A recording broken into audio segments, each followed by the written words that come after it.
Oh, wait, am I peeking? I am like super peeking. What up?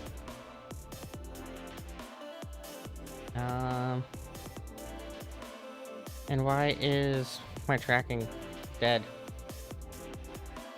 Open see face tracker.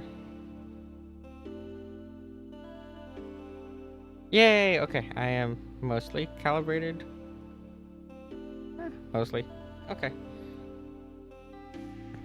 Let me just put out the announcement that we are live, and then we'll hop right in. We're gonna be doing um, all kinds of Blender stuff tonight, as always. Um, Here, I'm going to. I really need to finish making the new environment to get rid of this one finally. um, at some point. I think it's just a really good like fallback image for when I don't have a 3D environment loaded. So here's that. But yeah, give me a second here just to put out that we are that we are live. Um, okay. Let's see here. Quote.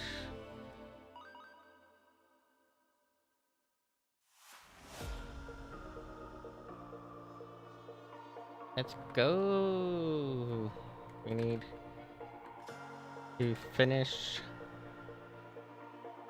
the DDR machine, a commish, and maybe we'll blend some slime waifu.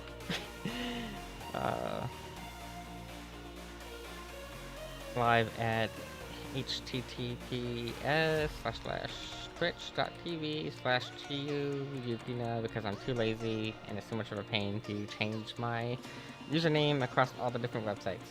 So that is now posted and posted in Discord as well. Everyone. And then yeah. https://twitch.tv/TU. Okay. Alright, yeah, so I've been working on some cool stuff. Some of you might have seen, but I recently did like a slime waifu, and the slime waifu is done using Vroid Studio and a little bit of Blender magic. So I was thinking we could do like a short tutorial on that. It's actually probably maybe more of like a 20 to 30 minute tutorial for how to make a slime waifu, because there's some extra stuff you need to do in Blender outside of Vroid in order to make the slime waifu work. So that's something, I don't know if we'll get to that tonight, but that's something that I've been working on, and I'll probably swap over to that model here in a second just to kind of show it off as like a means of, showing off something we've been working on and what we can all do, or we can do with it all. So let me go ahead and open up my folder here, and let me open up the other folder as well. So I need to go here. And I think I just named this one very simply, where's it at?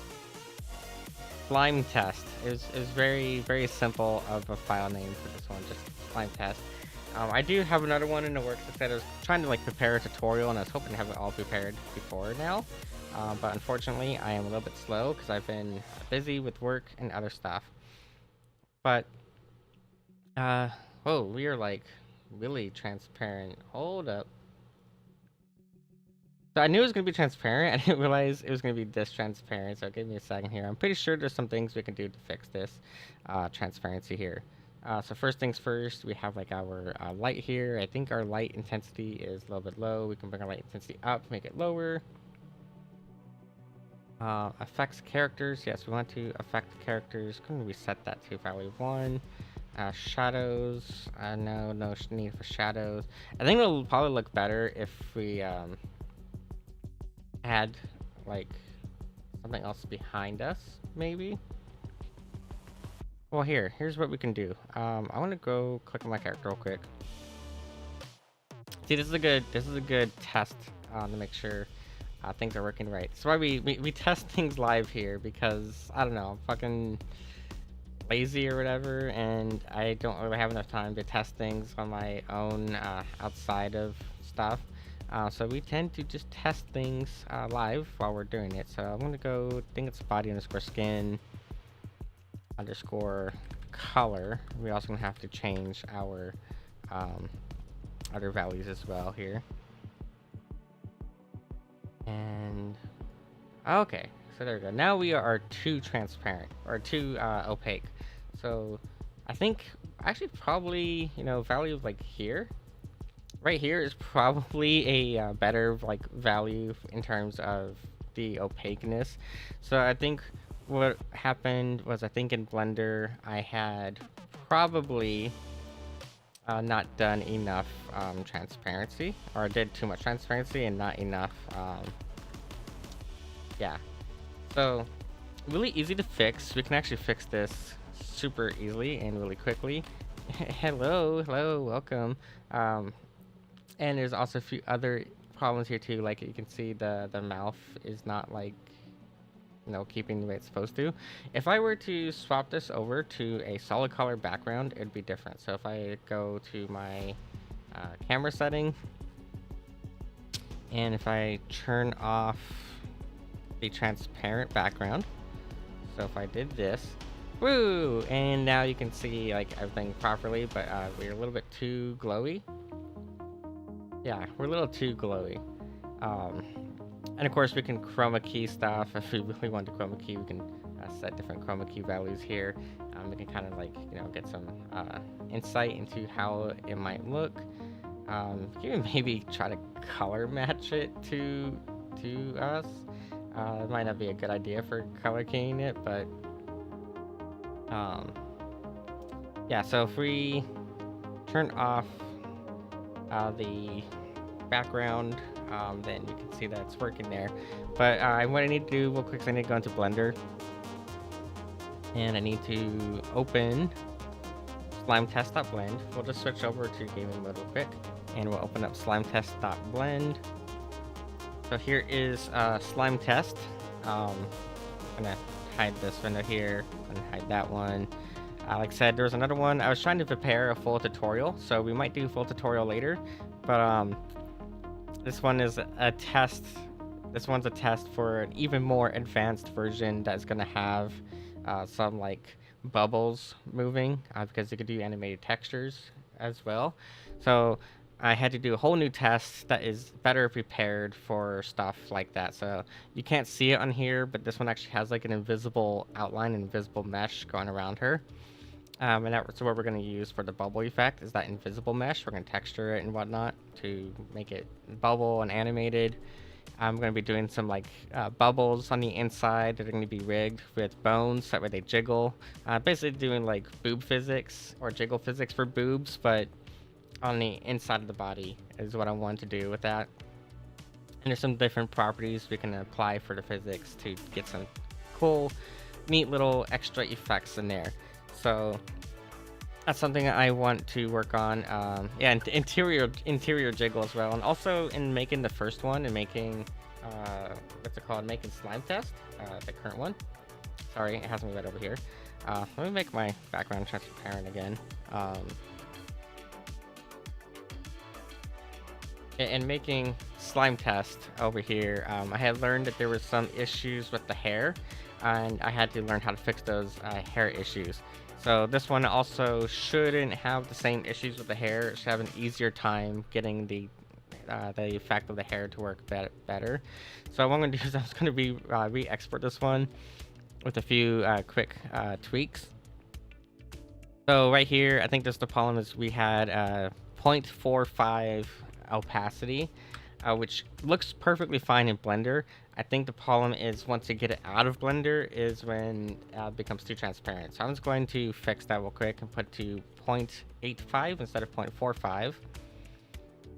And we also need to do that for this material here. I'm only using like, I think I used like maybe 2 materials, I think maybe 4 materials at most, but 2 materials for sure, like what I had used. And that's gonna also make the hair more opaque as well. And we can just double check that up here, just make sure that, yeah, actually, make sure that everything that needs to have its material updated gets the material updated. So it should be, again, let's make sure we're at like 0.85. I don't know what material this one is. This is the eye, it's the eye highlight. 0.85. I'm just gonna like I said, do a quick double check of everything. Should be fine, because like I said, I'm really only using the 2 materials, and then everything else is mapped to use those 2 materials, rather than having a bunch of separate materials to use. And part of that too is just me being lazy with the material cleanup. There's a lot of extra materials here that could probably be cleaned up. So let me go ahead and hit Control S, and I'm going to export this as a VRM. It's going to go right here into the other OCs folder as slime test.vrm. I'm going to open up Naruto, open up other ones here. So here's slime test.vrm. Should be done exporting already. There we go. I'm just going to toss it into this folder, replace. And it's a little bit better. I think Naruto is still fucking with my what's it called, material properties, because I did set a custom material property in here a moment ago. So I just need to find where that material property went and get rid of it. Okay, we're good there. I feel like we are still a little too transparent. We might need to put something like behind us, maybe. I don't know, we'll have to play around with the transparency settings. But again, it was kind of like a short little fun test to see, is it possible to make slime waifu? And it is definitely possible to make slime waifu. As you can see here too, the mouth should now be showing properly. Actually, the mouth is a little bit discolored. And I'm wondering, did I have a separate texture? Oh, I did. That's right. I did have a separate texture for the mouth. That is 100% right. We did have a separate texture for the mouth, actually. I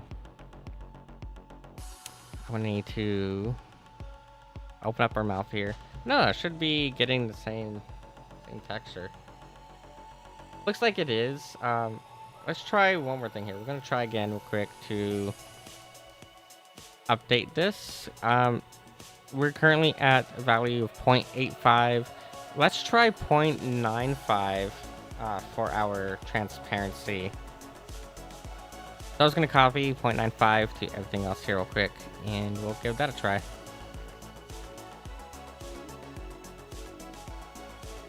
Double checking at 0.95 for everything. Grab our hair, make sure our hair is set to 0.95. Actually, I think the hair is like fine at 0.85. The hair is probably fine itself. It's the body that I feel needs more opaqueness, more than anything, is the body. Yeah, so again, this was just like a very quick and dirty test. And the next one is going to be a lot better. It's going to have all those other like neat effects and stuff going on in it. So I'm going to Control S, we're going to export. And hi, welcome, hello. Yeah, so hopefully with this new opacity value, it looks a little bit better for it. And then at some point, I will get the other one working better. We could do it tonight if everyone wants to go from the process from start to finish. We could do it tonight. It's just I want to have like a more prepared, example than just let's make it on the fly, make it on the whim kind of thing. Making sure this is exported. Looks like it's exported, so we can hopefully now just copy and paste. So I'm going to grab slime test, go into the folder. It's going to reload me. See, I think part of the problem here is probably actually a problem with Naruto itself and the way that Naruto renders. So if we pull up here, here is Naruto, and with all of its settings, this here is, oh, here it is. That's what it was. The material bind is still set, so we need to actually get rid of this material bind. Oh, and okay. So now that we actually got rid of the material bind, Uh, you can see here, we are way more opaque now. We are still transparent, but not as transparent as we were. So maybe the 0.85 value would have actually been a little bit better, maybe. But this is good. And now we can even go over here to our light settings, and we can adjust our lighting however we need. Maybe this looks better for our lighting, you know, maybe do 0.2 intensity. That looks pretty good to me. Or you can go all the way up to like max intensity, whatever you want. Or we do 0.5. 0.5 is a good value. It's actually kind of what I was trying to go for, is this 0.5. Now the direction of the light could probably stand to be altered a little bit. And you can adjust, this is why I like using Naruto actually, because you can adjust all the settings here, like your light direction. So we can make the light go from the side, we can make it go up and down. I think actually the x-axis is going to be the up and down lighting. So yeah, with Naruto, you can adjust all of your lighting settings however you need. And that's one of the things I like a lot about it, is just how versatile it is. And you can even turn the lighting off. When you turn the lighting off, you see here we are a lot darker now, but I kind of like this like brighter look for it. So yeah, if you guys want, I'm totally down to show the whole process start to finish, and also how to do like anime textures with it. It was a pain in the ass to get the effect to work the way I wanted. It took me like a few hours to do, to get it working properly for the slime, the transparency. Transparent bodies are just pain, okay? Like transparent props is easy. It's really easy to do transparent props and have them look decent. It's when you have a transparent body that it becomes like hell on earth to try to do properly. But this is why I spend a lot of my time trying to do different things, or learn different ways of making character models and making character props. It's a lot of fun, and we have a bunch of other ones here that I've been you can see here all these different like test named ones, because I keep doing all these different tests. These are all like different test ones as well, for all kinds of things. And you know, we can even be like Rubber Ducky, which you can't really see, but we have Rubber Duck, we have Boxo. Boxo you really can't see right now. Holy crap, Boxo is way too big. I need to scale Boxo down. So if like I want to be Boxo from vending machine anime, we can be Boxo from vending machine anime. And you can see here it actually it does deform a little bit, which was a really fun thing to work on, because I really wanted that cartoony deformation. It could be a little bit better. We did make this one in like 2 to 3 hours on stream, so it definitely could be a bit better of a model. But yeah, we can be Boxo, we can be basically whatever. Here's Rubber Ducky. Yeah. So anyways, though, I need to go back to my proper model, which is somewhere around here. Beat this one. Now we're all tiny, so let's go ahead and fix our scale. And there we go. And then I'm going to just get rid of my wings for a moment. We'll toggle those off, and the tail can be left on. The problem with the tail is no one ever sees the tail because of how I have it positioned right now. So I'm actually going to be redoing the tail in a way that is easier to see. And I think we had this one at like 90 degrees for that, and shadows need to be enabled. I'll just leave shadows off. Okay. Yeah, so anyways, work in progress here for Slime Waifu thing. And you can kind of see too here in Blender the way it renders stuff. You'll end up with some weird artifacting with the hair at times. And again, that's mostly an issue with Void Studio itself, and the way that Void Studio does hair. And so with the other one, this one here, I had to learn, or I haven't learned, but I have an idea that I want to test for making the hair more optimized and easier to work with in Blender. So I'm going to try that out later, and we'll see how that goes. But if I come here and I hide all the extra, hide all this stuff, hide their bones, you can get a little bit of better like an idea for how it works. So we have a full body here, full head here. But the shader and the way I have it set up is so that way when you're looking at the body, depending on the angle you're looking at the body, you're not going to see all the way through. So like from the back side, for example, we don't see the eyes. Whereas from the front side, you do see the eyes. You do see a little bit of the hair coming in through the front. Some of that back hair does come in a little bit. And that's part of why I'm going to be doing some testing with that other V-Ray model later to try to see if we can clean that up. But yeah, I mean, it's been a fun project to work on. And I'm really happy that we can even do this. And there's some other effects that I want to do with it as well, which is why I prepared that other one. But what we need to do tonight, though, is we need to finish. We need to finish the DDR cabinet. So DDR cabinet needs to be finished because I unfortunately had to end stream early a few days ago, back on Monday when we were streaming on Monday. I ended the stream early because I was way too tired to go on and finish making this. I also think there is some scaling issues. So there's some issues here with the scale, so I need to make things a little bit smaller here and there. This here is I'm probably gonna make smaller for sure, and then make this maybe a little bit smaller for the dance pad, because with the dance pad, you know, we're gonna be first off, obviously we're facing the wrong direction. Holy crap, we didn't grab my face. Oh no. My whole face just like got detached from my head. Make sure we are selecting our entire body when we are selecting our characters. So as long as you have your whole body selected, you can grab your character here, move them around, and what I wanted to do is kind of get like a feel for, you know, how are they going to be standing here on the dance pad? How are they going to be moving their body? And you can just simply go into pose mode and test that in pose mode. I think I currently have bones turned off, so let's go ahead and turn bones and all that on. Okay, what is it doing here?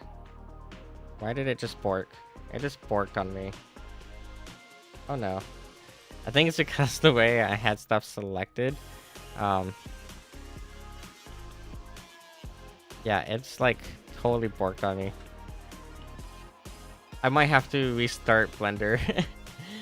Blender is unfortunately rather easy to break. It's not the most stable of 3D software that I've used, for sure. It can break pretty easily. As you can see here, it's not selecting, it's selecting stuff, but it's not like highlighting it, and it's not even letting me go into like edit mode. Well, I guess I went to edit mode there, but it's not letting me actually select stuff. The stuff is all like bork. So I'm just going to exit Blender entirely, and we will pop back into Blender here in a moment. Here's my background. You guys can see my waifu here, Ram from ReZero. She brings me happiness in my daily life, so that's why she's my background. I'm gonna get Blender opened up again. Probably also will close out of a couple of stuff in the background here. I need to close Wallpaper Engine. Okay. Now, assuming that we don't break Blender again, what I want to do is kind of get a feel for, you know, again, how are they going to be using the dance pad, right? So I'm just going to do a select hierarchy here. Again, make sure you're selecting the whole character. And the reason for this, because like I said, I have a feeling that there's some scaling issues. We didn't do any like precision modeling when we were working on this on Monday, and that's something I like to do, is use exact measurements. But we've just been kind of eyeballing it, and I think we're going to just continue to eyeball it so that we get a more stylized feel rather than a 100% realistic feel. But what we can do now is just grab our armature here, and we're going to go into pose mode and kind of play around here a little bit with how we should be posed. One thing you could do too, something I like to do is I actually like to change my bone animation, or my when my bones are rendered. I like to set them to be what's it called, sticks. I feel like sticks just display a lot better.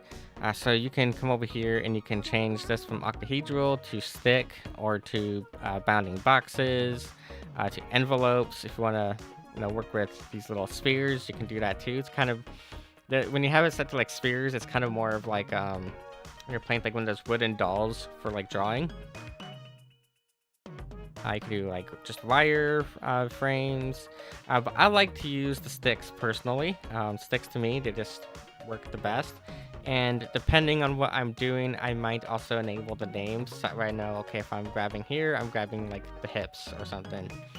So here is our hip bone, and it's going to drag us a little bit that way. Actually, that's not how I want. Yeah, it is. And then grab this bone. And yeah, as you can see here, like if I were to rotate, I want to rotate this way. That's not the way I want to rotate. I want to rotate that way. And then I'm going to rotate out just a little bit.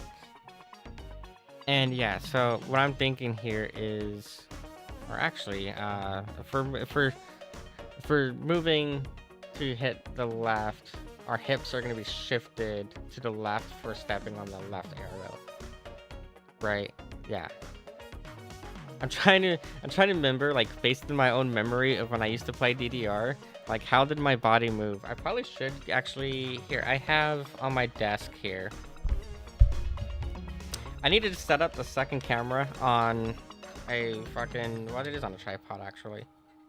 But I have the best way of testing how our model will probably move when we're playing DDR. So just give me a second here. I'm going to set up this tripod for my secondary camera, which I'm probably going to replace soon, because it's starting to break on me. This tripod I'm using is also broken, so that's as well. Let's see here, we'll set this up like so. This camera is going to keep falling apart on me. Okay.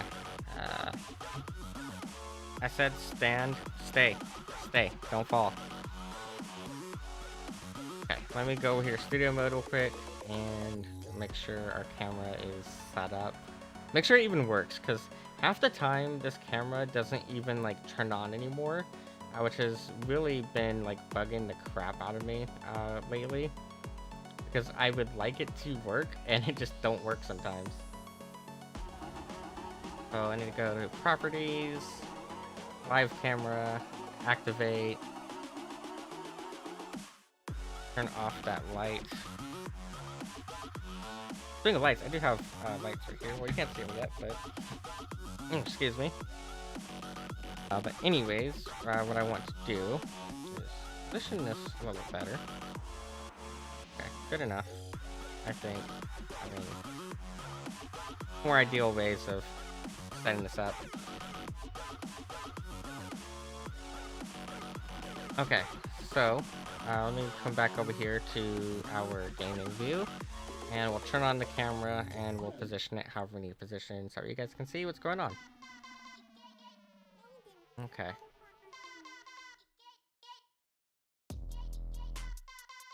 Okay, so what I want to see here, and this is part of my process just for like posing in general. I use this method to try posing for cosplay, as well as posing for my 3D stuff.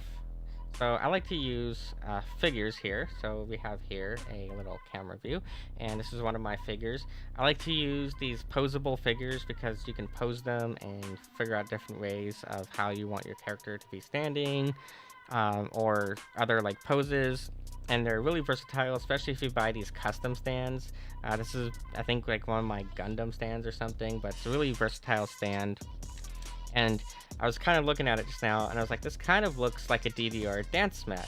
So we have like a up arrow, back arrow, right arrow, left arrow, whichever arrow we want to use, and we can kind of get like an idea of, if we were standing here playing DDR, and kind of get an idea for if I were to move over here to say the left left one, then we can get an idea for how our hips and all that should be rotated for stepping on that.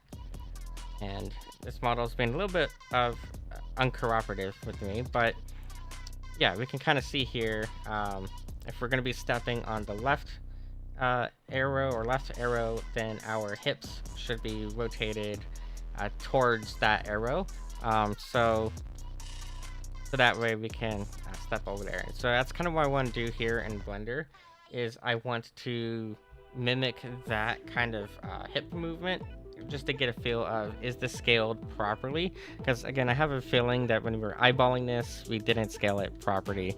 So now that we have that pose set up, what we can do is highlight all of our bones here real quick, and I'm going to go to pose, I'm going to go to clear transform, clear all, and then we can start to kind of rotate stuff around and get a feel for if I had eyeballed the scaling correctly or not. So with this being set to sticks, we can clearly see where everything is at a little bit better. And I'm going to grab my hips, rotate them down a little bit, and then also rotate them. Okay, I'm trying to rotate them to the side. Rotation in Blender can sometimes be a little annoying. See here. Which of these is the one? There we go. I'm gonna hide those bars in the meantime. Just gonna grab our hip bone, hit R, hit X, and X actually moves us on this direction. So what we want to do is actually Z. It's the Z axis gonna be for rotating this way. Hello, thank you for the follow. I think it was a follow. I need to fix my overlay. I need to actually build an overlay again, so that way I can see stuff. So we're gonna rotate our hips this way, and then also on, I think, the Y axis is what we're gonna do.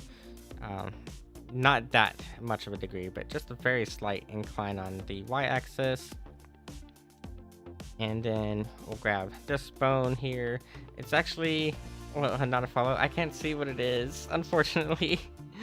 I'll have to figure out a way, because I'm using Restream right now, and Restream doesn't show me what all that stuff was. Oh, well, thank you. Yeah, so what I wanted to do is this one here. Wait, I'm confusing myself. It's the biddies. Oh, thank you for the biddies. See, I you know what? I need to see here. Is it Stream Labels? Is Stream Labels the one from Streamlabs that lets you see all that stuff? I have Stream Labels installed, but I don't have an overlay set up right now, so I need to fix all that. I've been incredibly lazy ever since I started streaming again. Back before I graduated originally, because I did graduate for a while there. I had stopped streaming altogether. Before I had stopped streaming, I had a really awesome setup with a bunch of custom overlays and stuff that I had built, and now none of that really works anymore. So but we can come here. I'm gonna have to set all. Oh, would these just go to a text file? I think. Yeah, these just go to a text file. I'm gonna have to figure it out then. Yeah, most recent follower, name, fish sticks. Yeah, and it just goes to a text file. So I'm gonna have to build a whole overlay for it. I'll worry about that later.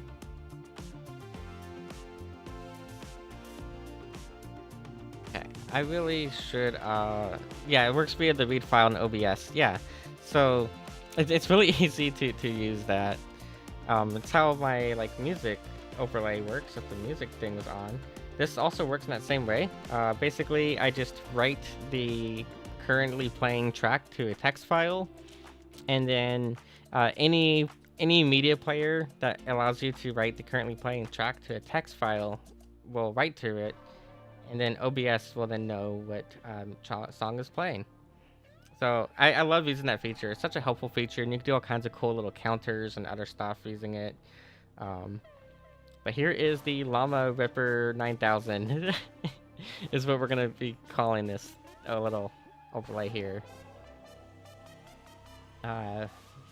We can hide, I don't know. Maybe we'll throw the Llama Ripper up here. I don't know. I feel like I don't have enough screen space for stuff. So I'll just hide it for now. Yeah, not enough screen space at times. I kind of wish I had this working with IK. The problem with VRM is this model format does IK differently than you would do IK rigging for like a normal model in Blender. So even though if I like open up VRM posing desktop, for example, it'll have IK rigging, which is really useful for what I want to do with this to test it. But when you import it into Blender, it does not contain IK rigging. And what I've learned too is that if I add IK rigging to a model, it doesn't transfer over with the VRM format, and I don't know why it doesn't do that. Because originally this bone here was an IK controller bone, so I could have like IK movement for the tail, and it doesn't work, unfortunately. And I'm not sure why. But yeah, if I were to like go, not that one, open, don't save, we'll come back to this one. DDR cabinet, other OCs, Emily, September. We're not in October now. It's insane. You can see all my different test files here. I have so many different test files. Oh man, should be this one. Gonna take its sweet little time opening, because this model is pretty extensive of a model now. Okay, should be working here. I just want to make sure. You can normally tell if you have the IK rigging, because it'll say bone constraint here. Maybe this is the test that doesn't have the IK rig. Maybe that could be. But IK rigging itself isn't that hard to do. So if I were to like come to edit mode and then come over here, basically this bone here needs to be disconnected from everything. So you'd have this bone, and you go to relationships, make it disconnected, and actually make it not have any parent at all. That way it can be used as an IK controller. And then you would go to object constraint, and actually it should be bone constraint. It should be a bone constraint button around here. It might be under pose mode for the bone constraint button. But you see here, it's now in a very different spot. Yeah, so here it is, and then inverse kinematics. And then your target would be like, I don't know, this bone over here. So you would tell it, I think this one just, I think the tail I just simply left as like enabled bone. So it'd be like bone 01. And then you'd have to adjust your chain length. However, it needs to be adjusted. I think there's 20 or so bones total in this chain. It's a lot. Could just double check, right? I could just double check here. So we actually have a total of 27 bones. So it should be 27 for the chain, or 20. We'll do 26 for the chain length. So if done correctly, you would be able to then move this, and it should move all of that there. It's not right now for some reason, which is weird, because that's usually how simple it is to add IK rigging to a bone. Could be because it's already like posed maybe. I don't know, I did it the other day and it worked perfectly fine, and now that I'm trying to show it, it's not working because that's just how life is. You spend all your time perfecting it, making sure it works perfectly, and then the one moment that you're no longer like concerned about it working is when it doesn't work anymore. Edit mode. Because yeah, it should be like attached to all this here. Oh, maybe I did have to pair it to a bone here. What is it? Bone 27, and then end.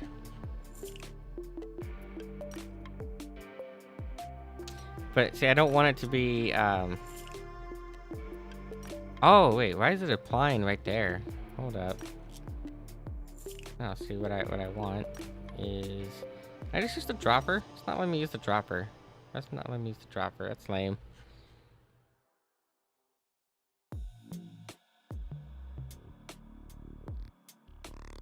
Okay, bone 26 is a bone 25. I have too many bones on this rig here. Probably bone 22, thinking about it. Actually, I can just confirm, actually. What is this bone? This bone is 27 underscore end. This one's 27. Yeah, that's what I thought. Oh, then this is 18. Oh, okay. So that's 18 right there. Your bone dot 027. Let's try that.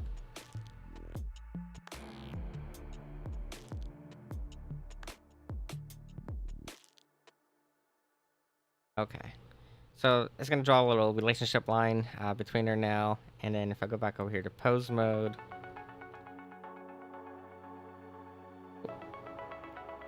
Oop, that is not what I want to move. Why is the IK rigging being a pain in the ass right now? Like I said, it's always without fail when you need it to work, it doesn't work.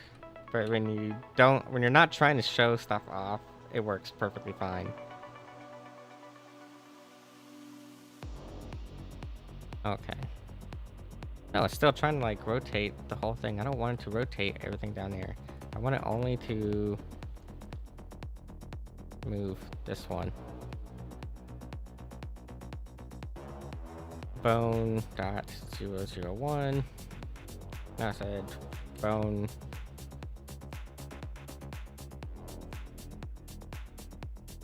Okay. And then the chain length should be 22.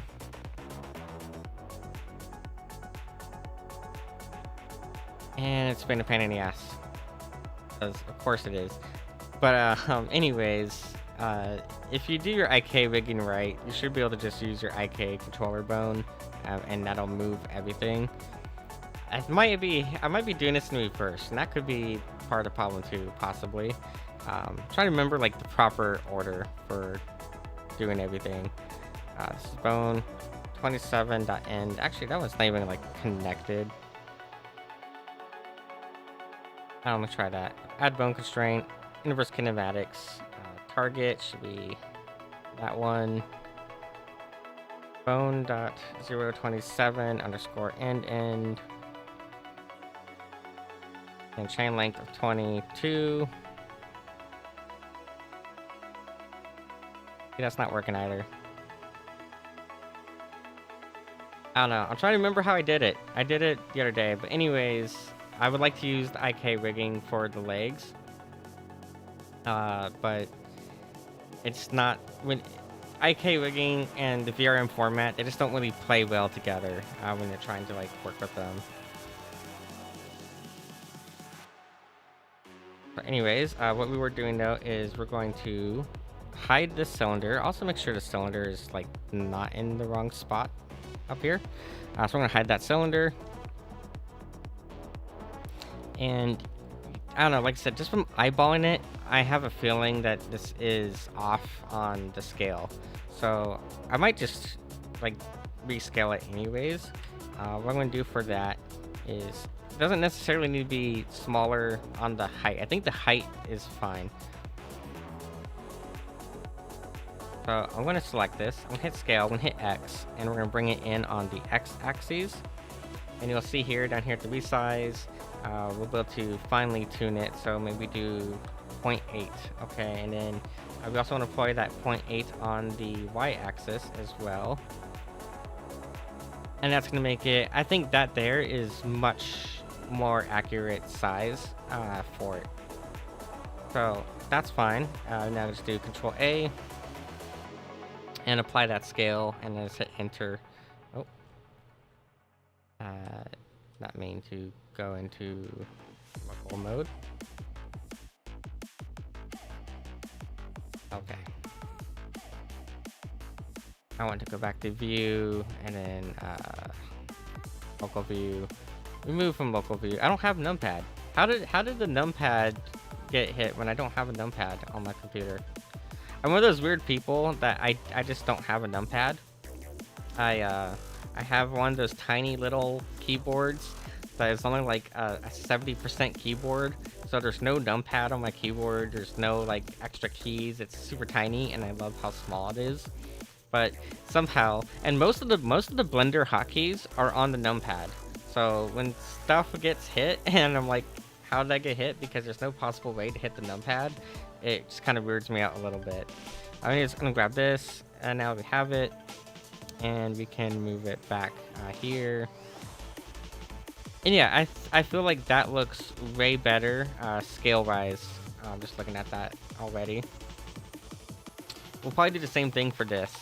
So this was... Also, let's get rid of all these keyframes. How did stuff get keyframed? Keying. Summary. Okay, there should be no more keyframes. Okay, good there. Same thing though, we're gonna grab this whole mesh here, or actually all of these meshes all at once. And it's what, 0.8, I think is what we had given them. 0.8 there, and then 0.8 here. You might have some like issues with some of these things disappearing. That's because we have a Boolean modifier enabled.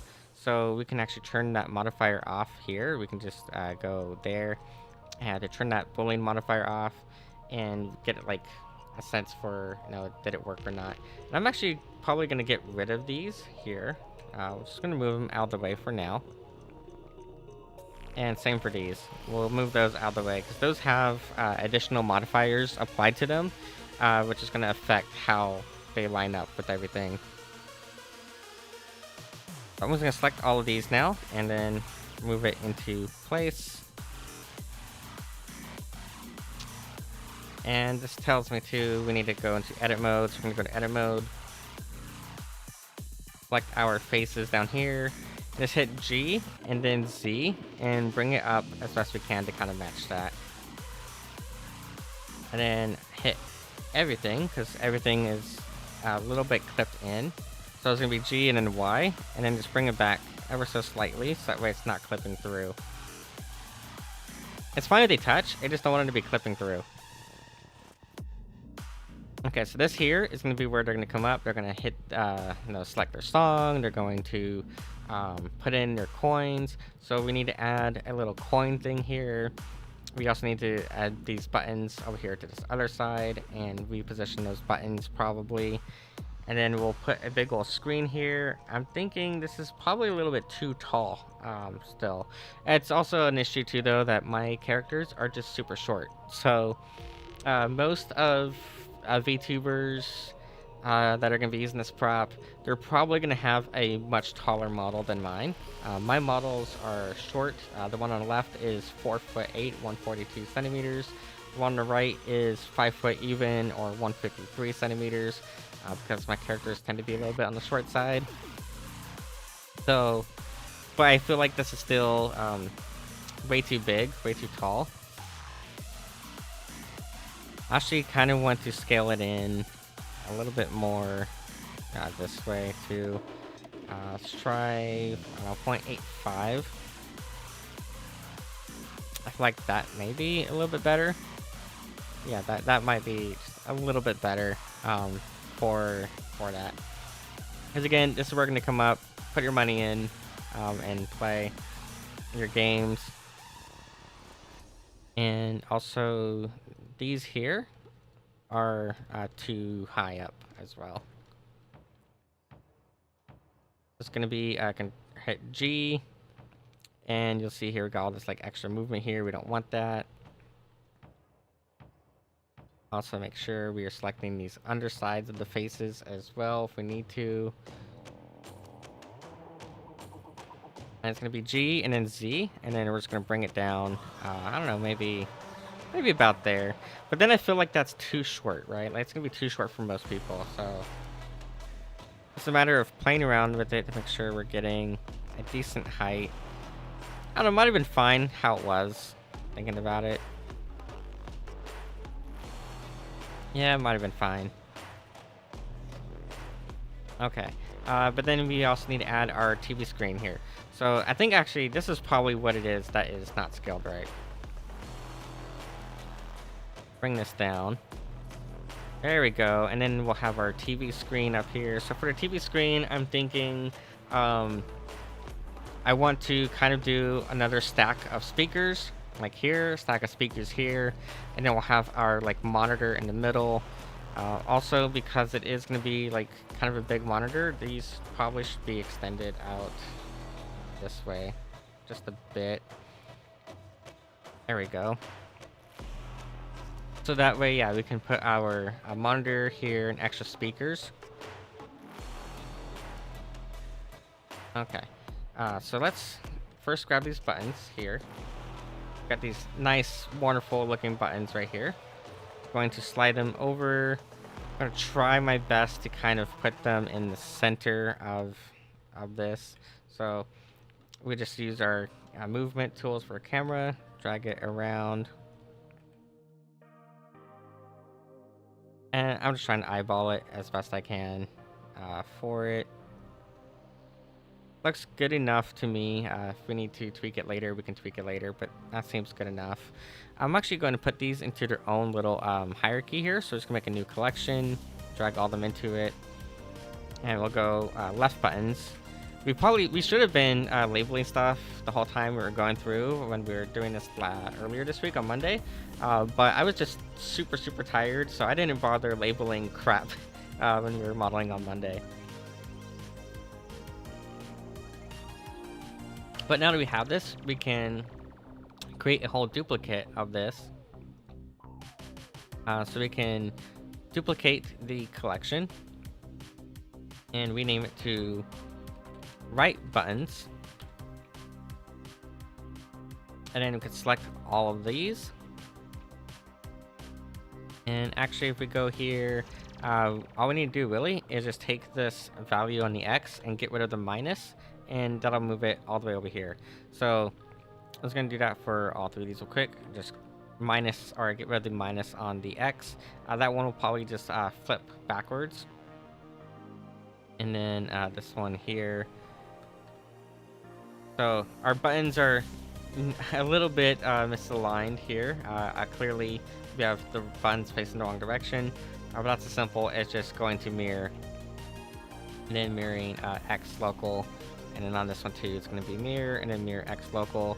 And now our buttons are facing the correct direction. So our buttons are now there. I'm trying to think, do we also need to put like any sort of buttons up here in the middle? It's been a while since I've played D&D, or not D&D, I've played DDR.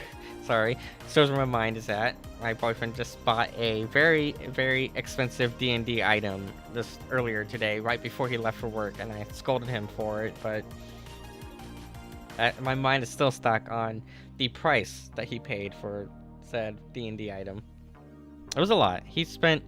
I turned around because he was kind of like being a little bit sus or something. I was like, "What are you doing?" And then I turn around and look at his computer, and I see on the screen he had already paid, so it was already at the thank you for your purchase, your order will be shipped kind of screen. And he paid like $300+ for D&D themed whiskey. And I was just like, wow, Did you really just spend $350 on a bottle of alcohol that is Dungeons and Dragons themed? And his answer was simply yes. So I hope that that whiskey is good. I don't drink whiskey myself, but it better be $300 worth of whiskey just for it to be D&D themed, because otherwise I am not the happiest of doggos at the moment. um, Anyways, though, moving on from that, but yeah, it just he spent a lot, and that shows where my brain is still stuck on that at the moment. So we have our buttons. We're gonna need to go there. We need to do the coin thing. Then we'll start building our speakers, and we are going to use these as well for the speakers. It's just these I'm going to have to tweak a lot more stuff, because this is actually a single object right here. These three objects here, they do not exist. This is just a single object, and it's using this array modifier to move it around, and that's why I just kind of tossed it off to the side for now. Because it's using a modifier rather than using or being just like positioned the way we positioned those. I'm trying to think. Coin.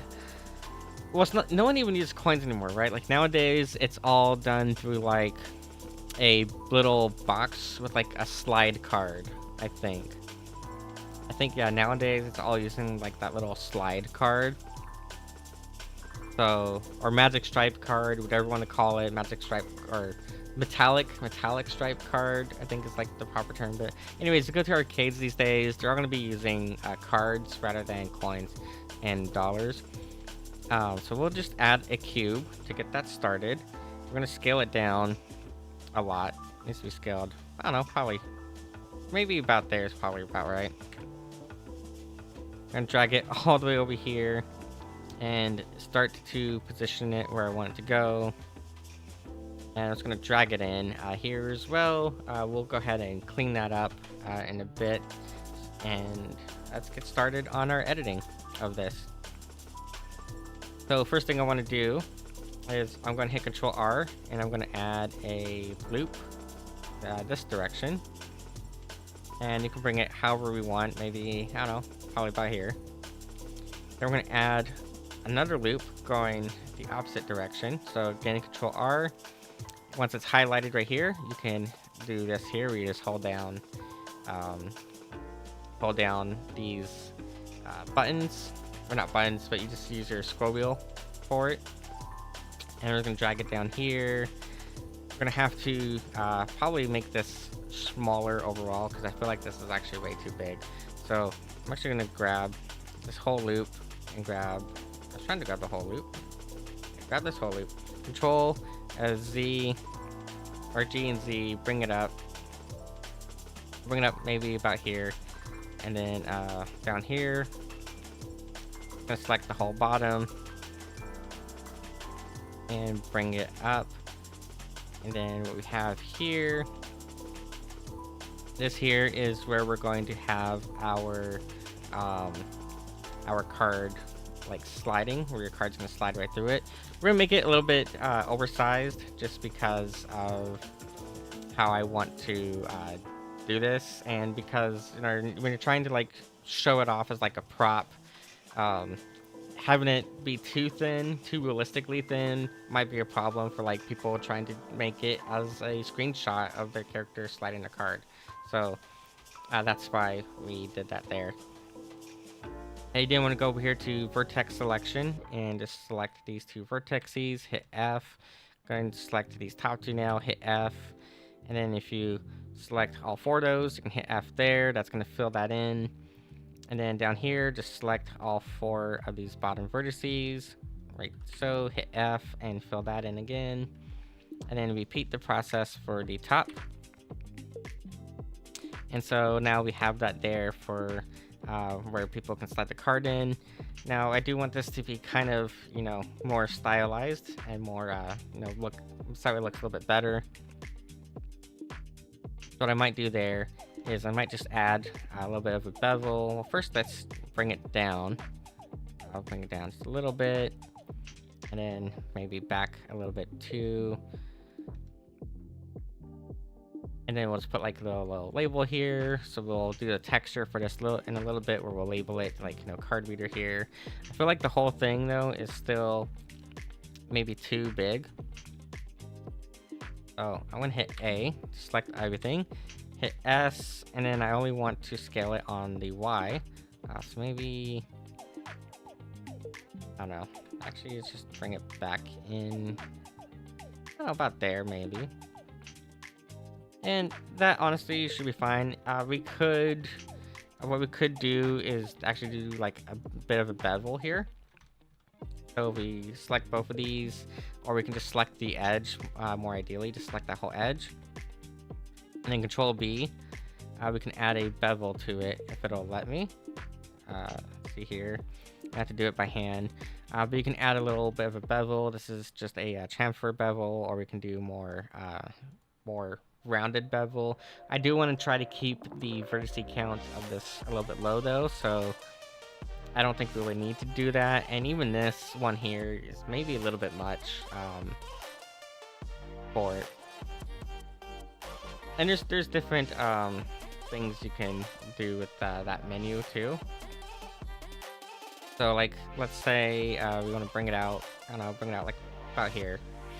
We can actually set it to be width or depth. There's like different things we can do with it. For it, I usually just leave it on the default settings. But you can also adjust the shape of it. So if you want to go inwards, you just do 2 segments, and then you can bring it inwards, or I said 2 segments. So you can bring inwards or outwards, however you want. And that's useful if you're doing like hard parts, for like if we're trying to like mecha stuff and you want this more like hard edge, you can do that hard edge on there. And then if the seams and sharp, that's going to be for your UV mapping, which we're not doing any UV mapping right now. But that's where you would also do like those settings for your UV mapping. But I think honestly it's probably fine as it was. Yeah, probably fine as it was. I want to keep, like I said, I want to keep the poly count low. I don't want to do too much with the poly count because I want anyone to be able to use it. Not everyone has a computer as strong as my computer, and being aware of that helps me to make sure, or just keep in mind, that other people are going to be downloading this and wanting to use it for their models. And so I want them to feel like it's not like overbearing on their computer. I'm actually going to add a bevel here on this edge though. So like, I don't know, right about here. And just going to be a very, very slight bevel. Bring that out. Just do 2 segments. 1 segment should be fine. I'm just going to keep note of this value here too. This is 0.025. And I'm just going to copy that. And just do the same thing down here as well. And just paste that same value. Okay.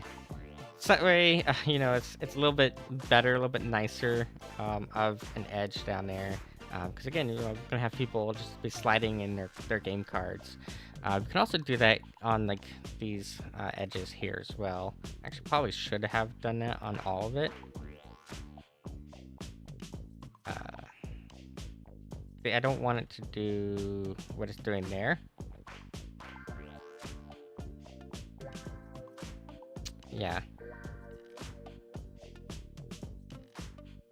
Because now what it's doing is it's adding additional geometry right here. And I don't want it to be doing that necessarily, because I don't want that part to be beveled. But I think just the way it is, it's probably gonna be fine. You know, just something like, hey, your card slides in here, kind of thing. Or what we probably should have done is actually select all 3 of those, and then done the bevel. But see, it's still gonna add that extra geometry there, which we can fix. It's not like a huge deal to fix that. just a little annoying, but it's not like a huge deal to fix. And I'm gonna just reset this, that value there. Okay. And actually, this is probably where you would then come in here and like try these different settings out. Maybe one of these settings works a little bit better than others. I think overall the offset usually just works fine, but yeah, if you needed to, you can you know, play around those other settings. And then yeah, this here, this is a rather simple fix. Basically, what happened here is this became another quad. And to fix that, you would just go to like K, select it, and that's going to bring that back. And then you can retopologize this so that way it doesn't have those triangles there. So what I should have done is I should have also done that up here. So we're actually going to just hit Control Z, and we'll apply that up top as well. So I'm going to stay into edge selection mode. Select all of these. I'll just select them all at once. Control B. It's gonna be a little bit weird. I don't know, about there. And what was it that we had? We had like 0.025 meters. Yeah, 0.025 meters. And that's fine. And then we'll just clean up these edges over here. We'll clean these up real quick. So I'm just going to hit K. And then just draw a little slice between all of these, and it will clean up the extra triangles as well in a bit. The same thing over here on this side, just because I don't want it to have that bevel on this side here. Just going to bring that in, because basically what's happening there is it's bending. It's taking that quad and it's bending it. So by doing this, by putting it back into this little shape here, we get rid of that bend. And then yeah, that'll look nice. Once we have like a rendered view, that'll look kind of nice down there. And it'll seem as though it's a little bit like smoother when it's shaded for like sliding your card through. And then what I want to do also is I'm going to go into object mode here real quick, and you see here we have all these like extra vertices back here. We're just going to get rid of those. So to do that, I'm just going to do a quick Boolean operation, and we're going to select this thing back here, and now you can see here we don't have that extra vertices back there. So if I were to say grab this by hitting K, and not K, hitting G, and then Y, it'll bring it out, right? But if I apply this, if I come over here and I hit apply, now I hit G and then Y, and you'll see here it has perfectly cut it so that way it is not having all that extra mesh there.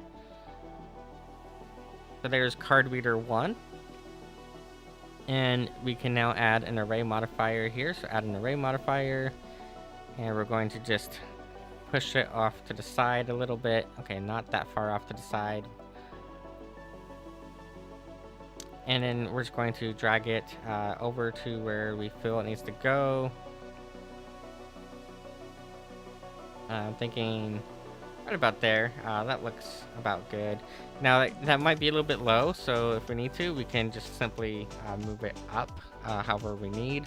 But I think that will probably be fine for it.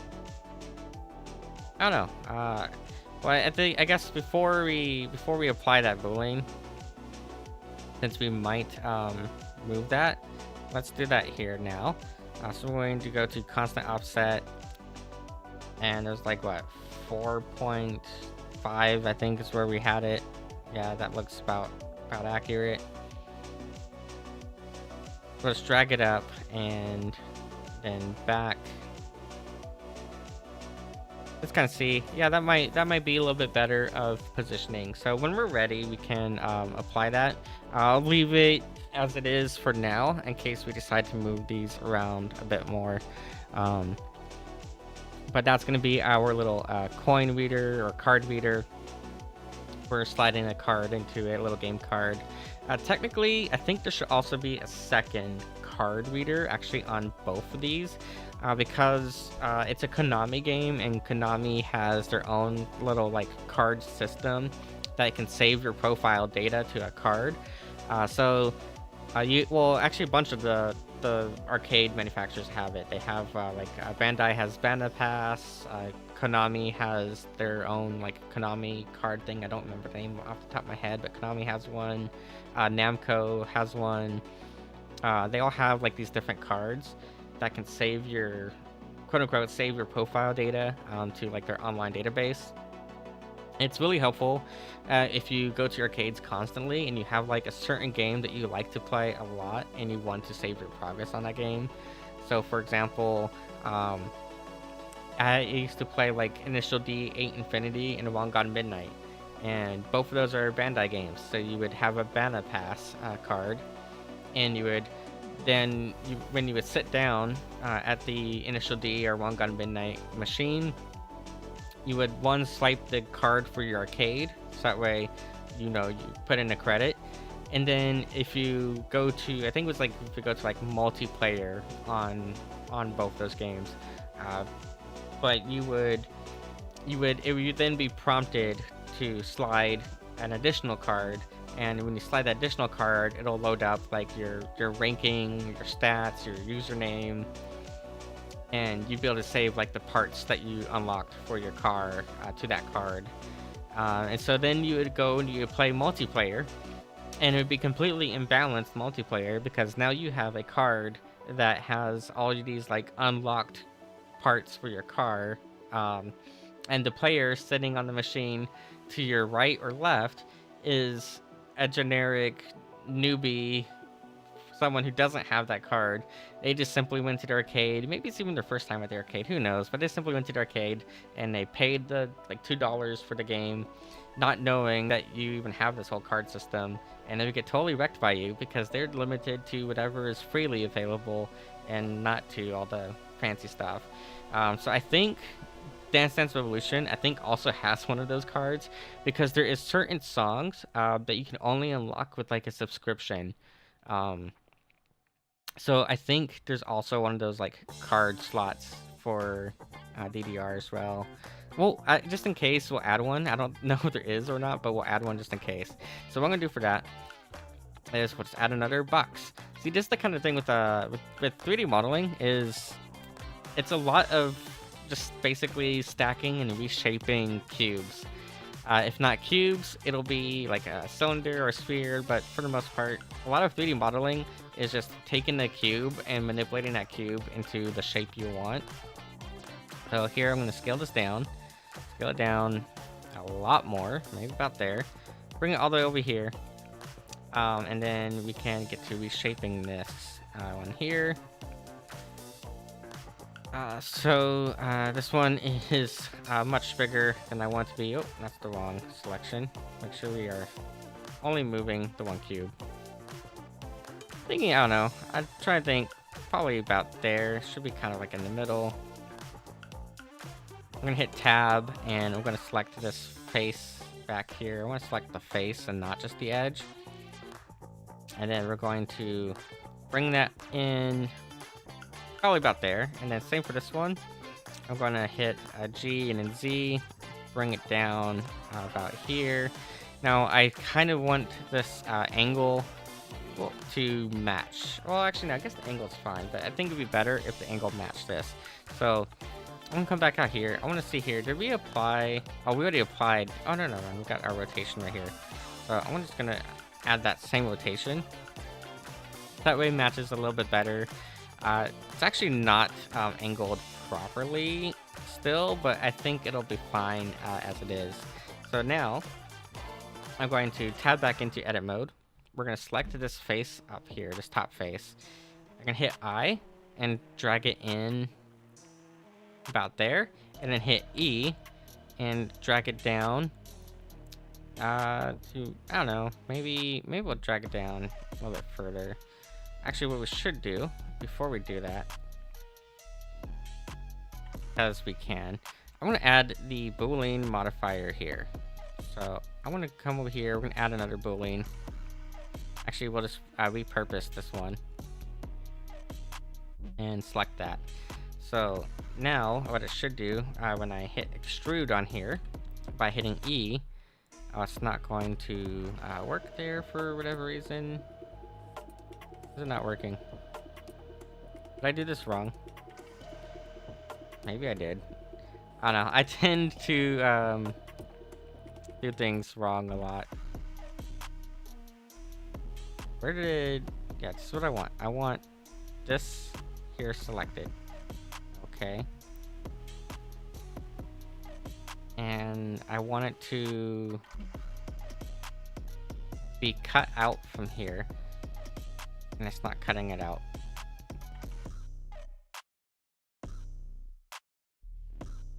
Object, cube, well here. Maybe it's this way.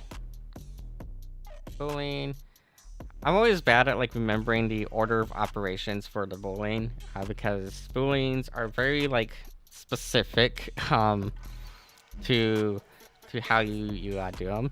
And see, what I want is I wanted to have this shape here. I want to have that depth to it, and that's what I'm trying to remember the best way to do to get that depth out of it. Pretty sure is this using this one. Okay, select the cube.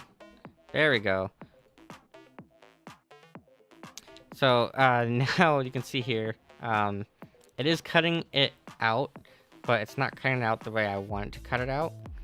So we'll have to play around with that a little bit. And one thing we could do is we can just come here into the this view here, and let's grab our cube here. Go to tab, and then I just want to select this face, and we can see just how deep it is for it. So maybe what I want to do is, first off, let's try to send this to local space up here. And by sending it to local space, we can now drag it down, and it's not going to like skew weirdly. So I don't know, probably, I don't know, about here maybe is what we're gonna want. And go back into this view, and then we'll just apply this. So we're gonna hit apply on this one. And then if we hit tab, we can then delete this face here. And now you'll see here we have this bit of depth right here. And I think, yeah, that's going to actually add some extra faces as well. We don't need these extra faces per se, so I'm just going to delete those. And on this side as well, just delete all those. And technically, we can even delete these here. So I'm just going to delete all those. Nope. Make sure that we're not like flying our camera around all over the place. Yep, so we're just going to delete these extra faces here. That's going to create a little hole in the model. That's fine though, because again, we want that hole there. So now if we re-enable that cube, we have our little slot here. And this is going to be, like I said, for that Konami card or whatever card it ends up being, but we'll have this little slot here for the Konami card kind of thing. That way people can slide their card in. I feel like it might be a little bit too wide or too open, so we'll have to kind of fix that. I'm just gonna Control C all the way back out to right before we had applied that modifier. Yeah.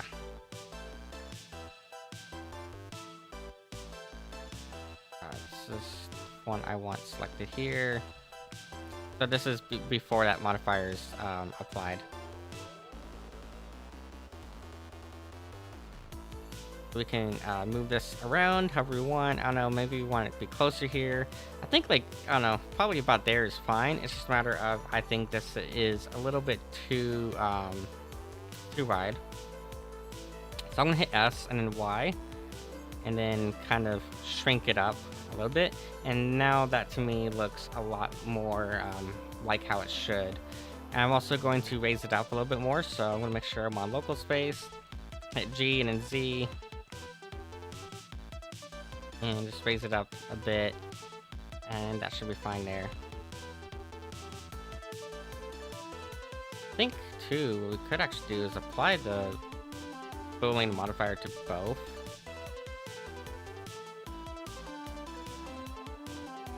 Maybe? I don't think it's gonna work the way I want it to work. Probably not. Okay, so we'll just need to repeat that process on the other side as well, because we also want that over here. Then we'll come up with some sort of like cool texture design for this. And we'll start on the speakers and the actual TV screen. Now remember, the TV screen is going to need to be big. The TV screen should actually probably be almost the whole thing. So there's going to be a pretty wide area for it.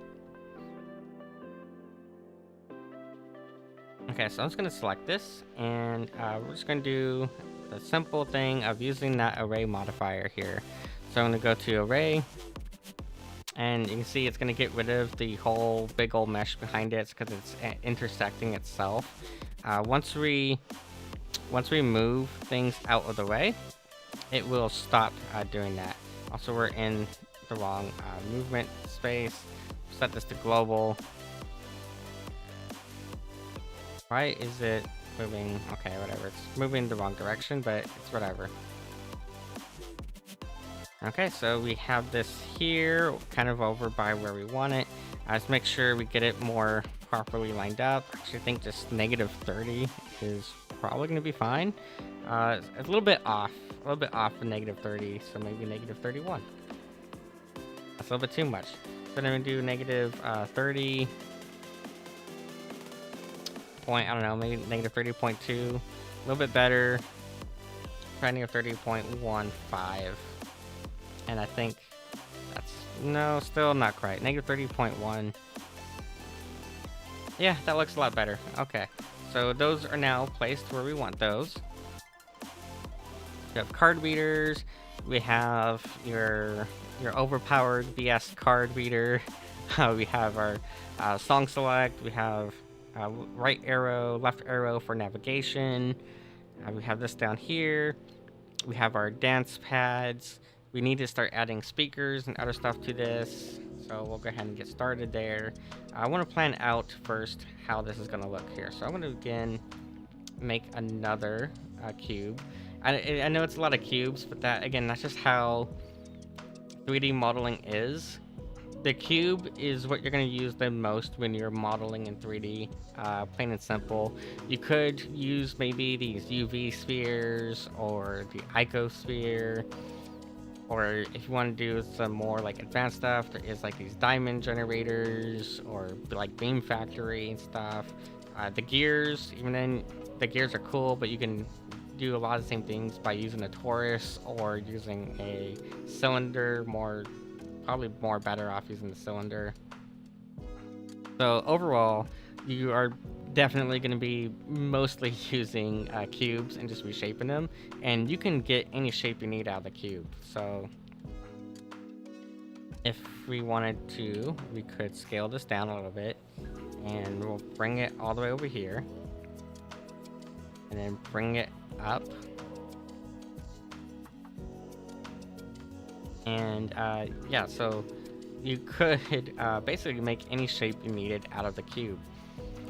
Easiest way of doing that is just select, like, I don't know, select all 4 corners here.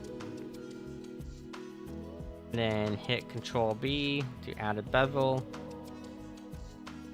And just increase the segments however you need. I think like 16 segments, actually 8 segments, probably more so all you need. And then you just bring it down to, like, I don't know, value of 1, tell it to clamp, and now you have a cylinder. So pretty much the cube is really all you need to do anything. There's so much you can do with the cube, And you can even make like, rounded corner cubes, all kinds of stuff. But yeah, the cube is basically your best friend in 3D modeling and where you'll use the most. And that's why it's kind of boring, but there's a fuck ton of cubes gonna be everywhere.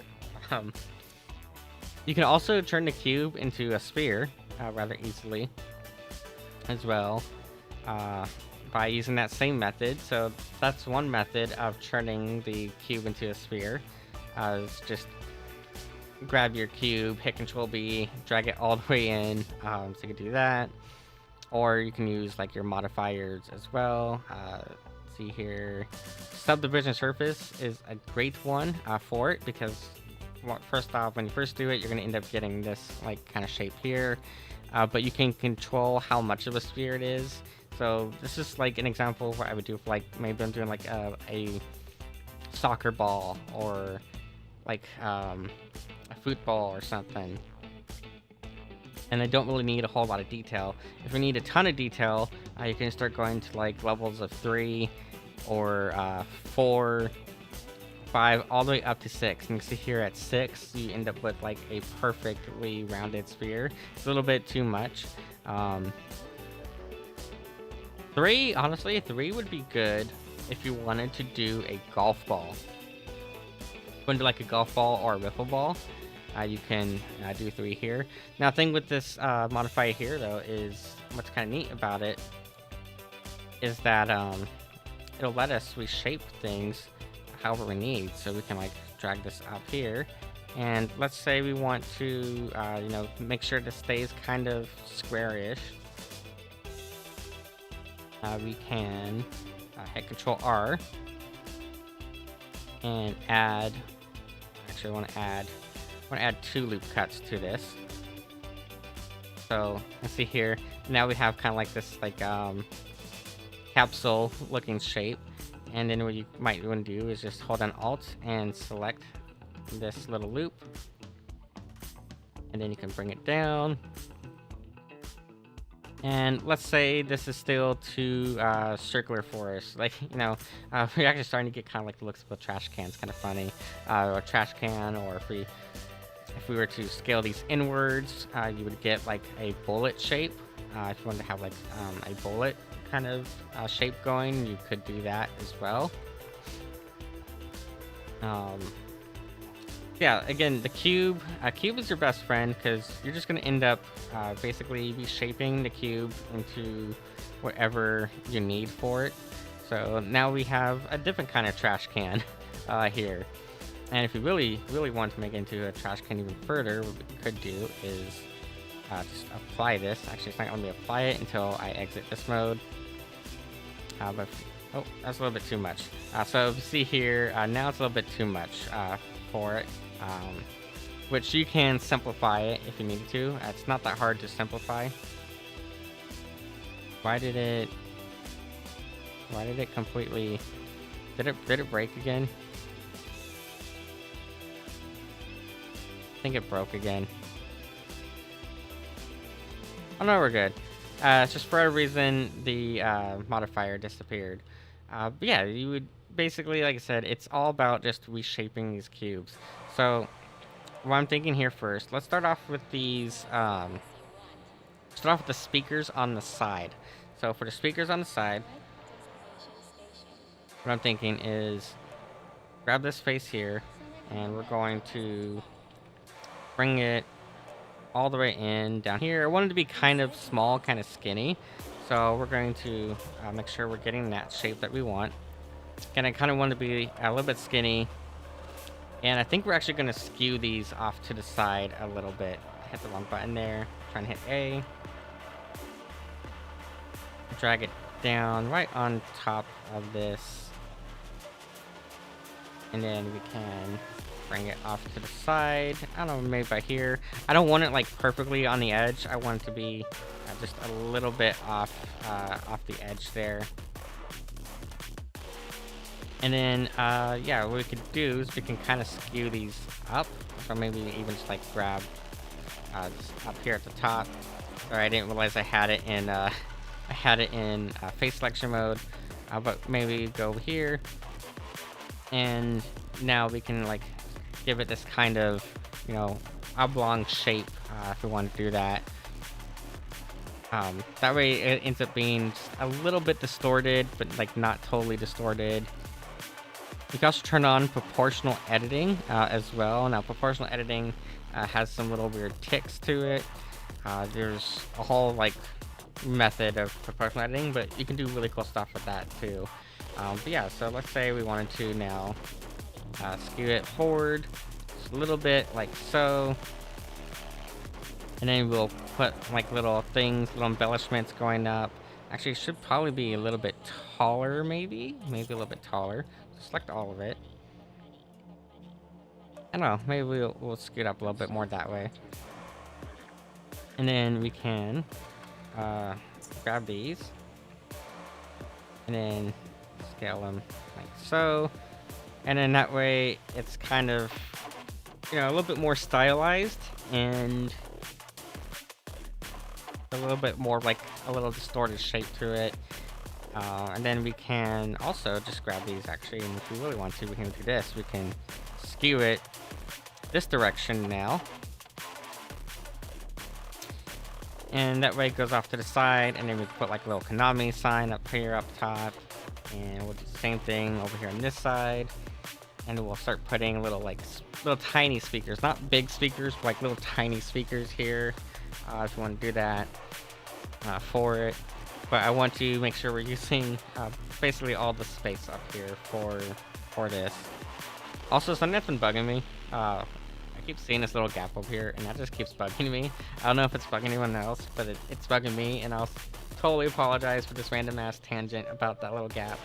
ADHD brain does ADHD things, and tiny little things will suddenly like pop in my brain and be like, you must now focus on this little shiny thing over here. So I apologize if I jump around a lot and have these little random ass tangents about how my texture is bugging me, and I need to now go fix that texture real quick. Very easy fix. I'm just gonna go over here to UV editing. And I want this, actually we don't even need to be there, we can be in layout. And then we can, not resize the whole window. One grab right here. Whee! Look at this. We have a whole second window here now. UV editor. Select this. I want to go to material for that, and just gotta go select. I said select, right? Yeah, select. And yes, so that little thing there is because I am dumb. And I did not position this properly when I was making this UV map before. Now, ideally, you'd probably just end up redoing the UV entirely, but I'm lazy, so we're not doing that tonight. Just going to line it up as best we can. And that way, it can stop bugging the shit out of me while we are working on all of this. So, just going to drag that down like so. Exit this mode. And, still not perfect, but it's better. Yeah, good enough. Okay. Sorry, again, I totally apologize for the random ass, like, jump to this. It's just, like I said, ADHD brain does ADHD things, and my brain gets all over the place, and I jump from spot to spot when I'm working on stuff, and I kind of hate that I do that. I just don't really have any control over it. Plus, maybe if I were to like get on meds, but I'd rather not be on even more meds than I already am on. So here we go. So now, let's say we want to put this on this side here, and we just want it to be mirrored. We just go to our modifiers here. I do a mirror modifier, and that's going to mirror it like so. And then if we need to, we can offset the distance a little bit further. I can also just tell it to flip if we needed to, but for whatever reason, it's not going as far out as I want it to go. So what might actually be a better idea, I might need to use the array modifier in tandem with that, which you can just set to 1. I think it needs to be higher up. And it's not moving, of course. Of course it's not moving. But we want it to be, like, right there. I just don't want all these extra ones. Merge, not merge. Caps, not caps. Object to offset, no. I remember how I did it the other day, because I did it in a way the other day that worked quite well. And now it's not really doing the way I want it to work. Huh. Anyways, we'll figure it out. But the mirror modifiers probably we're going to be using, or simply we just use the array modifier and move it into the position that we want it to be in. So we can move it not all the way over there. I'll move it, I don't know, maybe about there, 2.83. That looks, just eyeballing it, it looks about where I want it. So we'll go with that. So actually we'll do 2.8. 2.8. We can move the whole thing over ever so slightly. Yeah, just eyeballing it, that looks fine. And then when we are ready to, we can then just mirror this using the mirror tool in edit mode later. So I think that is fine there. Actually, let's go ahead and apply that, because that's going to bug me. So you can just hit Control A, or you can select it and then go to mirror. What I'm going to do is I'm going to grab this whole side here by hitting Control L after selecting the vertex. And then you would just go to mesh and then mirror and then X local. You might have to reposition it a little bit. That's fine. And again, that looks fine there. So now we have that little bit on both sides. And if we select the whole thing, actually, we can go to mesh and then symmetrize. And see, that's going to like put it in the center now. But again, just move it over is needed. Control L. And then G and an X. Bring it over here. I don't know, probably about there. About there should be fine. And now we should be able to turn on this little button up here. And of course it's not working for whatever reason, because I don't know, shit's fucking dumb at times. We'll do 5.5. I think 5.5 is gonna be fine there. I'm gonna copy that. And let's do the same thing over here on this side, I guess. So over here, G and an X. And then we'll just do a negative. I feel like overall too, it is still like it's a lot more thick than I kind of want it to be. But we do got to put speakers on here too, so that's another reason too why I'm like, okay, maybe it's fine if it is a little bit thick, because we are going to be putting speakers onto this side here. What I also want to do, since we are going to be putting speakers here, I'm going to select these. I'm going to hit I to inset some faces here. Maybe about so. We'll hit E to extrude inwards. And then that way we can put our speakers and any other stuff in right there.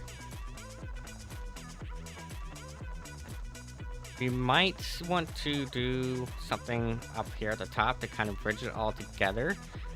That should be, I don't know, that should be tall enough for the screen. Yeah, so what we could do too is we can now bridge these together if we wanted to. Just gonna highlight all these here. So highlight those, hit F. That's gonna give us this nice little bridge here. And then we can add some loops to this and make like a whole little sign out of it. So maybe we're going to do, make sure we're selecting only these that we want. Control, I can hold down Alt and hit A to clear selection. If we just want to select these, we'll hit E, bring it up a little bit. And then we can, I don't know, maybe bring this off to the side a bit more. if we wanted to do that as well, so we can do that. I think that's fine as it is. What I want to do is I'm going to grab these edges here, these ones here, and I'm going to bring them back a little bit so that way they're a little bit slanted. And then we'll build up like a small little sign up top here. So with the sign, we could do an edge loop like so. But if you notice here though, it adds that edge loop across the whole thing. That's not quite what we want. You can clean that up. It's just, it's not ideal. It's not exactly what I want to use it for. And if you want to, you just like clean it up after you've done it. It's really as simple as just disconnecting that loop. Actually, it's not going to disconnect the loop because, yeah. Okay. But the other way of doing it is you can maybe use like the knife tool or some of these other tools if you wanted to. Knife tool is one I personally like to use a lot. Some people absolutely hate the knife tool. I don't mind it personally. I think it is quite useful of a tool. Yeah, I like to use a knife tool personally. Except it's not snapping to the vertice like I want it to snap to. So it might be that I need to grab it a different way. Because it should be, like, if you hold down shift, it should, like, snap directly to the center here. So, let's see here. I'm gonna hit K. Oh, there we go. So, yeah, let's hold down shift. I'm gonna snap it to the center. Bring it across. Hit enter on that.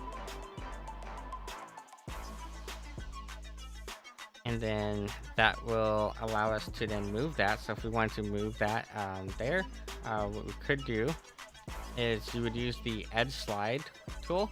So you go to like edge, add an edge slide, and then you should be able to drag that over. I think you also do an edge slide down here. Yeah, it's down here.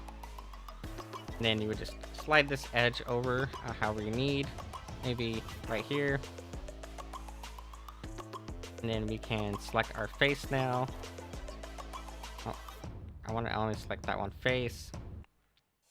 And extrude up. And then here we would add like the Dance Dance Revolution or whatever, and we can even like bevel it to make it look a little bit prettier. Maybe want to grab it and extrude slightly inwards. If you want to do that, I recommend insetting it first and then extruding inwards, and then you would add like your DDR or whatever sign there. I think usually the DDR machines and other rhythm games, they have actually like these gigantic signs on them, but I don't necessarily want it to be this gigantic thing. But yeah, we can just leave it at that, and we can just do like a simple LED scroller on there too. LED scroller wouldn't be that hard, and it looks kind of nice. You could do some more stylistic things with it too, if you really want to. I'm just not sure if I want to do any more like super stylistic stuff for it right now, but we could. One thing that might look nice might be to actually like bevel these in. So like maybe beveling this edge and then this edge here, and it's Control B, and not that much. I want this down to like one segment. You can do something like that, so that way it has a slight rounding to it. It might look nice that way. As an option at least, or you even just go to like vertices and just round it off with these round vertices only instead of the edge. That's another option too that we can play around with for how we want to do it. Or maybe here we want to do that shape, right? Like I was saying earlier, you can adjust that shape. So maybe here you want to have that shape and have these kind of like steps going up to get to our little sign. Or even do it this way, you just have like a little chip off the side. So maybe be like 0.1 for that. And then, yeah, you just kind of, play around with it. But I think like that might look kind of nice for that. And then what I might do then is grab those edges there. Grab these edges here. And I don't want to pinch those in that direction. Maybe it's not going to let me pinch them in the way I want to pinch them in. But we can use that edge slide. And I don't know, find like a way that looks nice and stylized for it. I even just want to select it, and then if you have it mirrored, I have the mirror tool enabled, and it's not even like mirroring it. I don't know why it's not mirroring it properly. It should be, but it's not for whatever reason. It doesn't want to mirror it. Instead, it just like copies it. But yeah, no, you can play around with it, figure out different things that work well for how you think it should look. I think that's probably fine there. Now let's go ahead and add our screen in here. So I was going to make this a whole like separate unit, but I'm actually thinking it might be nice to have it as just one big screen that's attached to it. So one thing we could do there is, well, first off, we need to fill in these holes. There's a hole up here that does need to be filled in. I don't really like leaving open holes like that in my models, so I'm just going to fill that all in real quick. Oop, wrong thing. And actually, I should have, I'm in edge selection mode, right? Yeah, I'm in edge selection mode. So I'm just going to select these edges, and we'll fill that in. And then we'll figure out a way to fill this in here. I'm trying to think how I want to go about doing that. Or we could just do it as its own like separate box, but I think it's more or less fine as it is. Or yeah, if we want to, we'll just come out here and we can add a mesh. We'll go ahead and add another cube.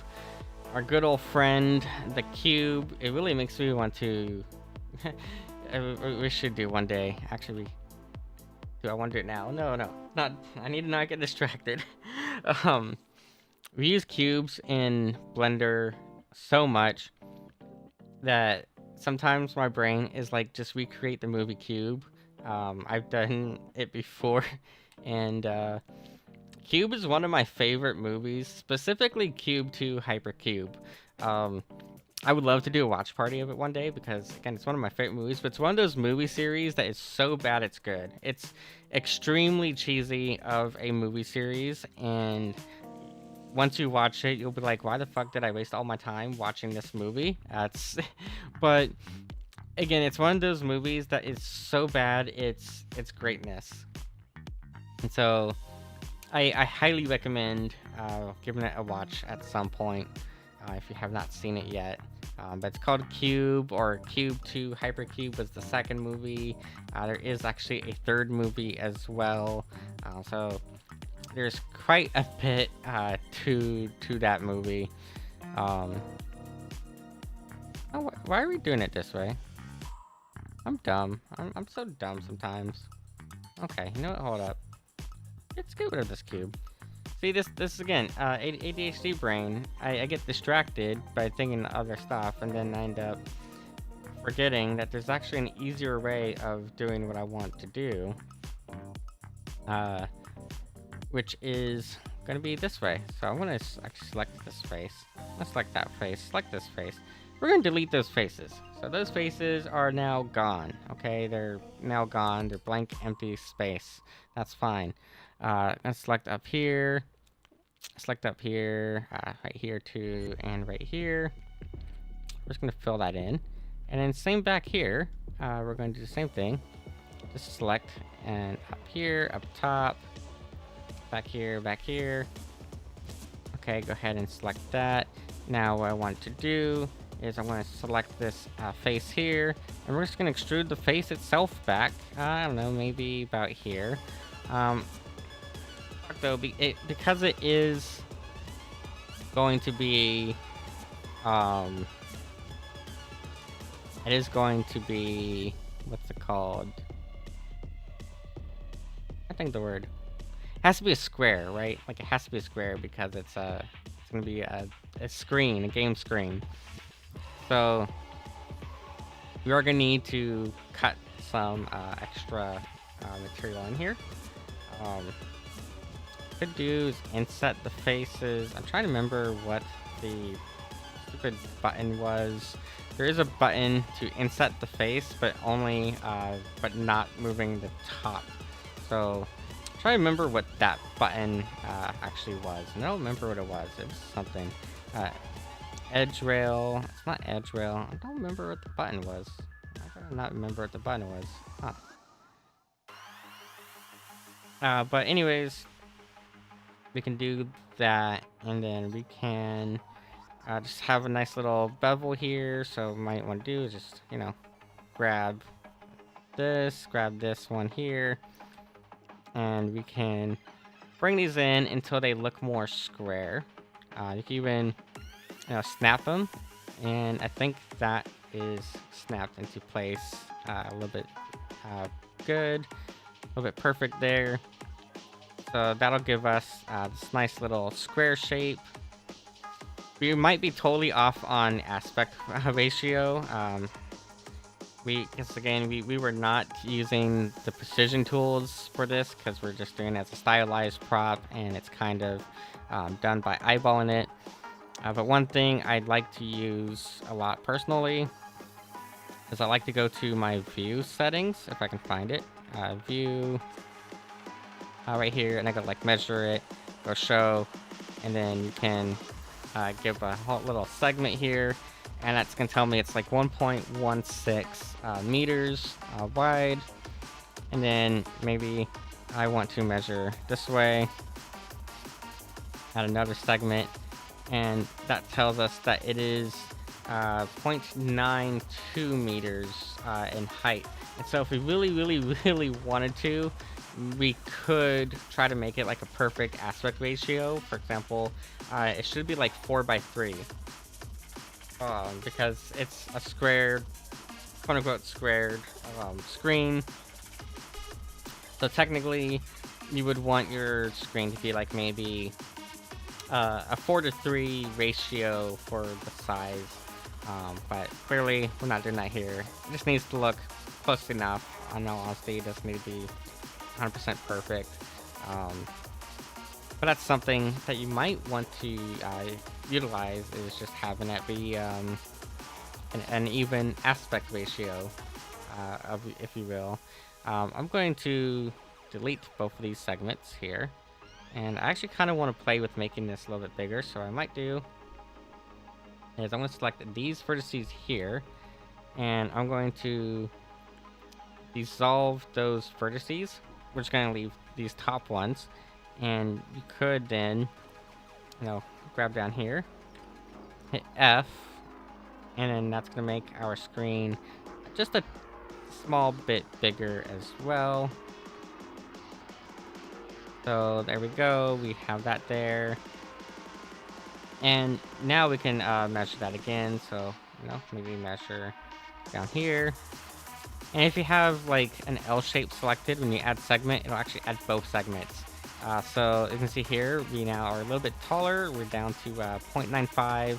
We're still at 1.16 meters in width, but that's fine. And if we wanted to, we could drag these up. We can, drag it all the way up here. If you want to do that, I recommend what you should do is actually delete this edge here, or delete that edge, and then just drag it up. But yeah, we could get like an idea here of, okay, so we're like 1.16 to 0.97 if we want to get rid of some of that shape there. I do like the idea of there being a tiny little bit of a beveling there to where the screen area is just like black, but I think it'll be fine. Actually, yeah, it's kind of what I want to do is, let's hold on Alt and Z. That's going to put us into this like X-ray view. And I'm going to select that edge there. I'm going to dissolve this edge. So I'll dissolve that edge. And you can see here that makes this creates a hole in there now. And like we said earlier, we don't want holes. Holes are not good for our purposes. But what we could do now is just select those. And then just strain it out. And that's a little bit better. Actually, it's not a little bit better. There is a weird little like angle up here for whatever reason.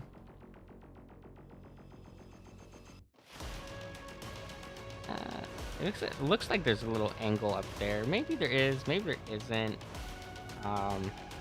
Looks like there's a little angle up there to me though. But there it goes. This here is going to become our screen. And let's go ahead and like signify that that's going to be our screen real quick. So we're going to go into our materials and we're going to add a new material. And we're going to assign the material only to this one face. And I want it only to be one face. I don't want it to be like all those faces. Actually, that's not working either, now that I think about it. Why is it doing that? Is it because I dissolved it? No, that shouldn't be an issue. Huh. I'm just going to Control Z until we are not in set anymore.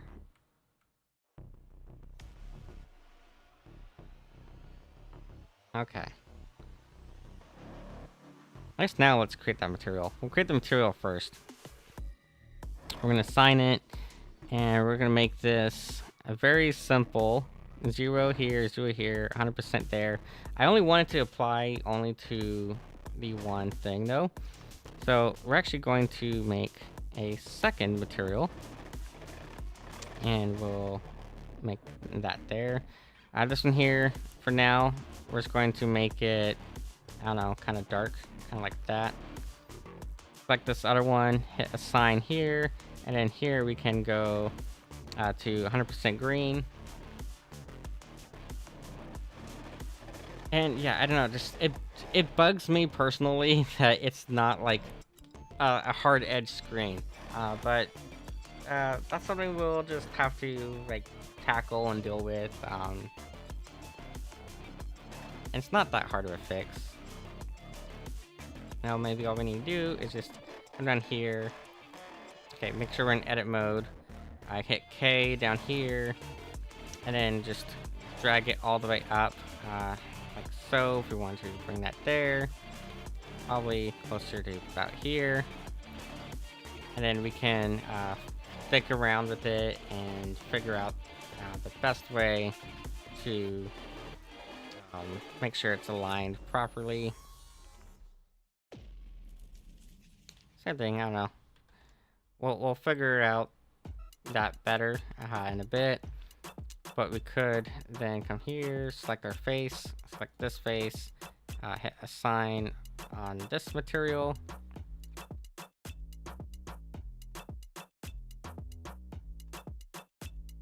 And there we go. And then, like I said, we'll just have to play around with where those vertices are placed. So, like, no, maybe I don't like how that's placed right there. I can hit G and then X, and we can move it around however we need to make it look a little bit better, a little bit more nicer. You technically could use like raw math to do it, but I don't feel like trying to get out a calculator and calculating exactly how much distance there is between all of it. I feel though like maybe I should, just because, yeah, this is actually like a way bigger area than here. I don't know why that is a way bigger area. Oh, I mean, I guess that could be it, maybe?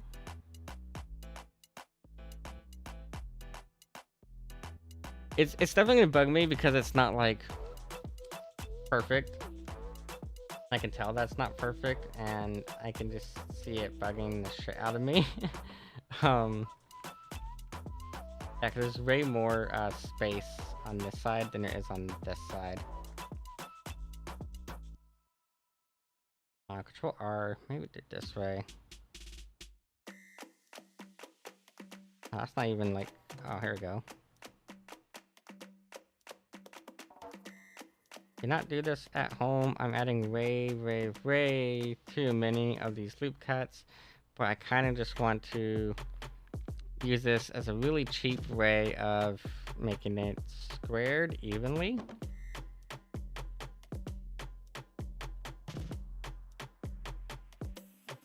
Factor, this should be what, 0?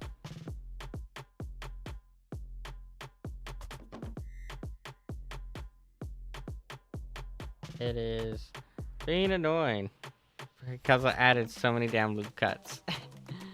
Yeah,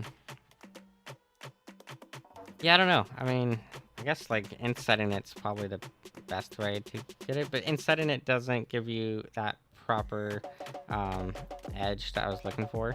Actually, we do offset even. It should. Yeah, offset even, and then relative.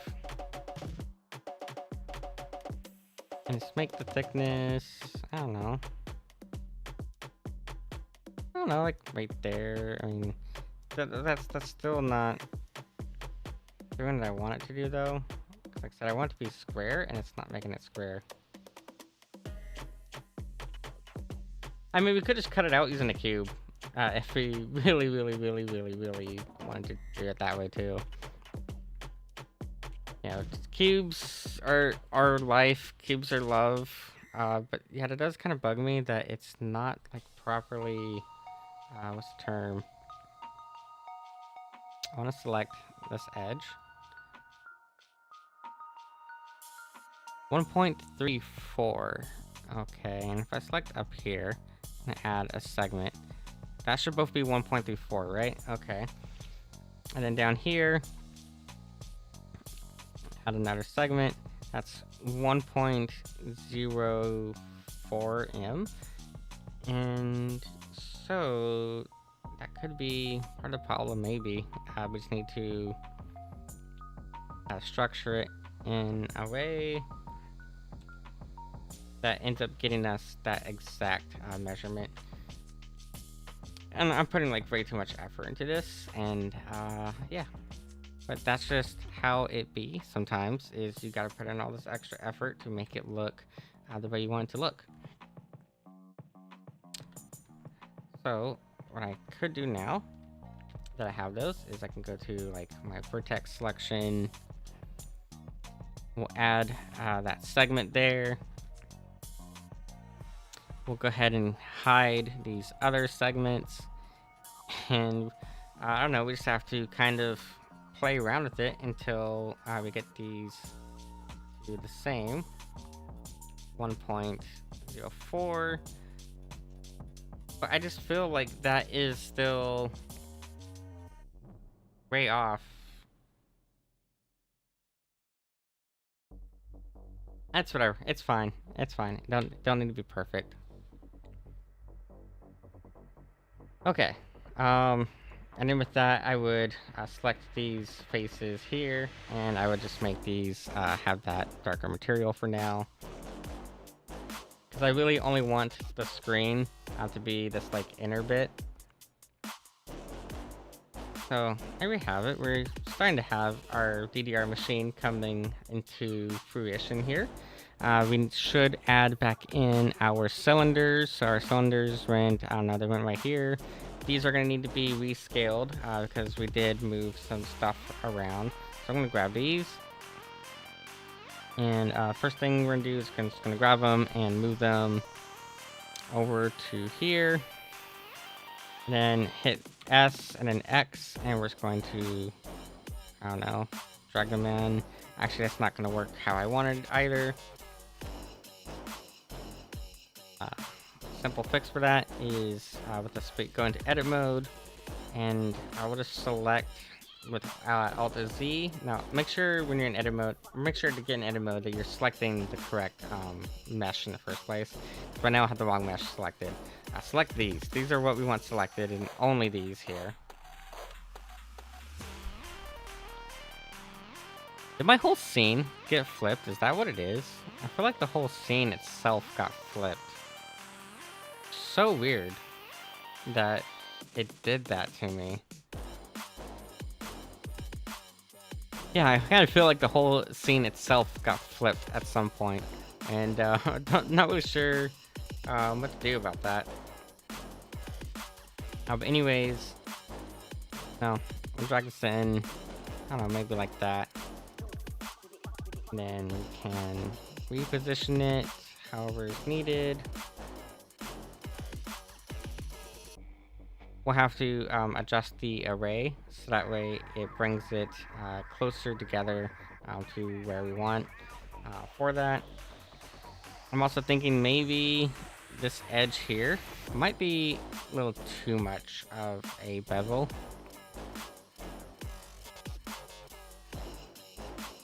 Not like it'll really matter too much. I just feel personally like this should be maybe about here. That should be fine. Yeah, it should be fine. Okay. Yeah, so all we gotta do here and then is just fuck with the array setting, this little distance here, and move it however is needed. Those cylinders are in the way, and that's gonna kind of bug me. So we can just hide those like that. And also hide wherever the stupid light went. Around here somewhere. Yeah, so now it's just a matter of lining this up to where it looks more or less about the same in terms of alignment.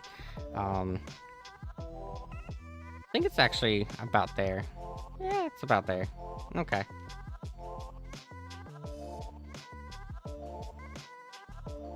So that's good there for the pole.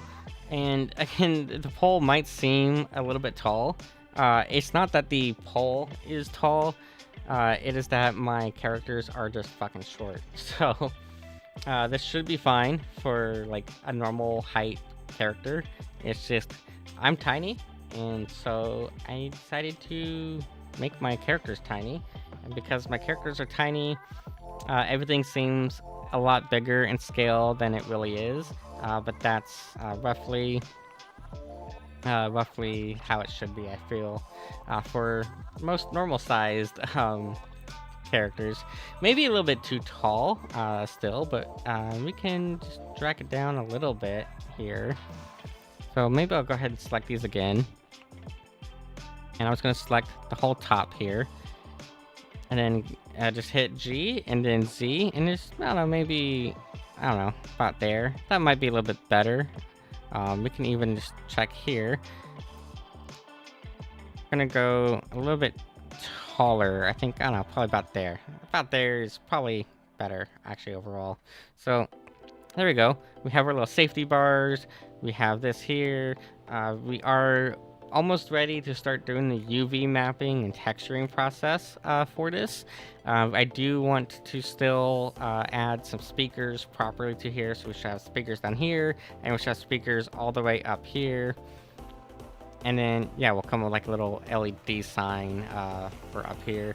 We're not gonna call it Dance Dance Revolution directly, because I don't want to get sued by Konami, because I do want to be able to sell this model.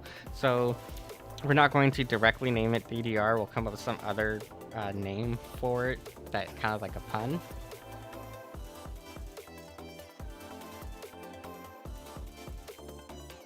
Okay.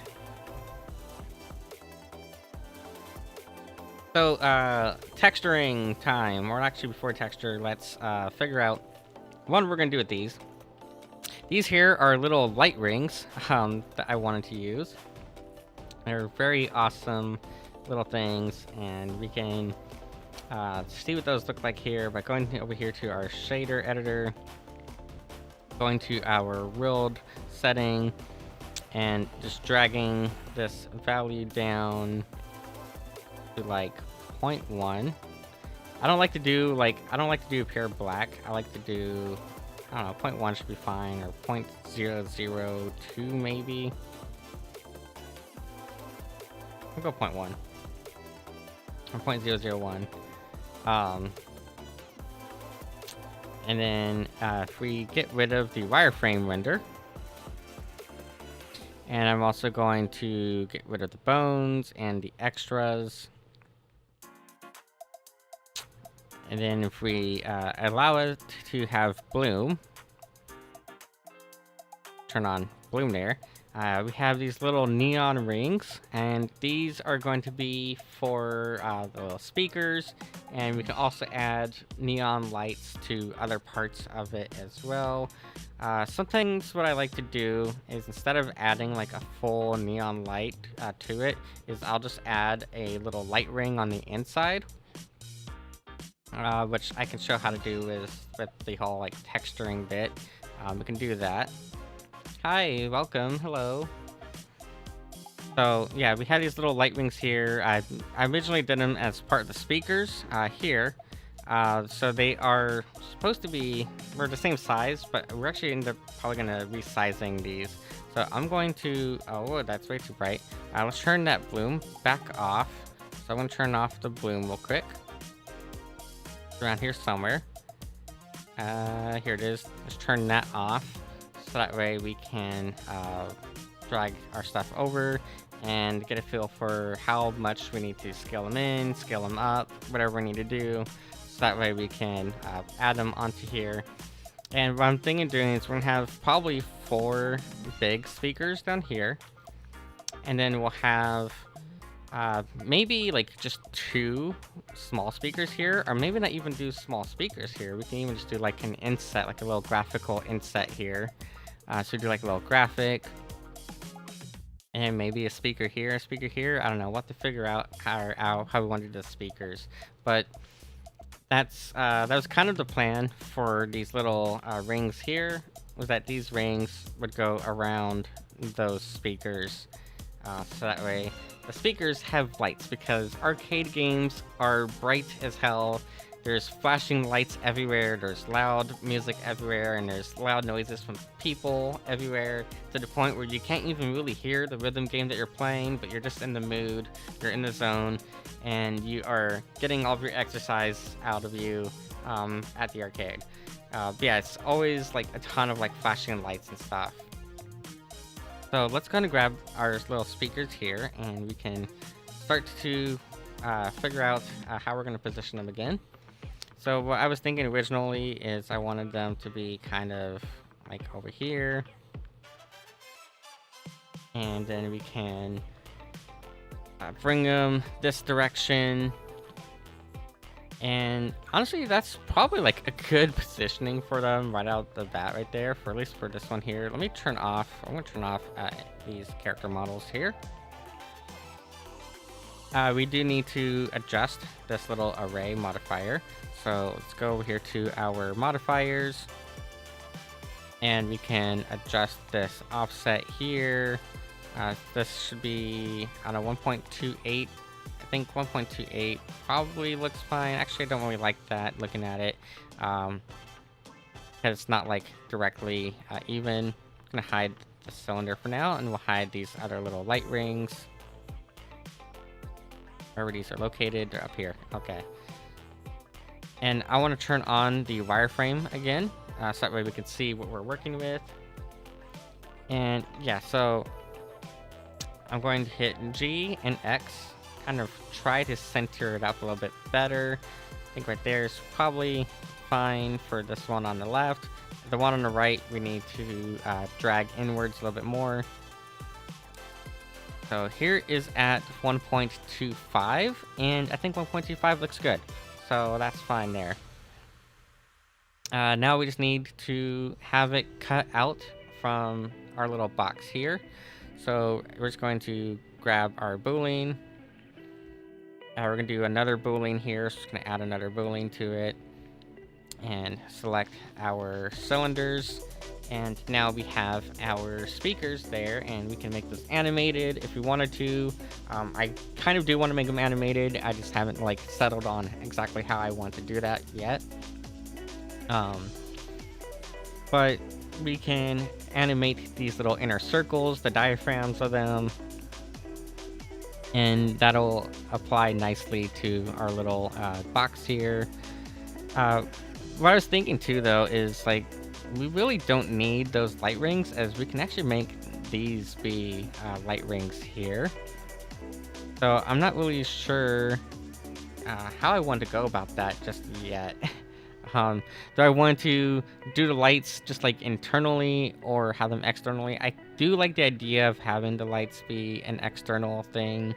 It's just a matter of, I don't know. I don't know. It's just a matter of like, how do I want to be placed? Real quick, I'm going to select both of these. I'm gonna hit tab to go into edit mode. And I'm going to select this face, and I'm going to hide this face here, because I want to see where these are lining up. So I'm also going to hide these ones here. And as you can see here, our angle is not quite aligned. And I want that angle to be aligned properly. So we need to grab the cylinder here.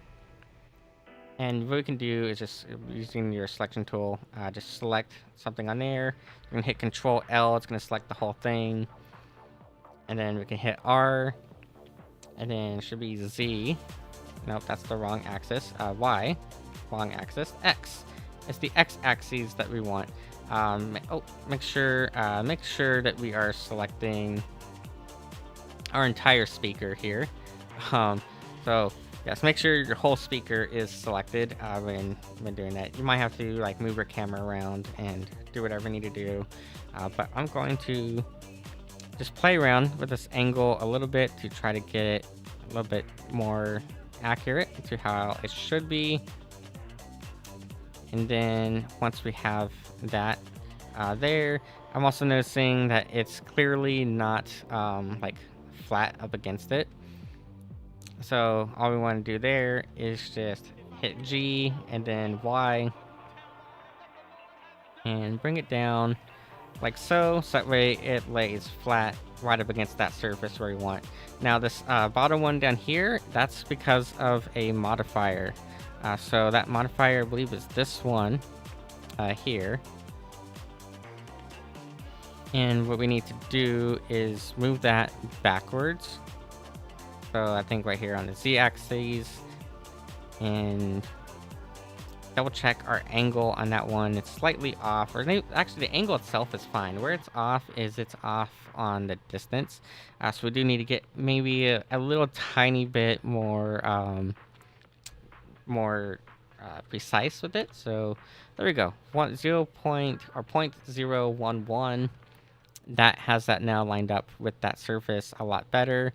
It's still not the best. You can see here it is kind of slightly off. Maybe what we need to do is just Control R, not R, just hit Control and then X, and then I don't know, figure out the best alignment for it as best we can. RX. A lot of like trial and error. And if we are really that concerned about it, another thing we can do is just simply, simply push it back a little bit further in to where it's intersecting. It's going to get cut out anyways, so it's not like it's going to be a completely huge major deal, because we are just going to cut it straight out of the mesh. Yeah, that should be fine. Okay. Just double check up here. How does it look up here? And same thing, we're slightly under, but like I said, we're going to end up cutting it out of the mesh directly once we go back over to our other mode. Yeah, it looks good. Okay. So I think those speakers there are probably good where they're at. What I'm gonna do is I'm gonna hit F3 real quick, and I'm just gonna type in show or reveal, because we did hide stuff, and I don't remember what the hotkey was to reveal hidden. So I'm just gonna hit F3, type in reveal, click reveal hidden, and that's gonna bring those faces back there. So now we can figure out what to do with these light rings and how we want to place these. So I'm just gonna drag them over for now. I'll just keep dragging them over until they are roughly where we want them, and then we can fine tune how they are sitting. So now I'm just gonna drag it this way, drag it up. That's the wrong button.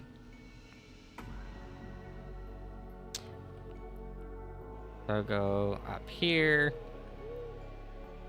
then I don't know about that way. They might not be scaled perfectly to the speaker, but I tried my best when we were modeling this on Monday. I had tried my best to try to get it as close as I could to the scale of the speaker. I feel like that should be fine. Yeah, that should be fine. So it'll be these little LED light rings here. And what we might want to do is just, have that selected. Select this thing here, this big old box. Maybe select all of it. So just select all three of these. Have into our edit mode. And again, maybe we just want to hide this face, hide that face, hide that one. And just kind of double check our rotation and stuff again. So I'm going to hold down Alt, hit A to unselect everything. There should be Alt A. It's not deselecting for whatever. Oh, it is deselecting. Okay. Yeah, Alt A. Did it not select the circle? For whatever reason, I feel like the circle is not selected, or it's not getting selected. Yeah, Alt A. Okay, hold on, Tab. Yeah, maybe it didn't select it the way I wanted to select. But here we go. Yeah, why is it selecting through? What I want to do is I want to move that thing. Huh. I wonder if it's because of, like, whatever modifiers I have in, but it should be selecting our circle here, and it's not selecting it. Unless what it is, it's that maybe I have the wrong circle selected, which could be a thing, I suppose. No, that should be fine. Okay. Here, actually what I want to do is let's copy the rotation from here. So, oh wait, these are not rotated though. Why are the speakers not rotating? Oh, they are. Okay, 82 point what, like 3. Just gonna copy that and then just paste that onto here. That was on the x-axis, and that ended up, I don't know, making it go off wherever the fuck it went off. So clearly our rotations are not quite where they should be. I don't know, just have to eyeball it again, I guess. So it'll be R and then X. Oh yeah, see, the whole pivot is what's off, actually. So to fix that, I'm just going to come up here, set origin, center of mass, and now that pivot is going to be in the center of this little block here. And let's actually hide the cube. I want to hide this cube here. That way we only have these. We only have these to worry about now. So with the cube hidden, we can grab this. And we can play around with our rotation to try to orient it as best as we can. Maybe, I don't know, right there. I'm not trying to be 100% perfect. I just want to be, you know, close enough. Still a little bit off on that, I think. I don't know, right there maybe. Seems good enough to me. So let's go ahead and re-enable our other little modifiers here. We are going to want to move these around just a bit more. So first things first, this y-axis, that's going to be going backwards. What's this x-axis or z-axis? Just got to play around with it, make sure that it lines up.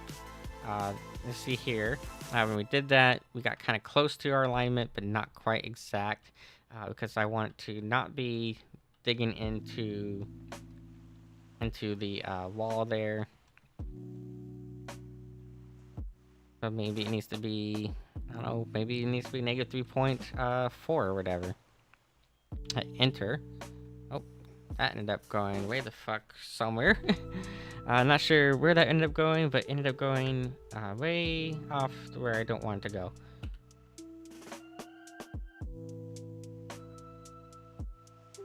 So that value there is actually going to be the height of it. I think our height was probably fine as it was.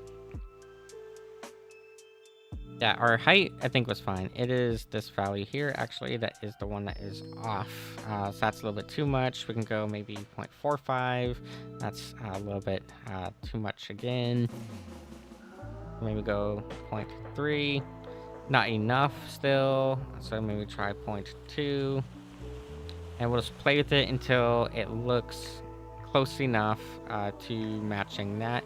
Actually, I think that is probably... That's probably about right. Yeah, that looks good. It's slightly off on the rotation still, but again, I don't want to spend too much time trying to adjust the tiniest little angle rotation. As long as it is close enough to how we want, it'll be fine. So we can now we just need to focus on getting these lined up this way. So we're going to set our camera this direction. And then we're just going to use this other array modifier here, bring it down to wherever we need. 0.93, close, not quite yet. And then 9.2 is a little too much to the left, so maybe 9.25. Still not quite perfect, but I would say it is close enough, in my opinion. Not really gonna matter too much, and it's not like these things have like the most perfect of engineering themselves either. They really do not have the most perfect of engineering, so I think it'll be fine. Maybe drag this down just a tiny bit. There we go. Cool. So now we have that there, we can re-enable our body of our machine. I remember what this, oh, this cylinder here is. What is that cylinder? What was that cylinder for?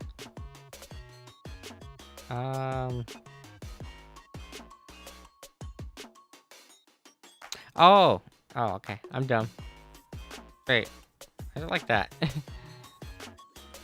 What's this one then? Oh, okay. See, I should have been naming my parts this whole time, but I haven't been naming the parts, and now that's kind of like biting me in the ass. But I should have been naming the parts this whole time.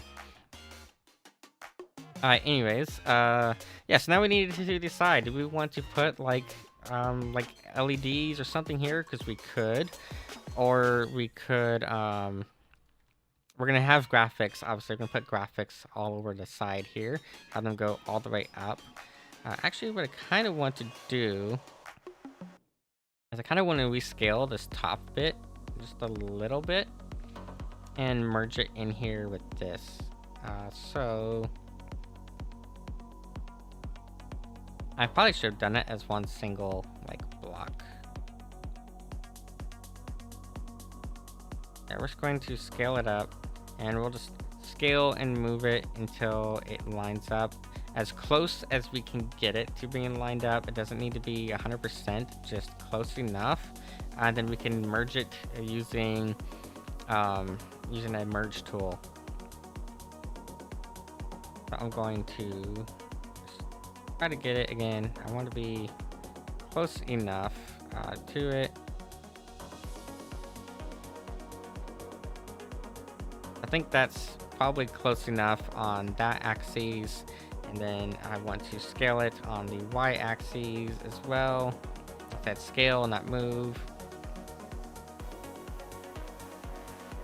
And if we need to, we can, back it up. We can do whatever we need to do. That is going to be a lot closer for our scaling. Hi, welcome. And so it's not going to be, again, it's not going to be 100% exact, but as long as I get close enough to how I want it to be, no one's going to be able to notice anything's wrong with it anyways, if it's all done right. And I think we have done it more or less right. So with that in mind, I'm going to grab both of these and I'm going to merge them into one single object. Now you notice here that I end up transferring that whole material to it. It's because we didn't have any materials at all assigned to the other object. So that's why that happened. But what I want to do now is I'm going to tab into our edit mode. And I'm going to go into vertex mode. Oh, thank you for the follow or the biddies, whatever it is. I can't see right now because my overlay setup is all like messed up. We're going to merge these by distance, and we might need to bring it up just a little bit. 0.2, that seems to work there. And we're gonna do the same thing over here. And we'll fix this little spot right here as well. So again, it's merged by distance. Just trying to merge them all so that way it's like one continuous object here, that we're not having a bunch of extra objects.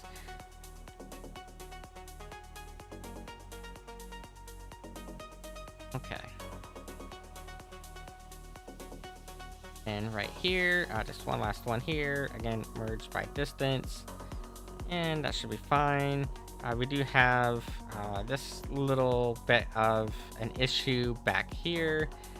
Not a huge, huge deal, but we'll fix it for sure real quick. So I'm just going to, basically what I'm just going to do is I'm just going to grab this end here, and what I want to do is I just want to place a little vertex here. Oh, I don't want to select the whole thing. I just want to grab this, bring it here. Why is it not letting me add that vertex right there? Why is it being dumb? It's being dumb and annoying. Because what I want to do is I want to bridge these together.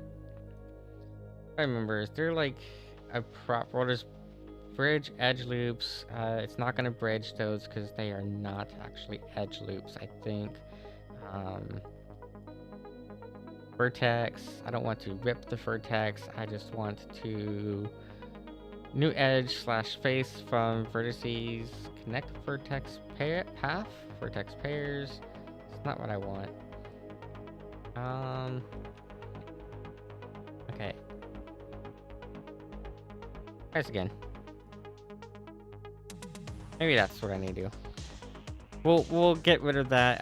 That is not how you want to add that, but that's how I'm gonna add it real quick. I'm just going to merge that in real quick, and then we'll do the same thing. Way the hell over here on this side. Again, this is not the proper way of adding that, but as long as it works, then it works, and that's all that's gonna matter to me. So yeah, what happened there? Why is that vertex is like way down here? Okay, merged by distance. And we can actually just grab everything and just merge by distance. That should be fine. Except not, because that didn't even solve the problem that I was trying to solve. So, let's try this again.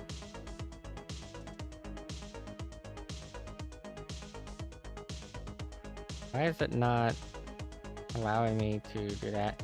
We are making a Dance Dance Revolution arcade machine. So we have here... Oh, I put a big ol' hole in there. Don't want that big ol' hole there. We are making a DDR machine. So that way VTubers can use this as a prop for like an arcade scene and show themselves playing Dance Dance Revolution. Okay. Oh, that is still hidden. For whatever reason, that is still hidden. Okay. We have that there. Yeah, why is it not letting me... There we go. That's what I wanted. So I'm just gonna now grab these, merge by distance there. And for whatever reason, it has that hidden still. Just unhide that. There we go. And then once we have that fixed, we can simply delete this edge, just dissolve the edge. And yeah, there we go. And if we need to now that we have all this, we can go to merge by distance, maybe not have it that much. You'll see down here, it'll actually tell you how many vertices are being removed. So only one vertex has been removed. That's fine with me, as long as we are cleaning up our mesh here a little bit. So that way, it's all much nicer back here. All flush is really what I want it to be, is just like completely flush. What I might do too, maybe we can select this little edge here and select this edge, and then we can scale those in a tiny bit, just give it a little bit more flair. It's not quite the scaling in that I wanted, but we can play around with it, try to get what it is that we're looking for.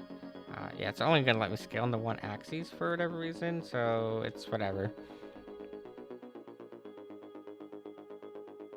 Yeah, because I wanted to bring that in a tiny bit more, like so.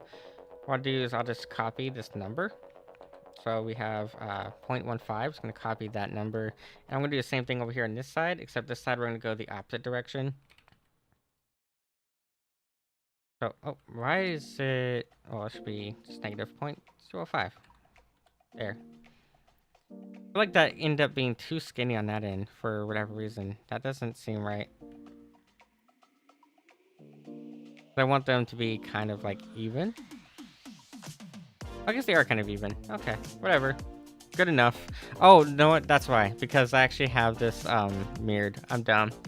I am so dumb. I forgot that I had clicked on the mirror button up here earlier. And so they actually are even. But yeah, I just wanted to be just a little bit more, well, angled there. So that way it just looks a little bit more appealing to the eye for us. So now we can actually start getting into our actual proper texturing process. So before we start texturing things, I would like to start applying some of these modifiers here. So obviously we have a bunch of things here with modifiers that we're going to need to apply. So basically just find your modifier, your thing that has it, whatever it is. Click over it, and then you can just hit A, or Control A. That's going to apply it. Control A again, and it's going to do that for everything that has a modifier attached to it. You're just going to go to your modifiers and just Control A, and that's going to now merge all of those together. I don't think any... Oh, these also have modifiers here, so just make sure again that you're merging these. Why can I not apply these modifiers is perplexing to me. Transform curve to mesh. Oh, okay, that's what it is. You just need to go up here to object sometimes, depending on how you do an object. That one was done as a curve, so because it's a curve, not a like circle or cylinder or torus, we use the curve for that. And so you actually have to convert the curve first to a mesh. So all you can do is just like select it, and then come up here, go to convert to mesh, and that's going to convert those curves into that. And I believe that actually applies the modifier directly already, so you don't have to worry about that anymore. So now we can actually start getting into texturing. Oh yeah, I also want to apply the modifier here, because honestly I think that is where we want those. So I think those are perfectly fine as they are. So same thing, just modifier is disabled. What do you mean modifier is disabled? How is this modifier disabled?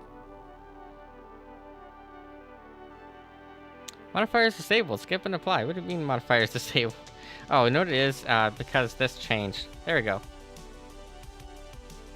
So now we can hit Control A on here, and it's gonna apply that boolean to it. Just that way we are cleaning up some of our meshes there. Can now be cleaned up a little bit better, and we can get into properly texturing this for how we want it. Also keep in mind too that when we export this to like a game model, these are going to become a bunch of triangles. So right now you don't want to see all these triangles here, but when we do export it to a game model, it's going to become a bunch of triangles. Another thing I want to fix too here real quick is I need to go into our edit mode, and I just want to select this vertices and this one here, and I'm going to set the camera probably like this direction, and I want to drag this up on the z-axis to make it a little bit more parallel. Still not as parallel as I want to be, but it's kind of a pain sometimes to get it just right. Again, what I should have done is I should have been using the precision tool set from the beginning. But who uses the precision tools when you're supposed to be using them? Clearly not me. So those are all good there. What we might want to do too is we can actually dissolve this face. This face doesn't need to be doesn't need to be cut up like this. So what we might want to do is select this and just kind of optimize it a little bit, kind of clean it up a little bit. You can just simply select the face, hit delete, and then go to dissolve face. And it should dissolve it. For whatever reason, it didn't dissolve it. So maybe what we need to do is select all of these. Well, right there is fine. What I need to do is I need it to be these three. I want these three to be one single face. There we go. So now that's all one single face back there. And then up here, I think we could do the same thing here, but it might be fine. Should be fine. To be fair, we did like cut like a lot of things up. Nope, my camera's like, where the fuck? Where'd my camera go? How did I get all upside down? Okay. Assuming you don't suddenly make your camera go all upside down, you should be fine. Just don't be dumb like me. I want to also merge these ones into a single face as well. So again, just trying to clean up the mesh a little bit, make it a little bit more optimized. And that's not dissolving those, probably because these are not quite even. And actually, yeah, if you actually look at the back of the mesh here, you'll see here, this side here is poked in a little bit and that side's not. So that's probably just because when I was modeling this earlier, again, it's this edge here. It's this little edge here. I did not properly like align stuff up. So if I go back here, it's closer now. Still not 100% exact, but again, I'm not gonna care. In the end, I doubt anyone's going to notice.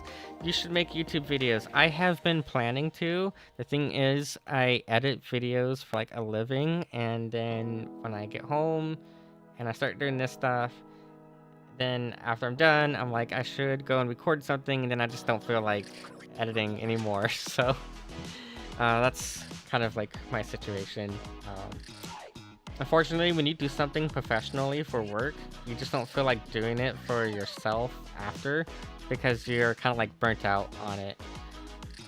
But I do need to. I've been wanting to, and I do need to actually make proper video tutorials at some point. That is the goal, at least, is to find some time in the near future to not be burnt out on it and to actually make some proper videos. Okay, so that one's now dissolved. I'm going to do the same thing on this side. Again, just trying to do... Actually, no, wait. Actually, let's not dissolve that one. Don't dissolve that one, because I actually want this to be a different color than this. So this is where we get to start applying our materials. Yay! We're going to go ahead and select all of those there. And we're going to start with another material here. So do material here. We really should be naming these. So I'm going to name this screen outer. And then we'll name this one screen inner. This one floor plate. So that will be named floor plate. We'll enable this other one here. This one body 1, and we'll probably have a bunch more materials for the body, so that way we can do actual like graphics on the side. I'm just gonna grab floor plate though, assign it here, and we're going to, I don't know, make it like a metal color. I think what I'll try to do here is we'll do just an even neutral gray. And we're going to set this to metallic. So I'm going to make it metallic 1. And roughness, I want to kind of drag down to, I don't know, or just like a value of 1. You might want to actually make the roughness just a little bit more, lesser. I don't want to be like super, no, not the tack, it's the roughness. I don't want it to be like reflective. It doesn't need to be this reflective. As you can see here, this is way too reflective. But that's what the roughness slider affects. The roughness slider affects how reflective it is. And since it is like a metal floor plate, I want to have some reflection, but not like a huge amount of reflection. Like, I don't know, probably about there. Probably good. What is that, 0.3? Would be 0.3 even. So that's fine there. Actually, I feel like that's still a little bit too reflective. Again, I want it to be reflective, but not like super reflective. Let's try, I guess we'll do 0.5. We'll try 0.5.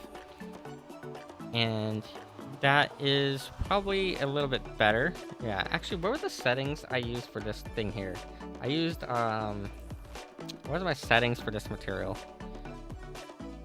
This one, we did 0.5 and 1. Yes, that's exactly what we did. And actually, I just want to copy that same color. And I'm going to apply that same color down here. So really, I could have just applied the same exact material to it, but it's fine. Okay, and then we have screen inner is going to stay the same. But overall, I want to adjust the color of the whole thing.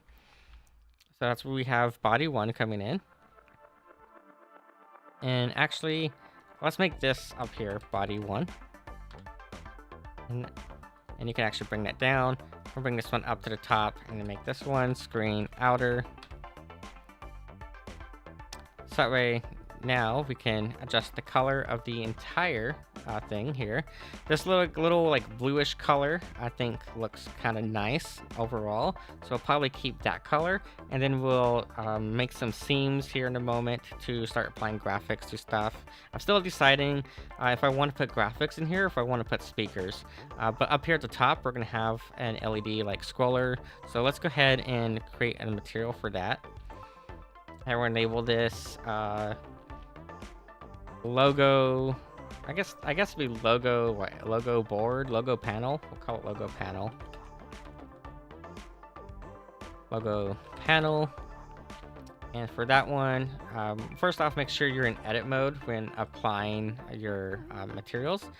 We're gonna apply that one there. So that's where our little logo board's gonna be. And then Yeah, no, I guess we can. I don't want. I guess the real question is, do we want to do a full graphic all the way up the whole side, or do we want to just only do like one panel here? I guess we could do the whole thing. We could do the graphic across the whole thing. So we'll label this one here. This is graphic left. And then we'll do another one that's going to be graphic right. Okay, so we have those there. So for graphic left, we're going to just select these panels here. And I think we'll leave the top as it is. We'll leave that top part as it is. And we'll assign that material. And then same for this side here. We're going to select these. We're going to assign the graphic right material. So that way we have where our graphics are going to go. And I think what we could do too is we can do like a little like inner light here. So maybe we want to do an LED strip. So I'll come here and I'll make a new one. Maybe LED strip. And then what I'm going to do is just apply it to all of these inner ones. So these are only going on the inner side here. And all I'm doing is I'm holding down Shift and clicking on the faces that I want to assign it to. So we're just going to hold down Shift and click. And then make sure we have LED strip clicked on and hit assign. And that one, we can start coming up like a color. I don't know, maybe for now we'll go, I don't know, whatever color this is. That looks kind of nice. I'm going to copy that color. So just hover over it, hit Control C. I'm going to go down to emission and just paste it down there under emission. And if we go over here to our rendered view and we were to turn on bloom, if we turn the bloom back on, you'll see that those now have some color, or they have like a bright light effect to them. So that way, I mean, it'll depend on what angle you're looking at. Obviously, it'll whatever angle you're looking at, it's going to depict how that lighting is going to be working.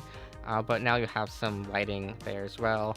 And I also want to do that up here.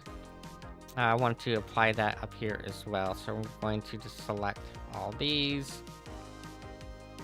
Don't want that one, but we'll select this one. And we'll just apply that same LED strip material.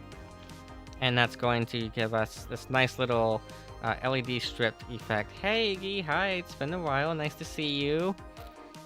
And if we wanted to, we could also do it down here, but I actually don't want to do the LED strip down here because we already have these LED rings down here. So we don't need to worry about doing that down there. But for sure, we have those LED strips there now. We can go back over here to this view and turn off bloom because that's going to blind me. There we go. So now what we need to do, so we can start... Oh, we also need to... I totally forgot to do this, but we are going to also need to give materials these buttons. We'll do those last, as well as like these as well. Those we'll want to do materials for. But we're slowly coming along, slowly making this look nice.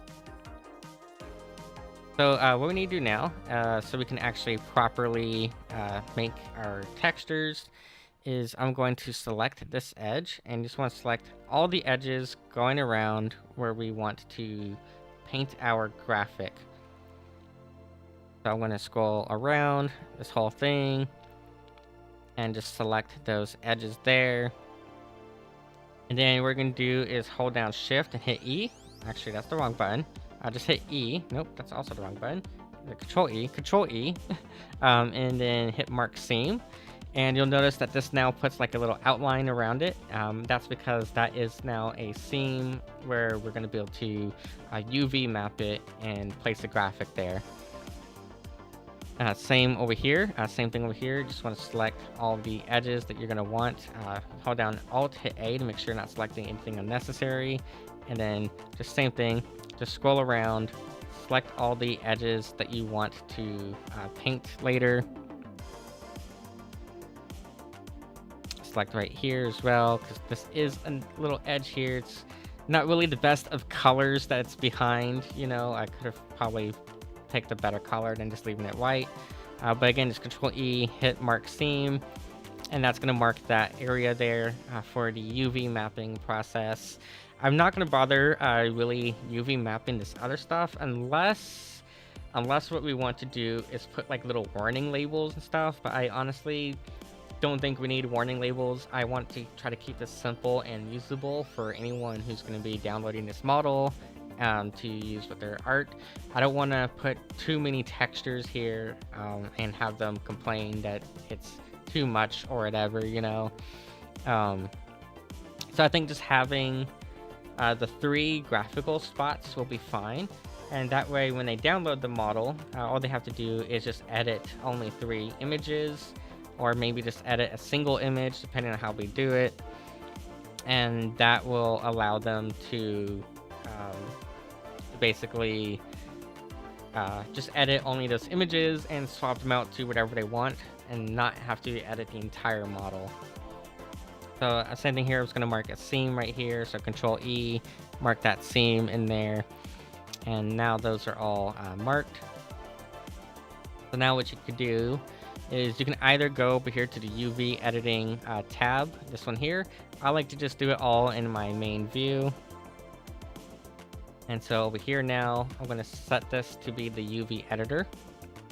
I'm going to give you this nice little square. I'm kind of blocking it with my head. I'm sorry, my head's big, but we have this little square here. And now if you hit A to select the whole thing. Actually, you make sure you're in edit mode when you do this. When you're in edit mode, you can hit A, and you're going to see this big ol' like blob here. What you want to do now is come up here and click Unwrap.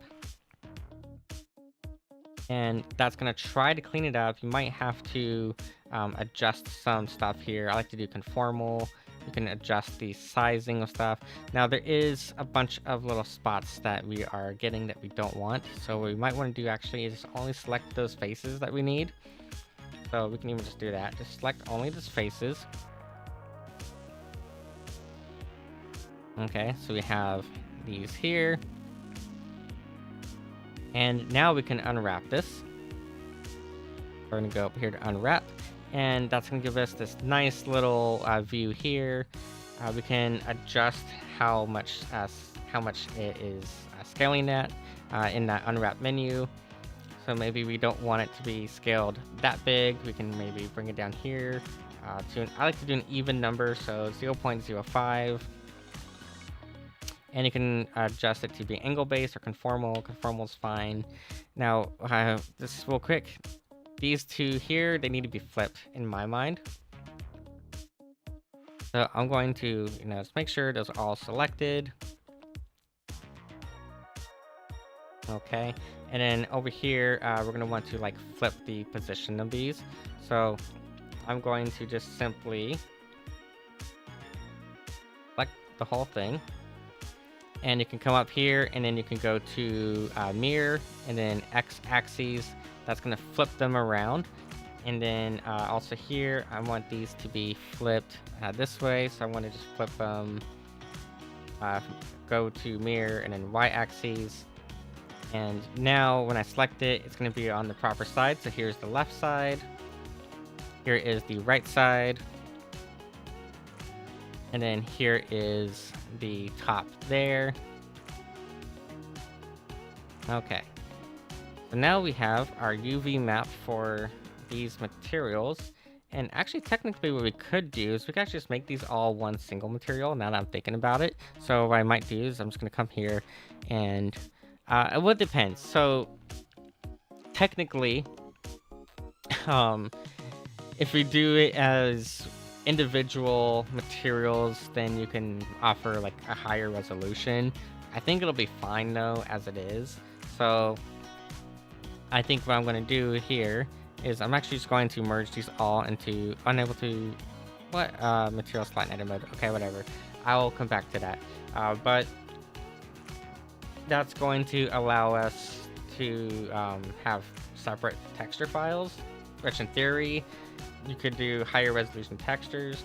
but I think it'll be fine to just simply give everyone a single texture file, so that way there's only one image that needs to be edited, and they don't have to do a whole lot of effort and work on that. So now we have that there. Maybe what we might want to do is maybe scale this one, or we can just center it. I think we can actually snap it to the center. To selected, snap to pixels, center. Didn't actually do shit there. That's disabled. So I remember like the easy way of just like aligning it in the middle, but it's whatever. Yeah, I'm trying to remember the easy way of aligning that, and it's been snap to point, snap to edge, snap to point, circle, straighten, X, Y axes. Whatever. I'll figure it out.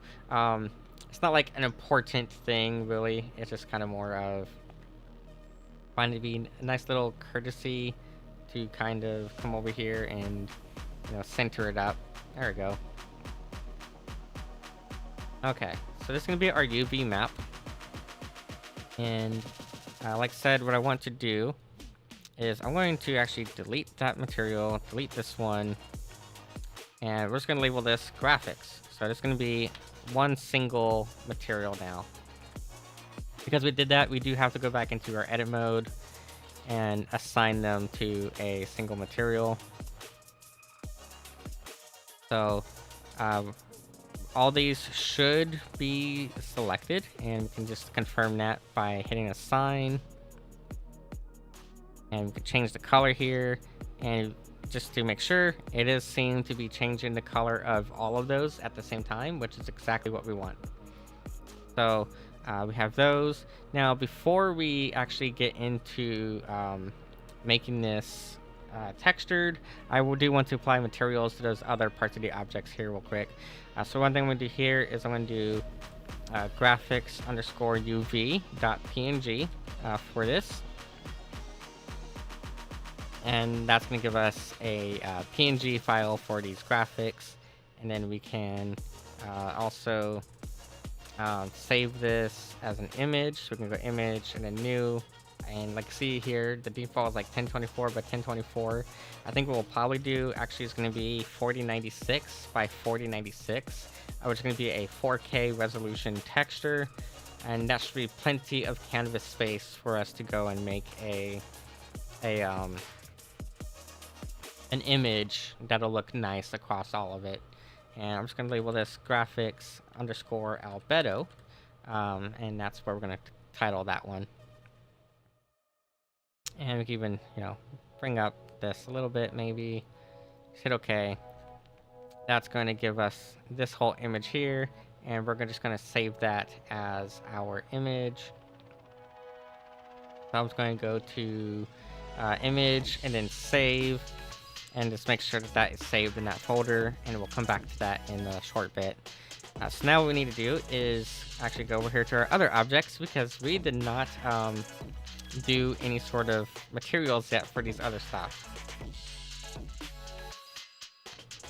So first off, that's right, we had speakers here. We had extra speakers. I totally forgot we had extra speakers right here.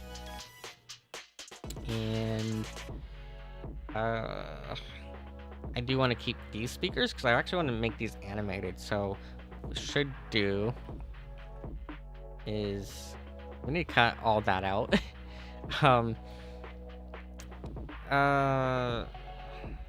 Why did it not? I mean, I guess it did properly work the way I wanted it to work, but at the same time not.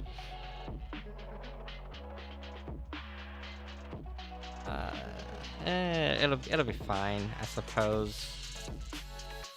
Just I was thinking in my mind that we would have these extra speakers here, and I don't know. I did a stupid. Basically, is what happened. I did a stupid.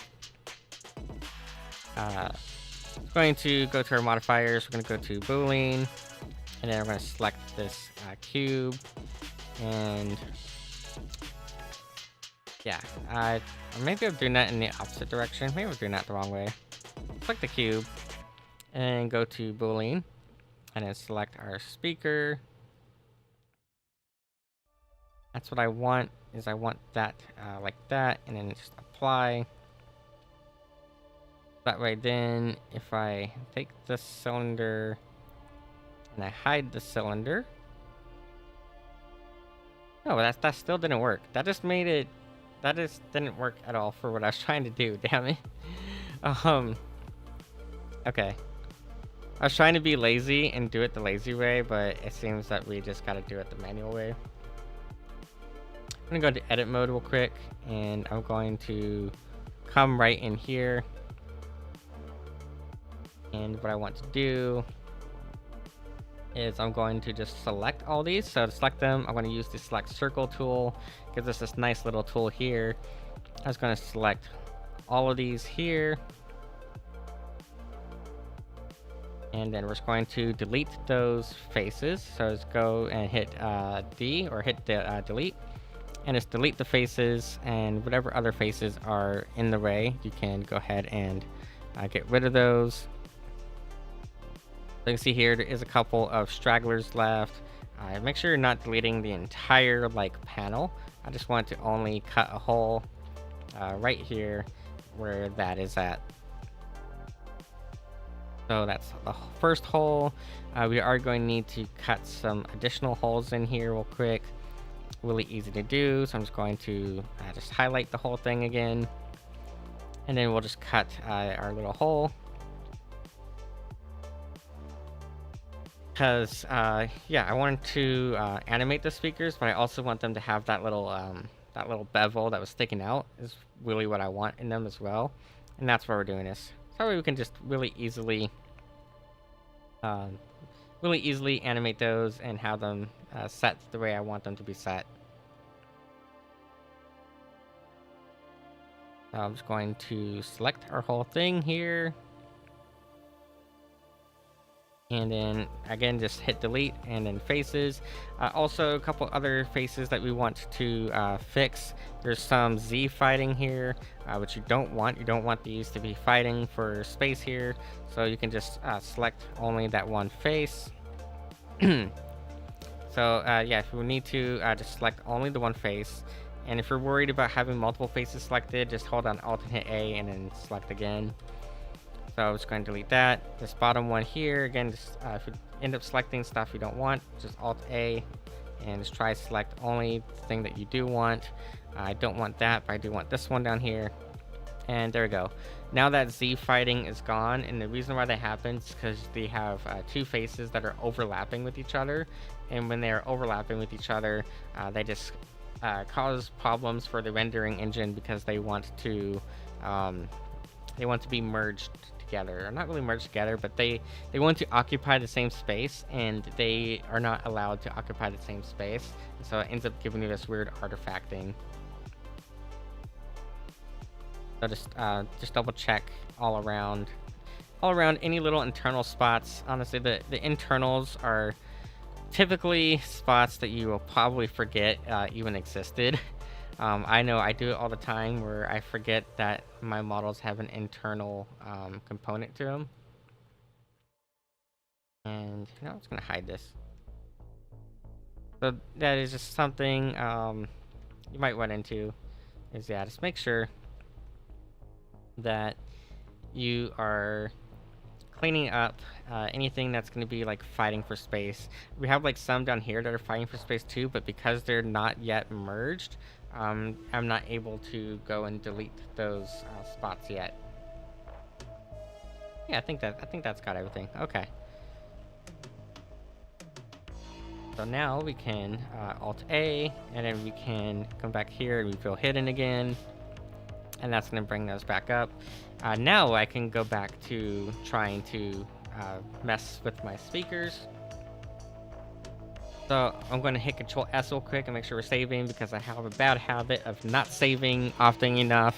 And because I'm not saving often enough, Blender will sometimes crash, and then I am shit out of luck and having to redo a bunch of stuff that I shouldn't have to redo.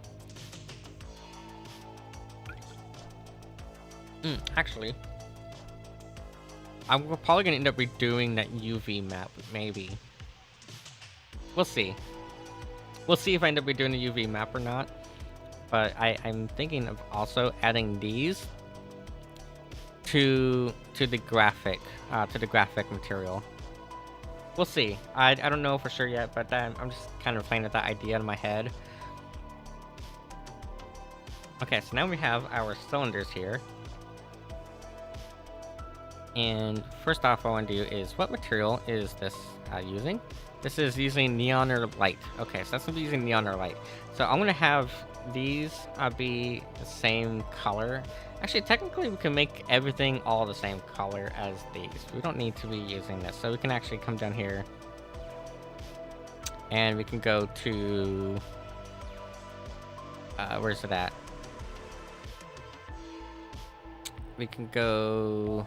wherever it is listed at here. It's listed somewhere. Here it is. LED strip. And then that way, those lights are all going to be using the same colors. Or we can just leave it as the neon or light. It's going to be a different color. I kind of like the idea of having two different LED colors, because I kind of want these to maybe change colors, which is something you can do in Unity. You can't necessarily do it in everything, but you can do it in like Unity with a little bit of work. So let's just grab here, and we're gonna do is we're gonna create two materials here. So this first one is gonna be speaker. We'll do speaker body, and then we'll do another one here that is going to be speaker diaphragm. I think I spelled that correctly. I might have spelled it incorrectly, but I think I spelled it correctly. And then we'll do our last one here is going to be that neon or light material. So it's going to be probably down here towards the bottom. Oh, not neon or wall. We want neon or light. So it should be that one there. And I was going to double check, make sure it is. Yep, that is correct. Okay. So now that we have those assigned, we can go into our edit mode. We can just get rid of this view for now. Can I just collapse the view, or do I have to keep the whole thing up? Just collapse the view like so for now. And probably collapse this thing as well, so you guys can see just a little bit better. So first things first, let's make sure that we are selecting what we want. I want this inner circle to be given the diaphragm material. So we're just going to give that the diaphragm material. I'm going to give them all random ass colors for now, so it's not going to be like perfect, but we're just going to give them completely random colors for the meantime. There we go. Those are all going to have that same color, and then I'm going to grab the neon or light color. I want to paint a whole circle around here. I want to paint, actually, also make sure your selection mode is set to like additive right now, because we are in painting mode now. So we're going to select basically the whole circle around here. And then I'm going to hold down control and deselect the outer ring. Deselect this part here, because I only want those like inner rings as part of this. And then deselect that. I'm going to go ahead and hit assign. That's going to give us the neon or light material. I was thinking of maybe putting that up here as well, but we actually don't need to do that. So that's fine there. And then the whole rest of it is going to get the speaker body material. So we're going to do this a few times because I was a little bit dumb. We could do is come up here, select invert. That's going to invert the selection and deselect that inner one, and then give it the speaker body material, and we're going to bring that down, I don't know, down there maybe for now. So now if we come over here to this view, you'll see here, if I unselect it all, we now have our colors there. And this diaphragm, I'm actually going to make it kind of like a grayish color. So maybe I'll start with 80-80-80, which is a neutral gray. And then bring it kind of down. I don't know, 38-38 is fine. Or 40-40-40. Okay, so that's there. Now, again, we do have to actually do that for all of these. So it might be easier to do. Just select all of these, actually. Except for... I don't know. Select all of it except for the one that we already did. So we already did this one, and we're going to undo that one. Just hit assign. I didn't fully deselect everything, so you might just need to come in here and just kind of fix that one selection and make sure that it has neon light material. Now we have that, what you can now do is draw your little inner circle here. We're gonna do this on all these different sides, but just make sure we have our little inner circle. Get rid of the outer circle on this. Same thing up here. And we're gonna do this on every side, basically.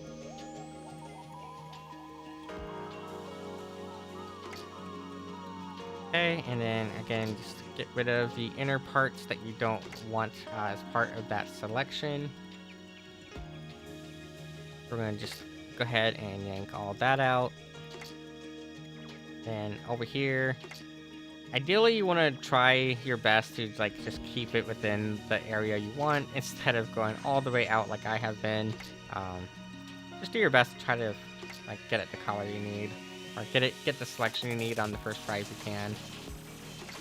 Alright, so those are all going to get that neon light material now, so those now have that.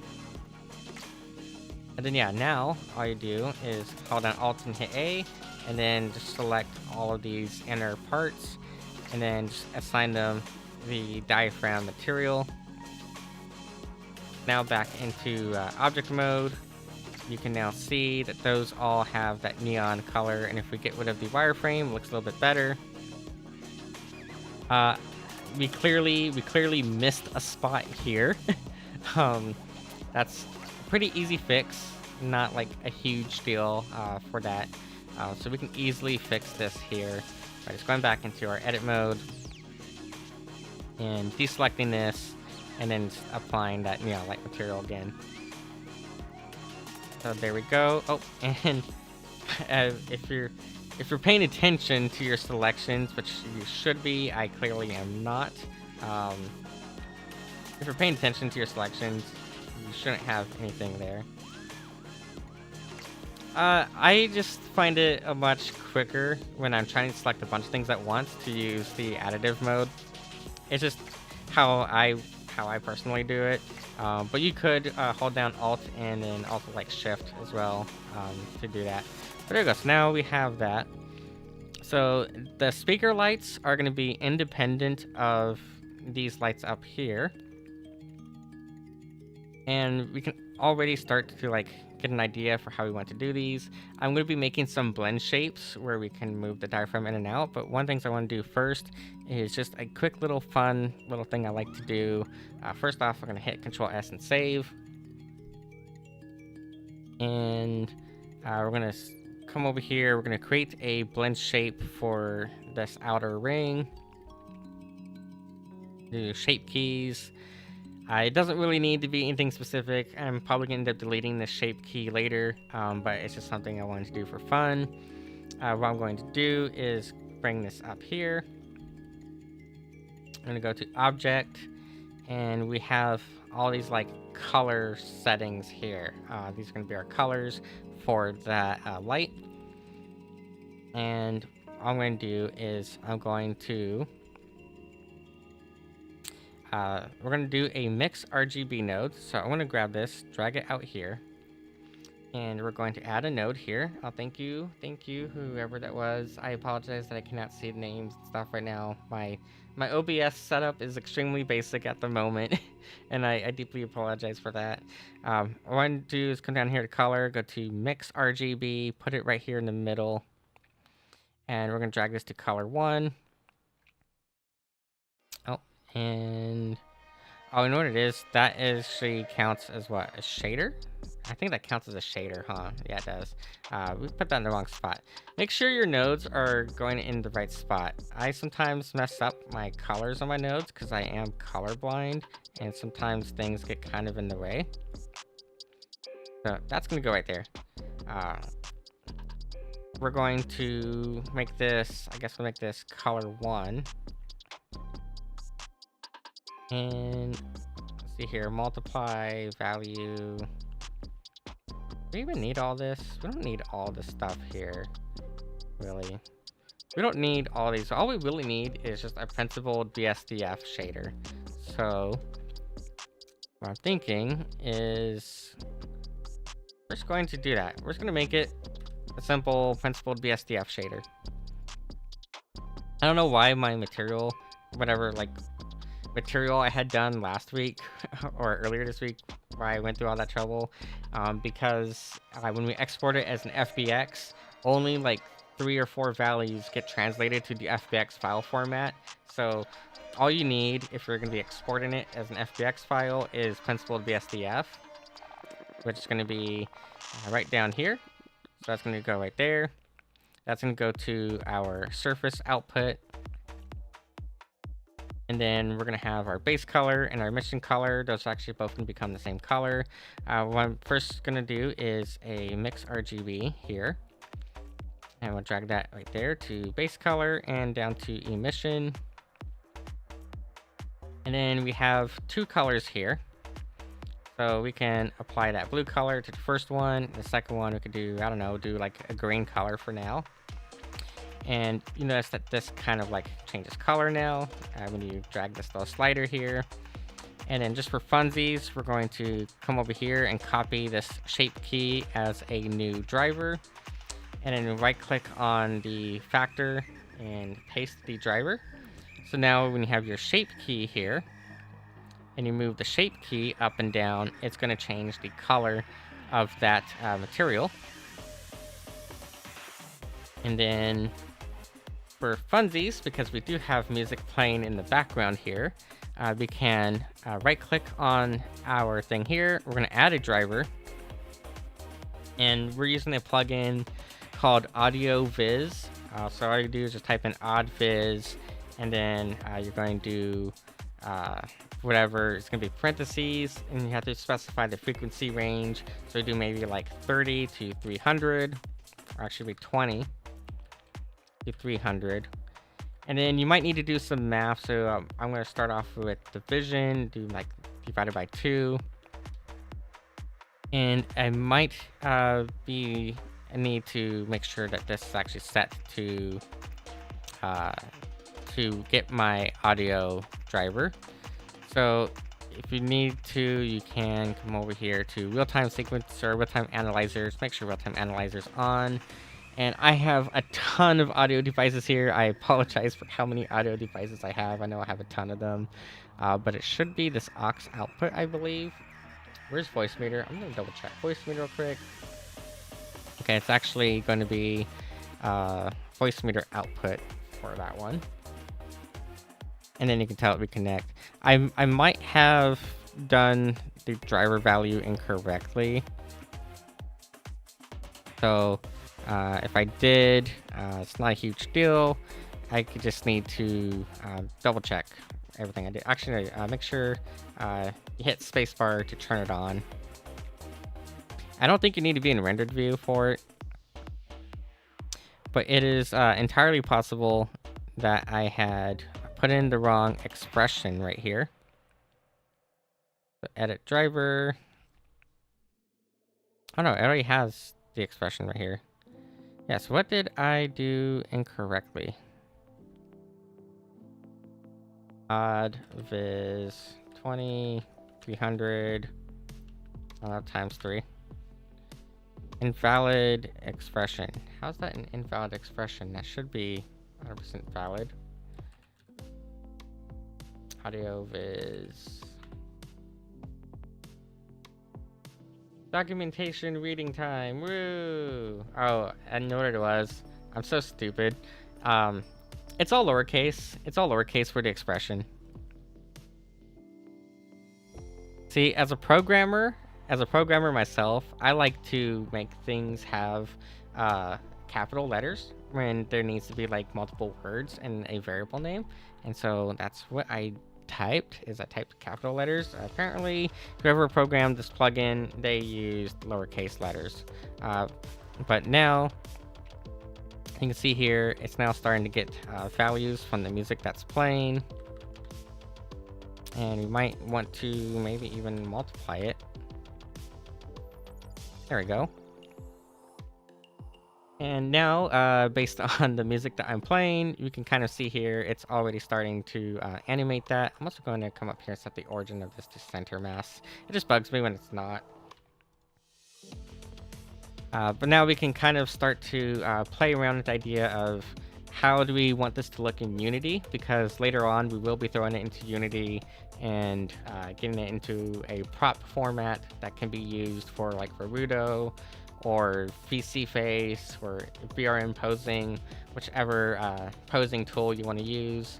Also, one thing too, if you're going to be doing like the audio visualizer, you might want to set your thing here to like 60 FPS.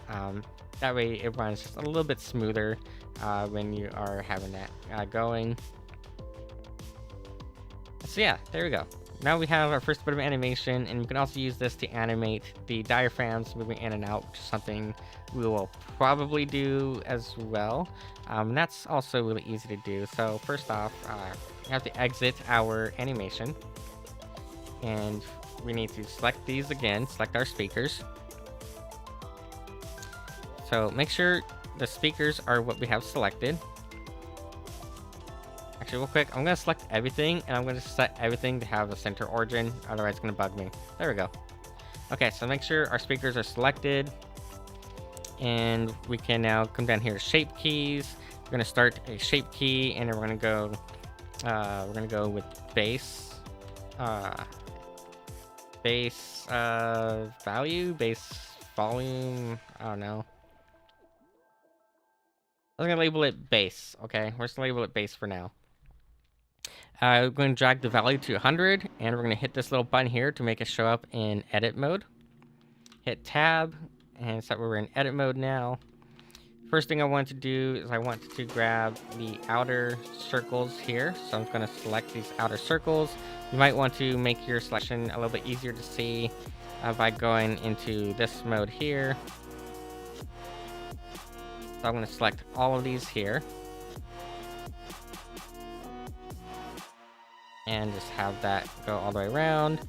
Again, just make sure that you are selecting only the face circle, not the convex or concave, whatever the fucking term is. You don't want to select this outer part, basically. Just make sure only the inner part where the diaphragm is, that's what you're selecting. And then you're just going to do the same thing here. Just select that whole bit there. Okay, so that's all selected. And now you can maybe put your view here. It might be a little bit easier if you actually hide this whole thing here. We're gonna hit G and then Y. And we're gonna bring it down, I don't know, maybe about there. You've noticed though, it did kind of put it in like a weird spot there. You might want to select maybe normal, or either normal or local. I think local should be fine. And then I'll just try again. It's going to be G and then Y. And or actually, maybe it's going to be Z. Yeah, G and Z. And just bring it back. It's still doing this weird thing where it's going to be like kind of distorting it by going up a little bit. It's not exactly what we want. So you might have to like adjust your little transformation setting there. There we go. That is a little bit better for what I want. So what I like to do is I like to first bring that in like so. And then I like to then grab the entire thing and bring it in.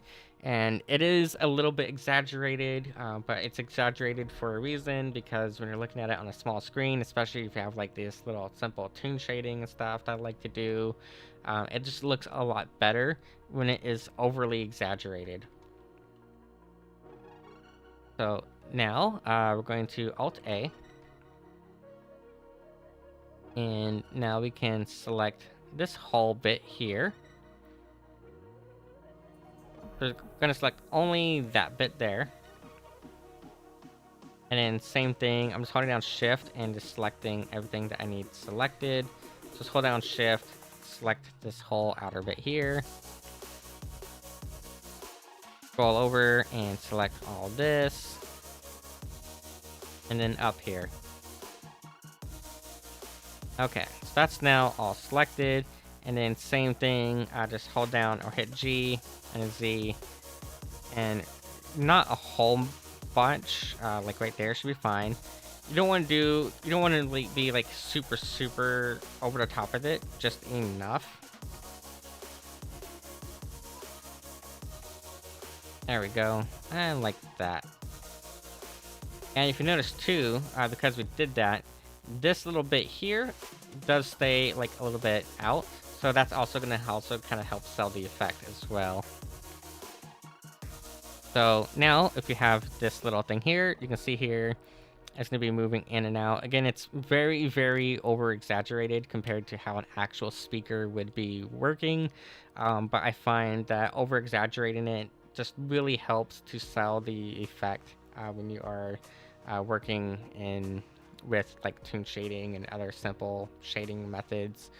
So now we can go back to our object mode, turn everything back on, go back here to our colored view, and with the speakers selected, actually what we do here is just right click, copy driver, click on our speaker, and then we're just going to paste our driver there. And now we have little animated speakers that should also be changing color. There we go. So now we have these animated speakers, and because they're done as blend shapes, when we then go to transfer this into Boruto or VRM posing or whatever it is, because they're blend shapes, it's just a matter of toggling the blend shape on and off or adjusting the slider for the blend shape. So yeah, now we have these really cool little speakers here.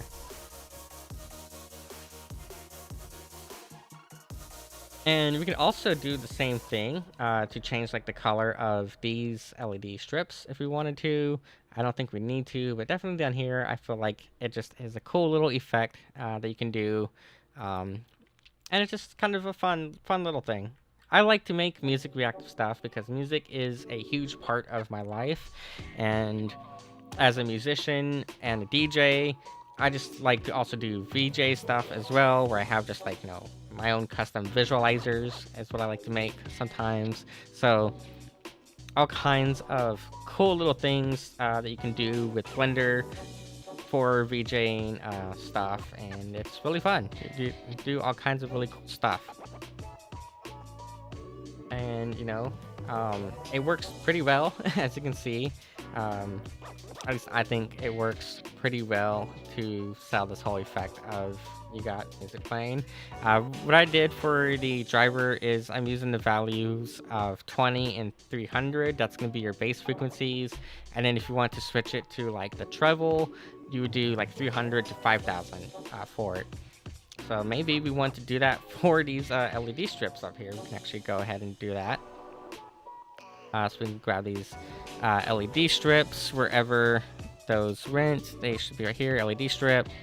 And you would do the same thing. You come down here to your principled BSDF shader. Just going to copy this value here. And we're just going to do basically the same thing. Go to color, and you're going to do mix RGB. Paste our first color there. Copy it to both the emissive and the base color. And then you're going to come up with a second color, maybe do orange or something, I don't know. But orange is an easier color for me to be able to see, so we'll go to orange. And then you would create a shape key here, so we just do a shape key. Label this treble. I think I misspelled treble. Oh, no, that should be fine. Yeah, it should be spelled fine. So let's do the same thing. Copy that as a new driver, paste it into the factor here, and then edit the driver.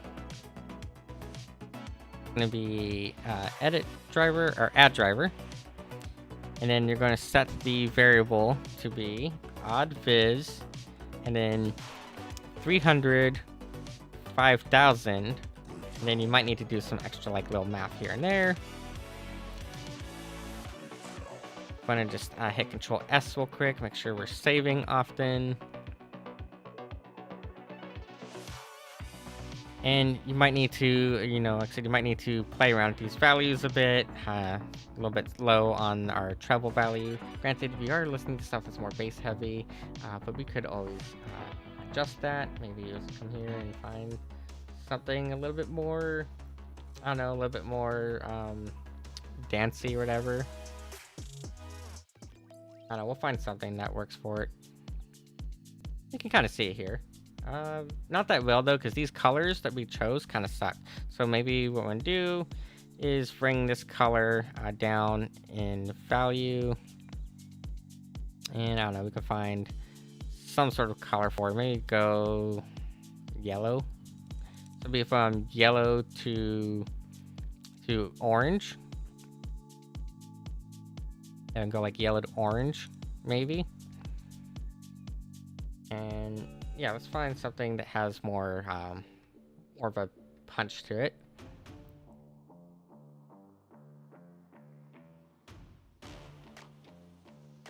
Yeah, so we are, like I said, the treble value is the one that usually you're gonna need to like fine tune a little bit more.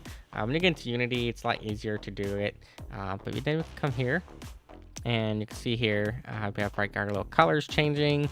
We should have a light in the scene somewhere. I like to bring the light over here.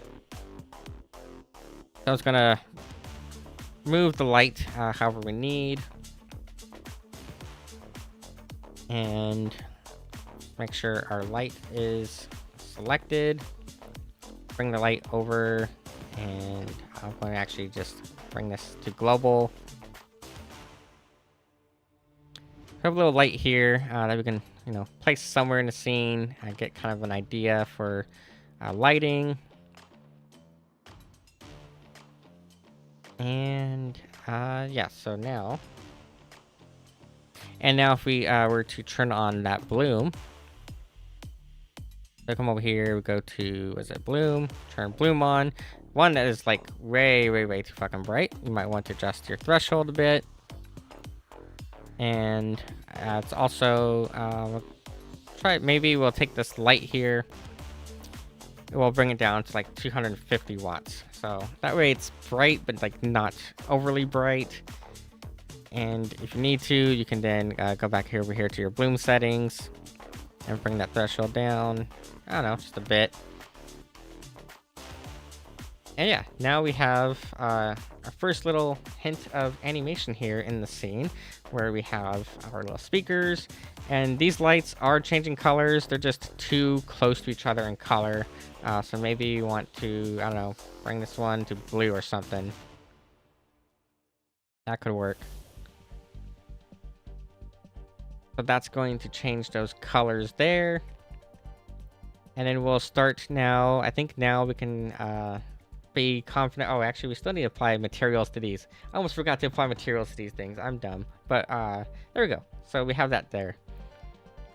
I'm going to go back over here to our regular view and turn off bloom for the time being.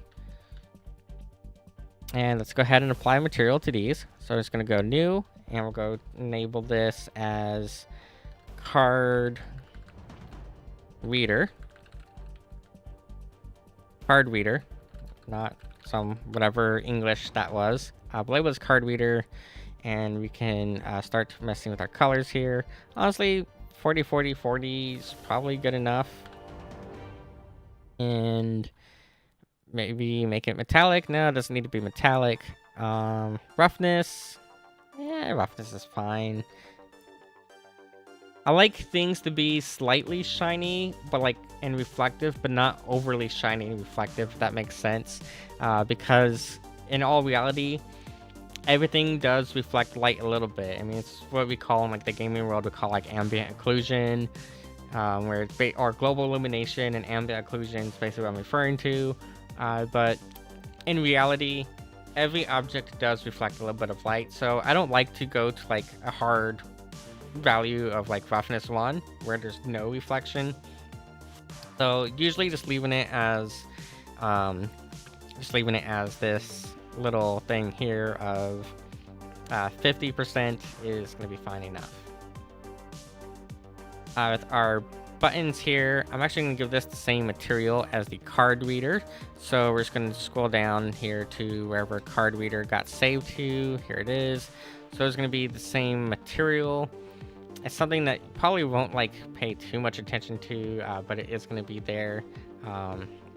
Also, we do need to go back into our edit mode and delete this little insert here that's hiding on the inside there. Really simple fix for that. Just go ahead and make sure that you are, grabbing what you need to grab, and it's deleting that face there. It is competing for a face for whatever reason. I don't want it to be competing for a face, but it is competing for a face.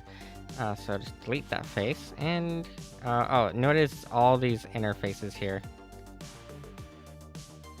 Okay.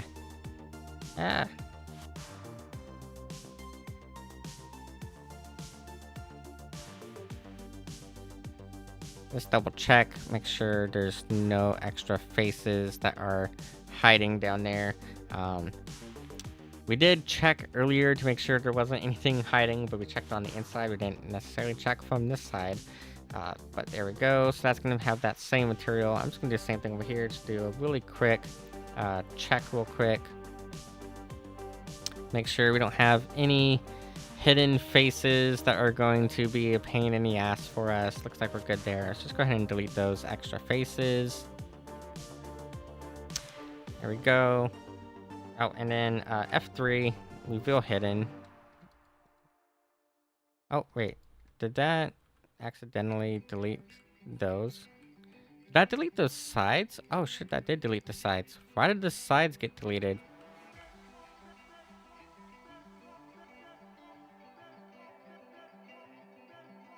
Huh. I want to fly in here real quick. Alt Z. I'm just gonna select these here. So Alt A, Alt Z. There we go. That's probably the better, easier way of doing this.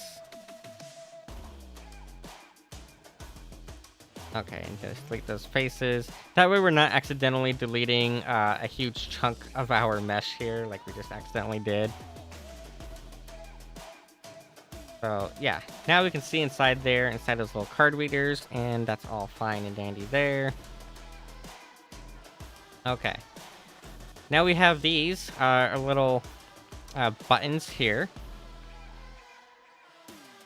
So with the buttons, technically we can actually make all these one single mesh, and that should be fine. So I'm just going to select all of them and make sure that they are all one single mesh. Deselect meshes you don't need. We only want those ones. And hit Control J and make sure that they are just one mesh all together. And then we can go to set origin, set to center mass if you want to, or technically you can just set them both to center mass individually, but it's fine. I like it this way. I'm going to add two materials here, so we're going to do two materials. This first one is going to be enter button, and then the second one is going to be direction, or maybe not direction buttons, but like track select. So we'll make those track select buttons. Okay, so in edit mode, I'm going to select this thing here. Where I like to make it easy to select them is I select one face, I hit Control L, and I like to just do by normal. It works out easy that way for me.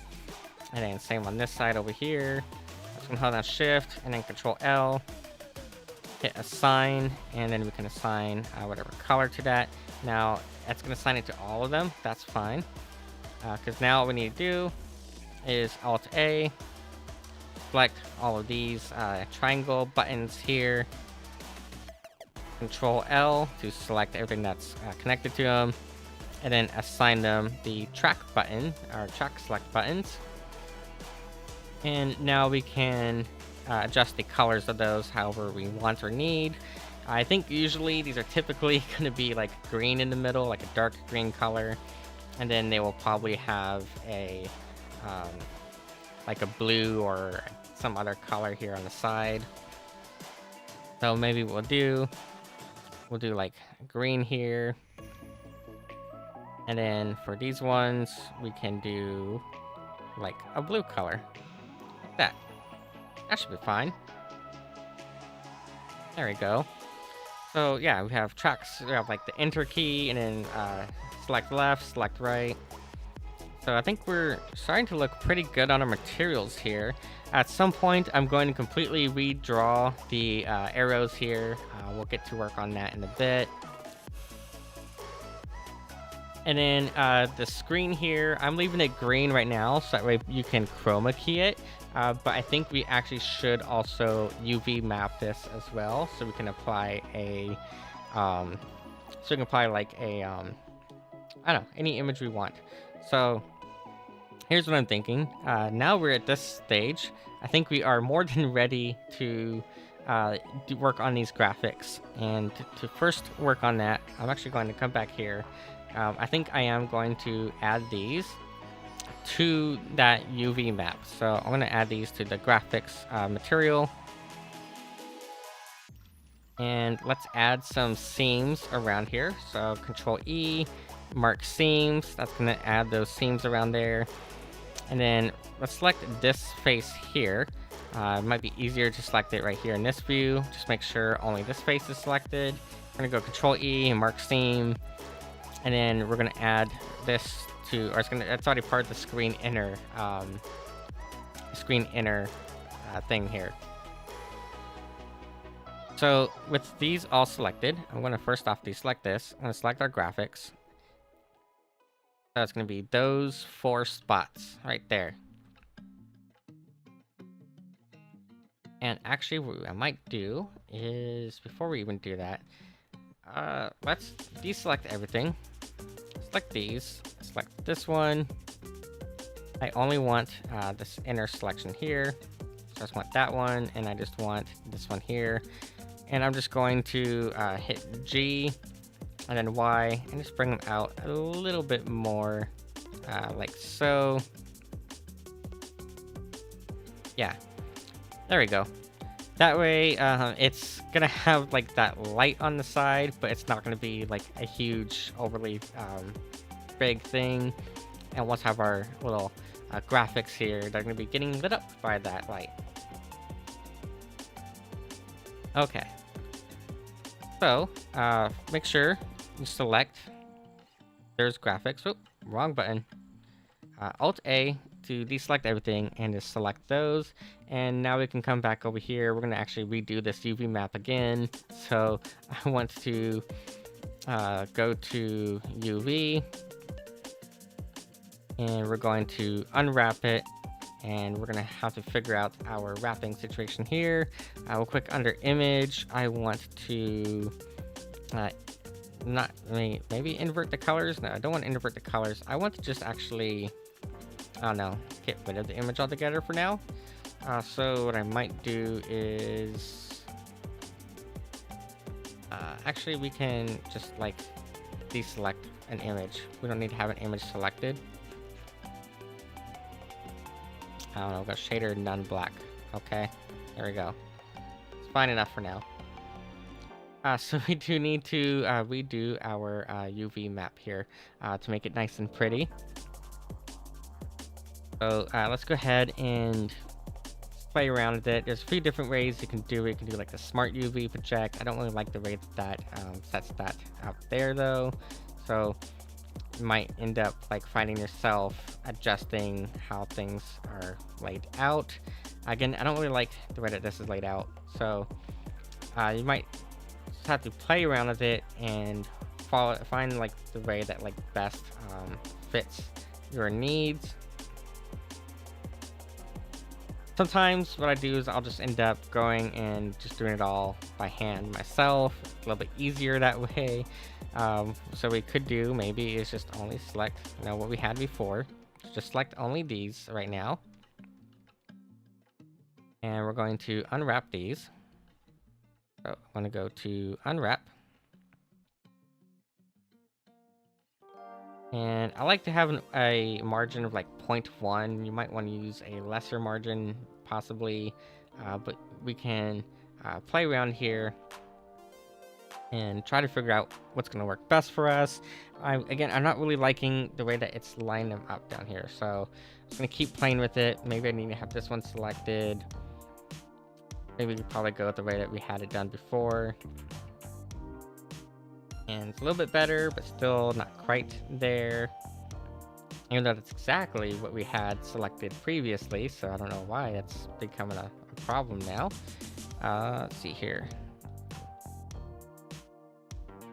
Okay, well those are all selected. I'm going to go to unwrap, and you can also use this like live unwrap feature. I haven't really had much success with the live unwrap.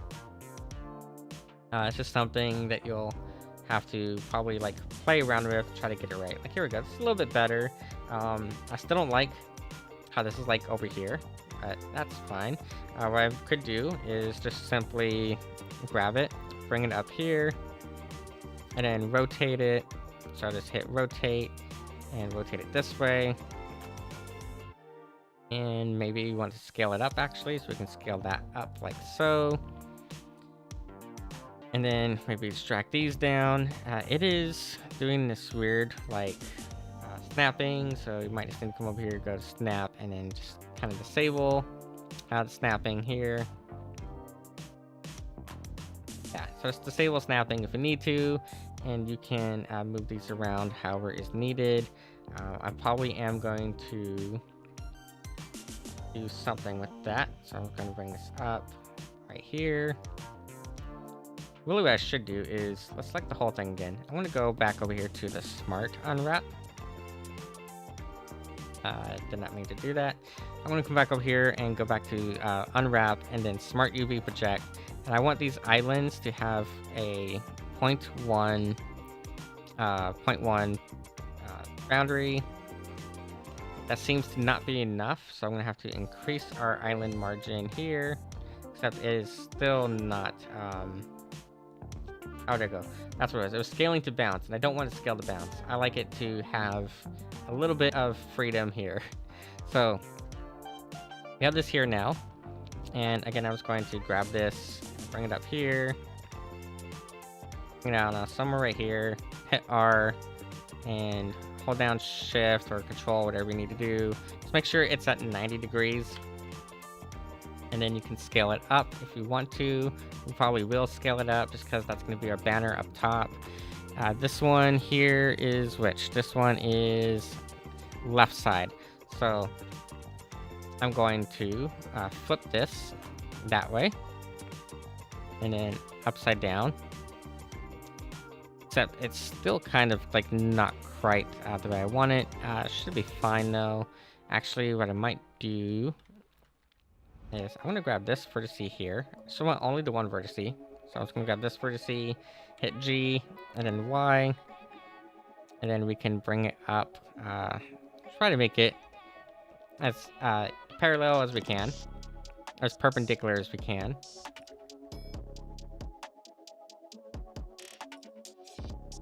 And then same thing here actually. I want this to be perpendicular if possible. And obviously it's still like not like aligning up the way I want to. So you might do is just come over here and do your auto align. So you could do align, straighten, and try to straighten it out that way. I have mixed results using that tool. Sometimes it works, sometimes it doesn't. It's just something that's a little bit of an annoyance, and I can never really properly get that thing to work. Align UV, straighten, and see here, vertical. Yeah, see here, select transmission, vertical influence, vertical influence, horizontal, horizontal. Yeah, because I just want it to be like aligned as best I can get it for these. So same thing with the other one, this side here. we want it to kind of be matching this one. So I was gonna select down here, hit G, hit Y, kind of bring it up as best I can. We'll straighten it out here in a moment using that straighten tool again. I'll just kind of try to bring it down. And then select it, and we're gonna make sure we just go to align UV and straighten. Except it didn't want to straighten it for whatever reason. Align UV and straighten. All UVs are not separated. Why is it having an issue there? This is the only one I want selected. Okay, here we go. Align, straighten. What do you mean all UVs are not separated? It's only one fucking object. And there is definitely seams there, so I don't know what the problem with it is. I don't know. Merge by distance, sure. Whatever you need to merge it as. Okay, maybe not there. Yeah, I mean, that shouldn't be an issue. I don't know. Sometimes it does stupid things. Straighten. I said I have very like mixed results when trying to use the straighten tool. It tends to not really work for me. But I always like to try. What you also do is just like grab both of these, and then you could do what's it called? Not align, minimize stretch. Minimize stretch, however, it can be quite intensive on your computer because it likes to, for whatever reason, it likes to do like 1,000,000 iterations when it really doesn't need to be doing that many iterations. It just likes to do them. So there is that as well. Yeah, see, it likes to, like I said, it does like 1,000,000 fucking iterations when it really doesn't need to do that many iterations for it. I'm just going to let it do whatever it needs to do. It's going to crash Blender. There we go. It should be fine now. Hopefully Blender responds here in a moment. Once it realizes that it didn't need to do all that, it should be fine.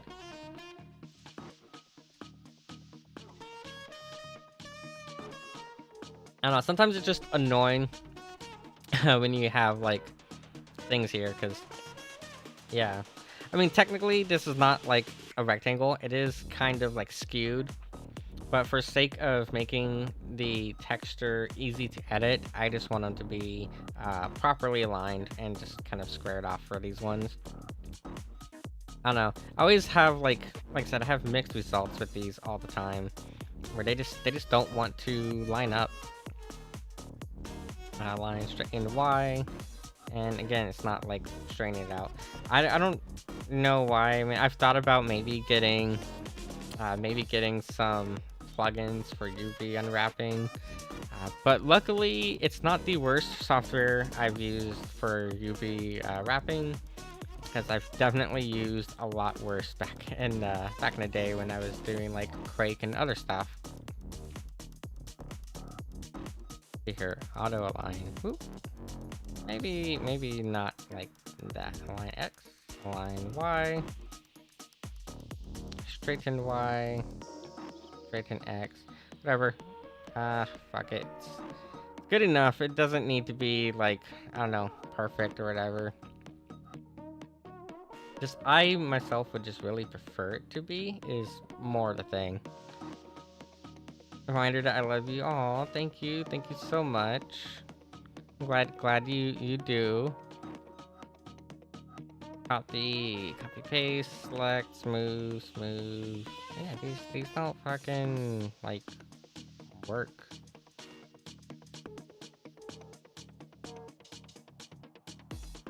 I don't know. I can never get these to work. As much as I always wanted to, I can never get these to work.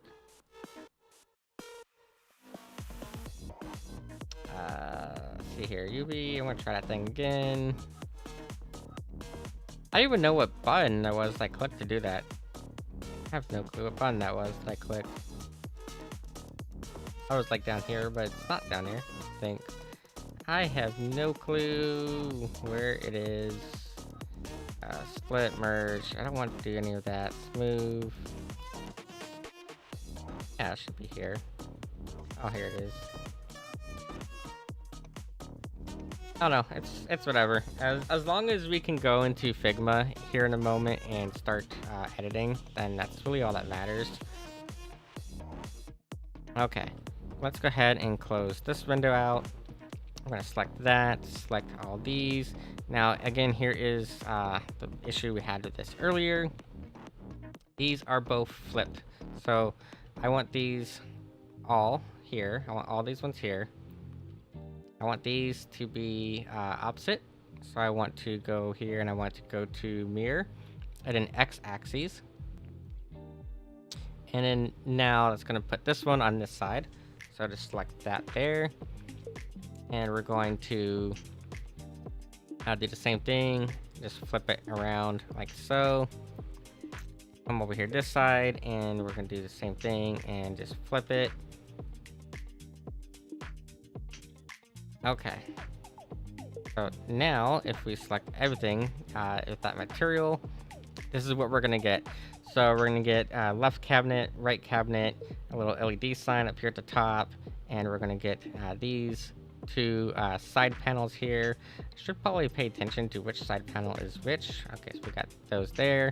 Again, just select only these. Make sure nothing else is selected.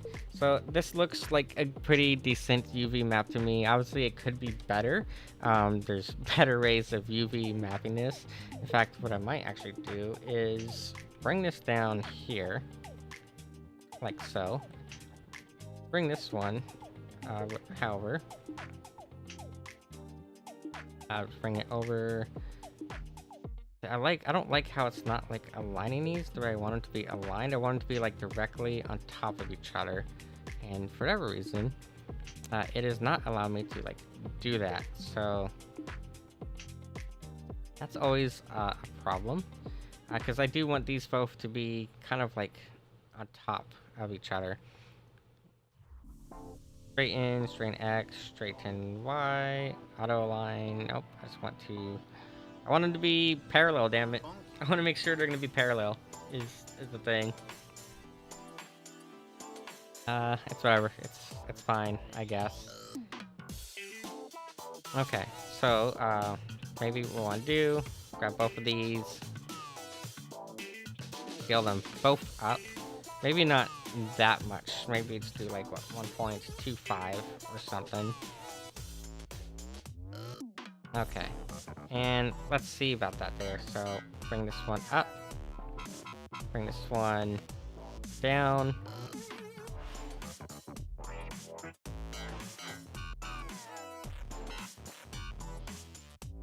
And now they're definitely not fucking aligned.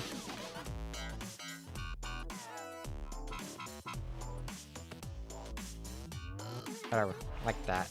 That's good enough.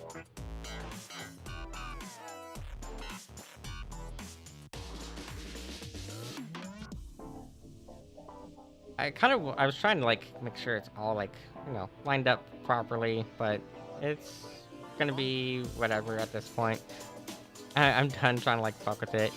So real quick, this thing does actually skew that direction, and I kind of want it to match the direction it's skewing. So I'm going to flip this. I'm gonna go x-axis and flip it on the x-axis. This one should be skewing to the right a little bit, so it should be flipped on the other axes. So again, that's going to go mirror X, and in an ideal world, these would be exactly the same as each other, but it's not an ideal world. It's good enough though. Anyways, this is our UV map, right? So this is the UV map here, and I'm going to export it. So we're going to go to export. And actually, I kind of want these to be up just a little bit more. So I'm going to go and just bring them up. I don't know, maybe about here.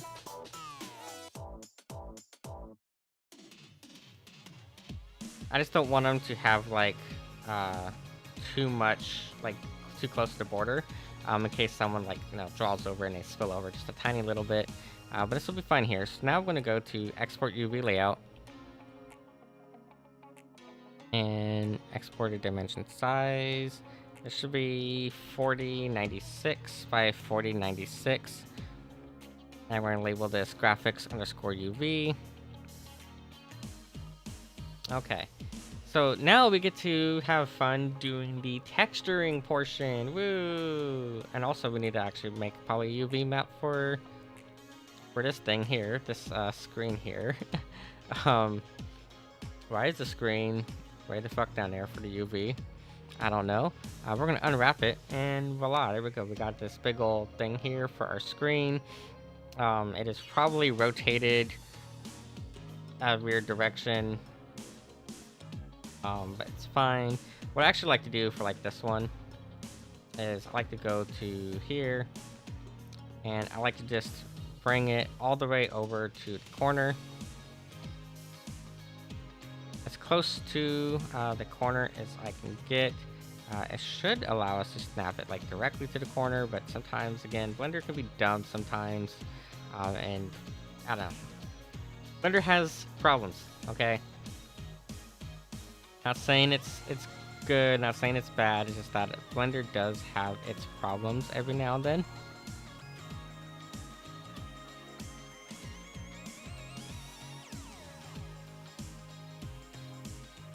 Okay, and then lastly, right over here, just bring this, I don't know, like so.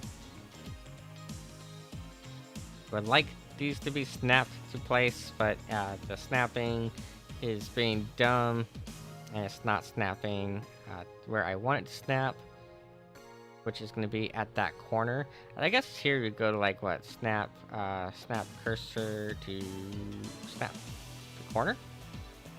There we go. That's actually what I want. I want that to snap to the corner. So same here. Just make sure it's snapped as closely to the corner as possible, which it should now be snapping that directly to the corner. Cool. And then one last one to fix is going to be this one right up here. Alright. So now we can turn off snapping. And yeah, that way we can put a image onto that screen if we wanted to as well. I'm going to go to graphics here. And we'll zoom out just a little bit. So now I'm going to hit Control S to save. And we get to open up my favorite editing tool, which is called Figma. Figma is what I use for part of my daily professional work as a web developer and a graphics designer, and it just simply works. It's kind of like Adobe Illustrator if Adobe Illustrator took math. Is basically the best way to describe it. It's an absolutely amazing tool. It's 100% free. You can do all kinds of really neat things with Figma. And one of the things I like to do with it is I like to do at least the base texturing here in Figma. And then if I need to do any more advanced texturing or more like in-depth like textures, I can go directly from Figma to Photoshop and have my layers and do whatever I need to do in Photoshop after making the base texture and the base coloring here in Figma. So I'm going to create a whole new page here. Just do new page. I'm going to come over here to this folder. I've got this folder right here.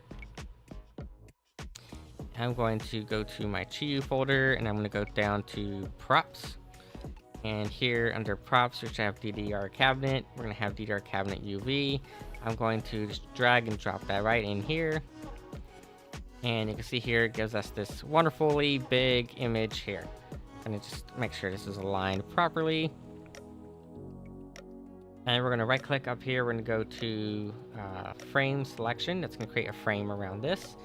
We can then take our frame, we can add a fill to it, whatever color we need for the fill.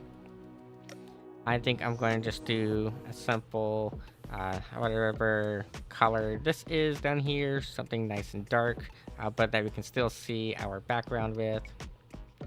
But I don't want it to be like, I don't know, I don't want it to be too much. Maybe we'll do, I don't know, D, not 40, I was wanting all Ds.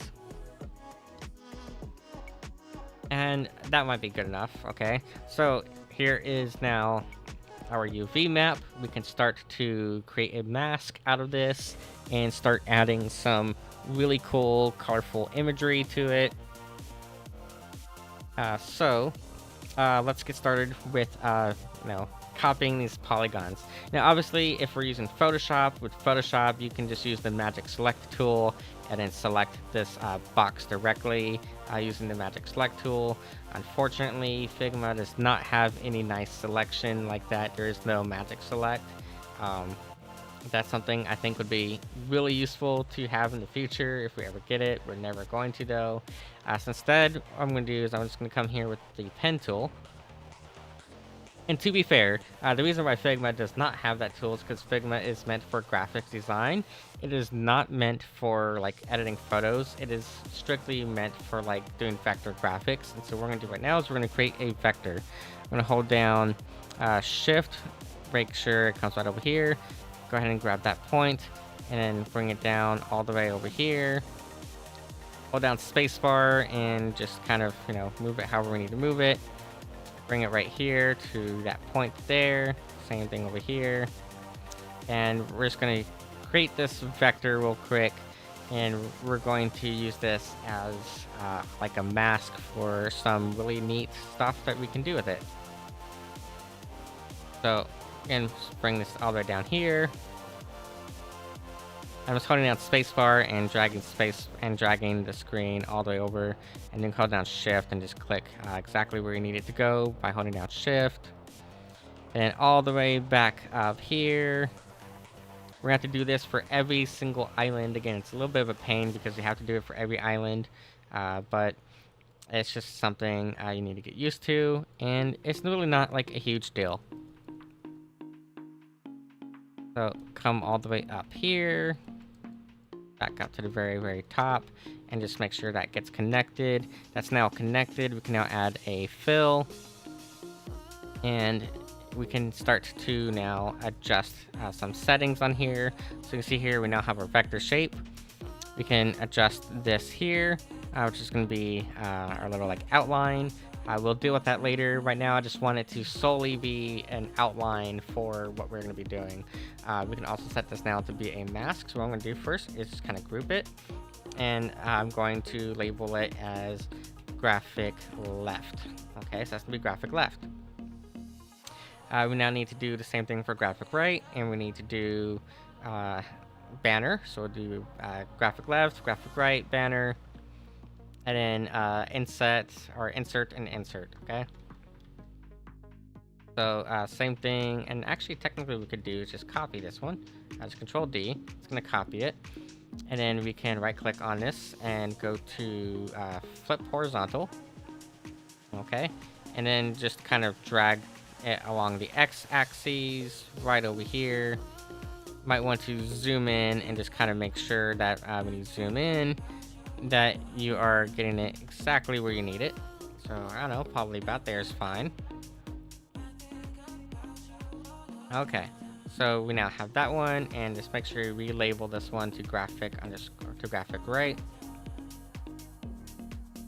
Okay, so we have graphic right. Come up here, hit P to grab our pen tool, and just kind of click where this pixel is. Drag all the way hell over here.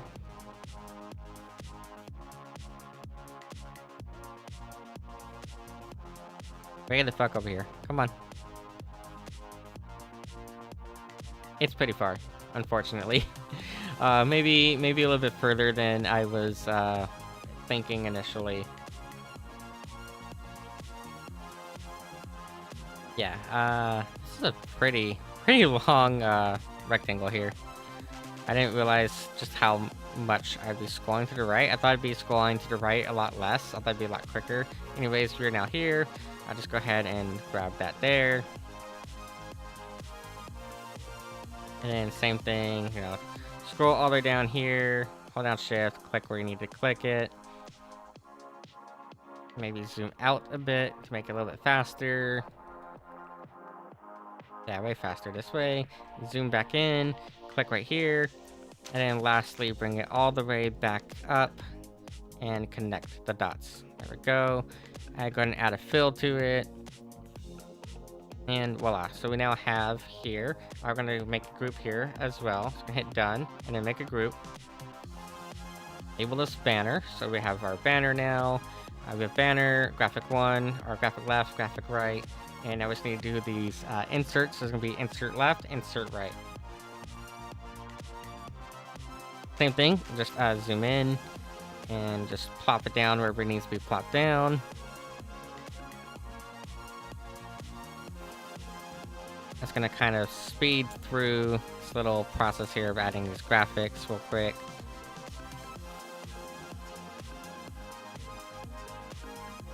Okay, and then all the way back up, just connect that dot there. I'm going to give it a fill, hit done. Hit Control G to make a group for it, and then label this insert left. And then down here, we're going to do the same thing. Grab our pen tool, just click where that pixel is, bring it over here to this side, and do the same thing. So way the hell down here.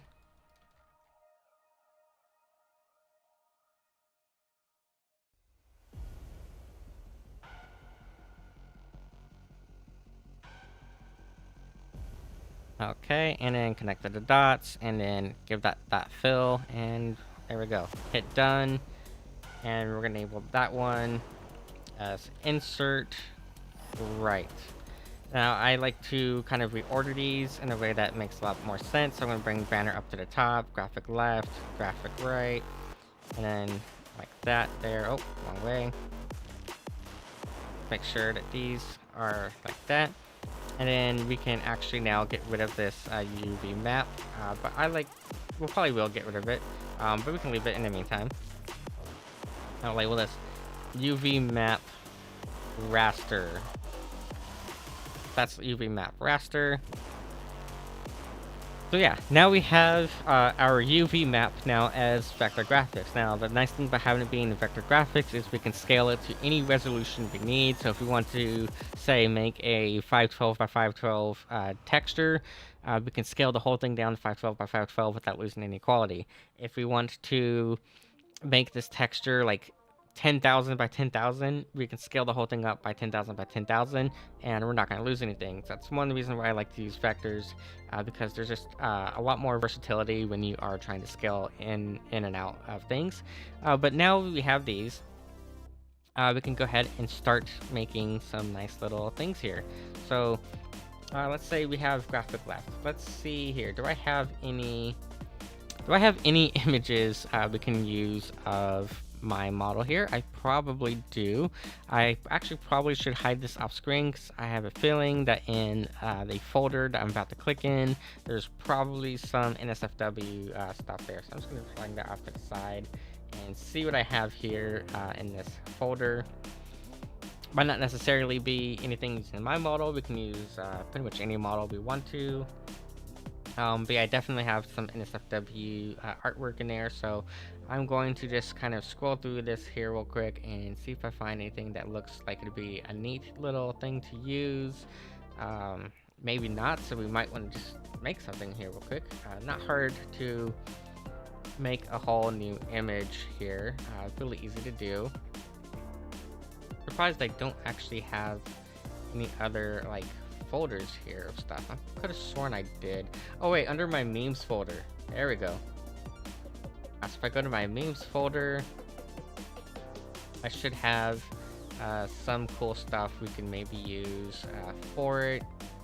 Possibly not. Maybe not. Okay. I thought we did. I was kind of like hopeful, but I guess not. So maybe we want to do first off, before we like add our character, let's actually add some like actual graphics in here. So I'm gonna first off, I'm going to block everything else. So I'm gonna block everything else off. That way it cannot be moved. I believe you can still edit stuff in here. No, you cannot. Okay, once the group has been locked, you can't move it around. But we can lock this vector here. and we can start, applying stuff in here. So maybe first thing I'm gonna do is I want to select like a base color. So let's go ahead and actually select this vector here for the banner. I'm gonna bring the banner down. I don't know, maybe somewhere around there. I think that is kind of reddish. I can't really tell if it's red or pink, but we'll go. I don't know, maybe right here. Okay, so we'll go there. And then actually let's make this a gradient. So I'll make it a gradient. Make sure our gradients are at 100% opacity, and then we can just drag, I don't know, maybe HSL value or something. So maybe you want to drag the lightness somewhere, drag it down. Maybe bring our saturation in a little bit more though. So we're gonna bring down the brightness, bring our saturation up, and try to make a nice little looking gradient here. Maybe this one, I want to bring down a little bit for saturation. Let's go ahead and find a different like pattern here. This radial pattern will look pretty nice. I think, yeah, the radial pattern is probably gonna look the nicest for that. It gives us this nice little like bright spot in the middle. So I kind of like that. So we're gonna go with that there first. Then what we could do is actually, I probably should have like duplicated this, but whatever. But now what we can do is we can start adding some other stuff. So we have here with like polygons with lines, ellipses, stars. We can place an image in here, and I think that's really all we have at the moment. So maybe we want to add some like lines or something, right? So just add a line here, and I'm trying to remember. We can, make some curvature here, curvature there. That's actually not exactly what I want to do. I want to not have extra stuff over here on the side, but that's making this like little triangle thing, and I don't want the triangle. I just want some random abstract shapes. Or actually, do I have a plugin for that? I probably have a plugin for it. We have 3D shape generator. That's not what we want. I'm going to just go to manage plugins real quick, and I'm going to type in abstract icons generator, waves. Waves is probably going to be what we want, because I just want some like really cool looking randomized background, I guess. So, or even this one here, create steps with gradient. Yeah, I mean, that might be nifty too. But probably go to this Raves plugin. It's gonna load it up. I want to go into. It's actually asking for a frame. I don't want to go to a frame. I want to go to right here. So maybe that's not the plugin I want. Generator. Go to generator. Vector background generator. See what that does. All values must be greater than 0. Canvas height. Sure. Where is that going to place it? I don't know.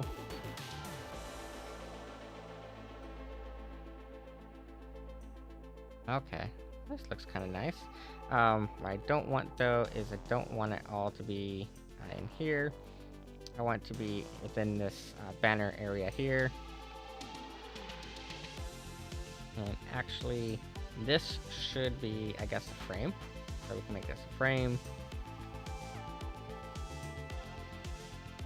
Frame 2. Banner. I'm gonna select everything that's in this little banner here.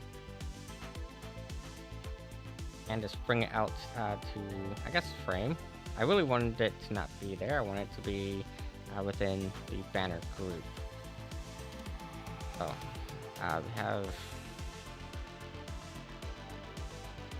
Okay, what I was trying to do. It's not that. What I was trying to do is have this be part of this banner group here. So this here is just created as a group. It needs to have a frame in there. So what I'm going to do is I'm going to take this vector here. We're going to click on the vector. We're going to do frame selection. Let's see, I want it to be inside of the group, not on the outside of the group. That's what I want. Whatever. I guess we'll just bring this out. I can't bring it out. Why can't I bring it out? Okay. Whatever. There we go. It's inside this frame now. Good enough. Okay. Oh, go back to Figma. I did not mean to click over here.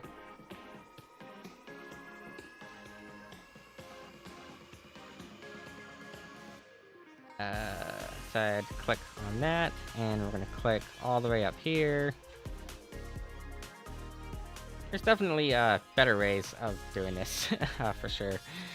But this is the way I'm gonna do it for tonight. So we have this frame here, and it should be lined up with that. That's really what I want to do. I'm gonna clip the contents of the frame. So the frame should be clipped to here.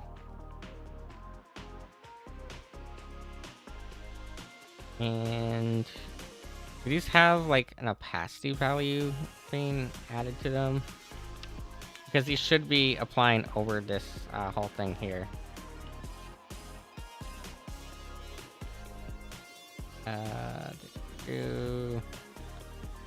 Wait, did we lose the banner? I think we might have lost our banner.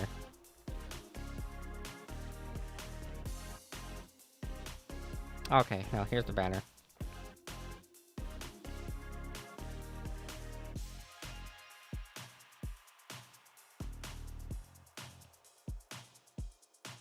Okay, so let's go ahead and like place this right here maybe. We can grab this frame itself. We do have like a fill amount here. Maybe drag this down to black. There we go. So it's going to be like a dark black color there. And then let's actually group all of these. So we're going to just group all of these nice little shapes.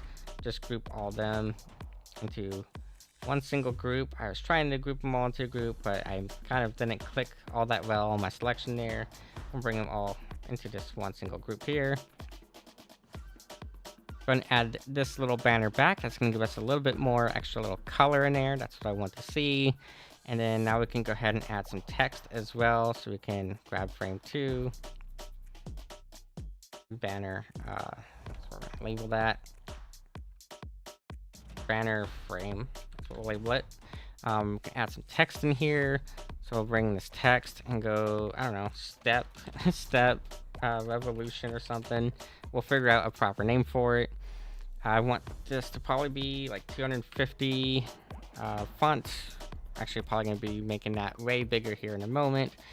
But for now, let's go ahead and just extend this all the way out.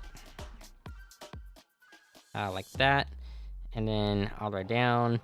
I want this to be kind of angled. So we're going to probably angle it like that. Bring it down here. So, oh, thank you. I need to, no, I should just pull up Twitch in a corner. I should pull up, oh, it's a Rose raid. Hi, Rose. Hi, welcome everyone. We have been spending a lot of time tonight in Blender, and now we're in Figma. We are making a texture for this thing over here. So, making textures right now, but we have made this wonderful work of art. If I can get this thing to close. So we have this absolutely cool little prop I'm making for 3D VTubers right now that is fully animated and reacts to music. And we're currently working on making some panel textures to put some waifus here on the side. So it's going to be a pretty fun night. Yeah, it's going all good. I hope your stream was going good too. Yeah, I hope you had a wonderful stream. I know it's been a while since we've raided each other. It's always good to see you, though. But yeah, so this is the first of many of these. This first one is Dance Dance Revolution, obviously, as you can tell. And I'm also gonna be doing Sound Voltex and maybe a few others. I don't know, I just wanted to make some cool props that people can use. And it's October, so I'm doing Inktober with 3D objects, essentially. But yeah, no, we definitely should hang out again. It's been forever, and I would love to either do some sort of collab or something, and even just like chilling on Discord would be nice. So yeah, there's this thing here. animated prop. But right now we're in the very boring process of taking all these purple parts. League. I have not played League since season 2, so that's definitely not gonna happen. um, Season 2 of League was like 2010, 2011. That was the last time I played League of Legends. That was forever ago. I would be utter shit at playing League nowadays. Probably.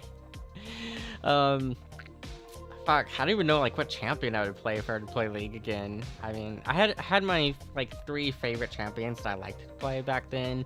I played a lot of Ashe, and I played a lot of Annie, and whenever I was in a mood to troll, I would play like Teemo, and what I'd do is I'd pick Teemo, and then I would just go hide in jungle and spam taunt until I got kicked, essentially.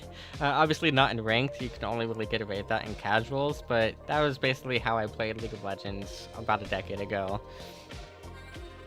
Yeah. Okay, so we need to get back to making textures though. So what we're doing now is these purple bits here. So these purple bits, we have this little side here, we have this banner up here, we have this side here, and then we have the inside only of these. I know it's kind of like a bad color choice because they're about the same color there, but we're making graphics right now for those, so that way we can plaster some waifus and stuff all over them, and also make it in a way that anyone else who downloads the model, because it will be made available for free, anyone else who downloads the model will be able to edit the texture and put their own waifu on the side of it, ideally. So that's what we're doing now. We are using Figma here. I don't really have a solid name for it yet. I try not to get sued by Konami, so I'm trying to just like come up with some sort of like name that makes fun of it being Dance Dance Revolution, but not quite, being Dance Dance Revolution exactly. I would need a better font. My font here, this default font, kind of sucks. So we need a better font. I have a million fucking fonts, so we're gonna go through a bunch of fonts tonight. Try to find one that just looks cool. Basically, I don't have like a solid plan for this. Usually when I like to pick a font, I usually have like a solid idea of what the font should look like. Like, am I doing like a futuristic item? Am I doing a magazine cover? So I usually have a plan in mind for fonts, but tonight we are just gonna try to make something that looks cool. It doesn't have to look, it doesn't have to have like, it doesn't have to be readable. It just has to look cool, basically. But I do want it to be kind of bold. So I like to use bold fonts for things like this because they stand out more to the eyes. So we're gonna try to find something that is kind of bold, but kind of cool looking at the same time. I'm just gonna try to like, I don't know, spam my button here, spam my arrow key until we find a font that I think just looks nice for it and has that kind of like arcade game feel. Because I feel like arcade games, especially, they have, oh, here we go. Like that'd be kind of a cool little like font maybe. Or maybe this one here. That honestly looks like something you would expect for it's this kind of game, for like a Konami game. Maybe instead of doing Step Revolution, we'll just go Step Revolution or something, you know? And make it a little bit short, so I think that's good there.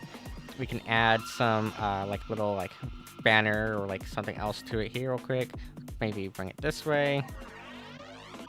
And we'll find like a waifu to put over here. I'm gonna pull up this folder here that I have of like past art of my character. See here, I can't bring this folder on screen because this folder does include some NSFW stuff, and Twitch would certainly ban me if I were to have like an NSFW image pop up, because Twitch is just dumb that way. But let's see here. I'm trying to avoid taking like an all-new photo real quick. Even though we could, I'm trying to avoid it.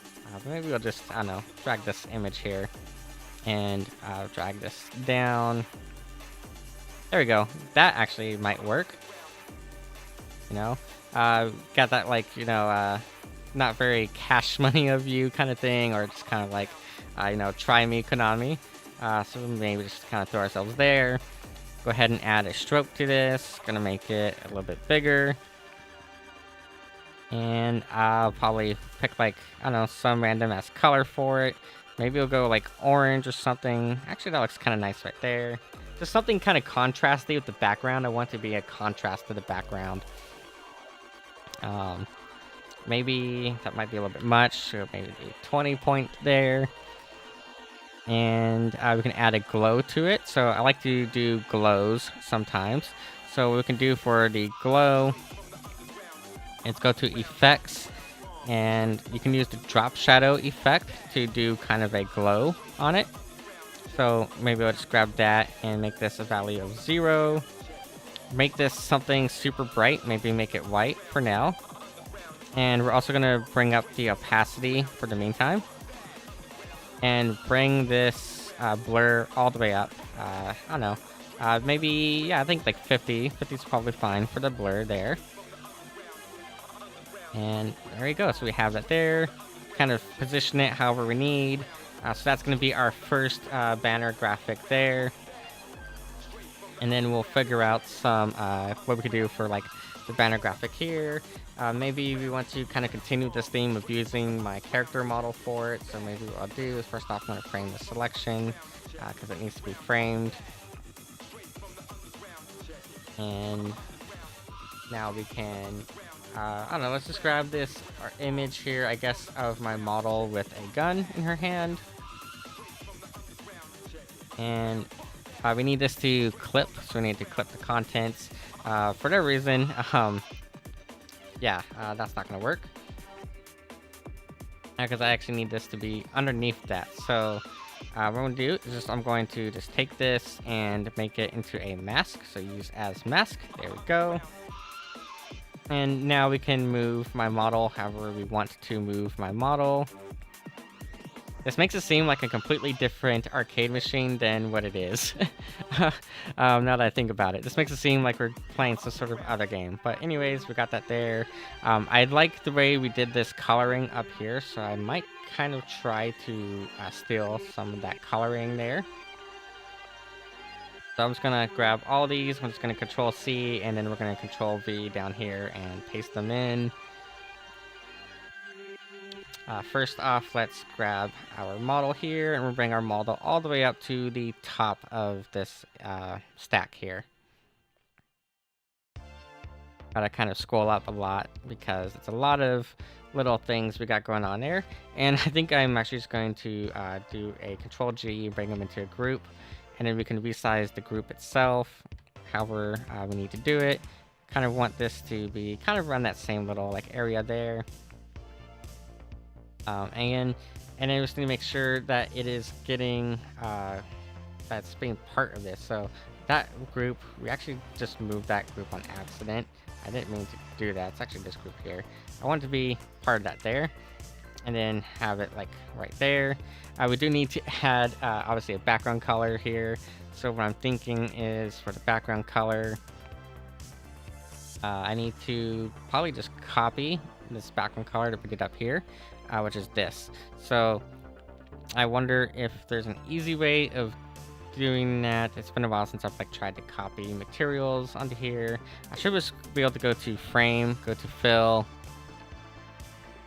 and I would think that I could just copy the existing fill, but maybe not. Yeah, that's not gonna work. And actually, that's not gonna work either. Now that I think about that, I could just come down here though. I could grab this vector, copy and paste the vector. I don't want the second one to be a mask, so we're going to make the second one not a mask. And document colors, it's not going to let me do or copy that whole gradient that we had over there. But we'll try our best to copy it. I think it should be like these colors here. I think that was the colors of it. Now, obviously, there is a little bit of discrepancy here. So for that, I think the easiest way of fixing that is going to be just like adjusting one of these modes here. As long as we can make it look kind of cool, that's really all that matters. So I don't know, maybe do color. Color looks kind of neat. And then maybe we also bring our opacity down. So we can bring the opacity down, I don't know, maybe 75. I feel like there is still too much of like the pink in there though, too much of that pink color. So I'm probably going to adjust that a bit more. Maybe scale it up. Try to, try to move it around in a way that like works for what we want. It's not exactly playing nicely with us though. Let's see here. How can we adjust this to fit our needs?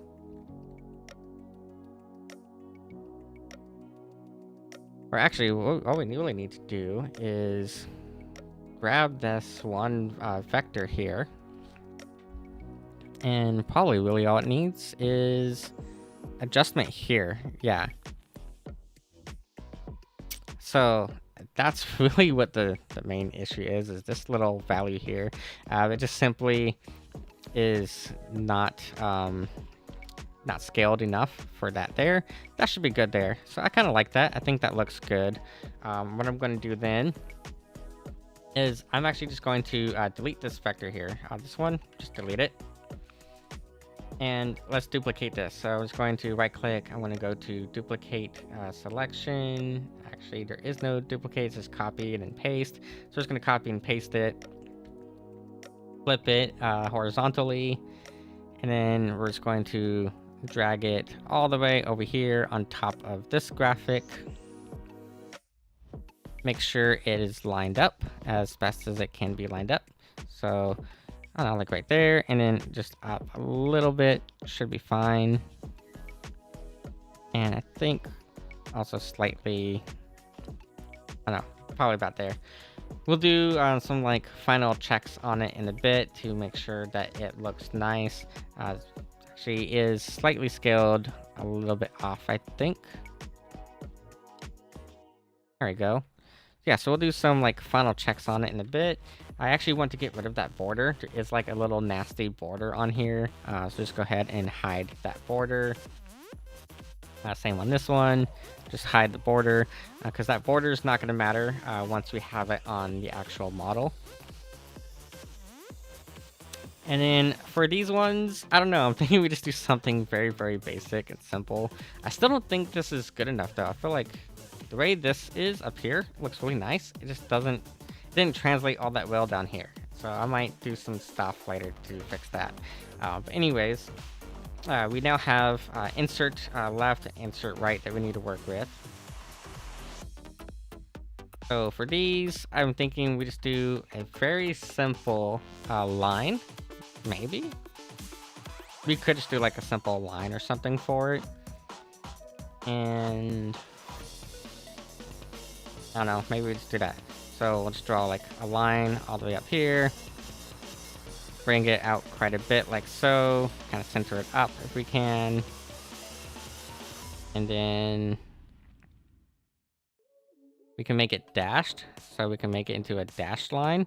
Actually, maybe not. Maybe not do that. Because I was thinking kind of like trying to do like those like bars. The bars you see on like visualizers. But I'm actually not liking that idea now. Because again, I want it to be something that kind of just makes sense for where we're putting it. Here. Let me go ahead and I want to, here's what I want. Well, actually this should be up here. And let's see here. Can I like copy and paste these and then flatten these? We can flatten them. Okay. And then with that being flattened, can I bring it down over here onto this banner? Insert left, right in here. And yeah, kind of works. What I need to do is I need to copy our banner settings. So this banner frame here is black. So we're gonna do the same thing for this one. Make sure this our banner frame is black down there. And then just take this banner and we're going to make sure that it matches but here as best we can. Again, I wish I could just copy and paste this. Actually, we can. Actually, now I think about it. Test. There we go. I don't want that to be filled. I just want this to be kind of like... No, I don't want it to be a variable. That's not what I want. What I want it to be is like right in here. But yeah, I don't really remember how to do that.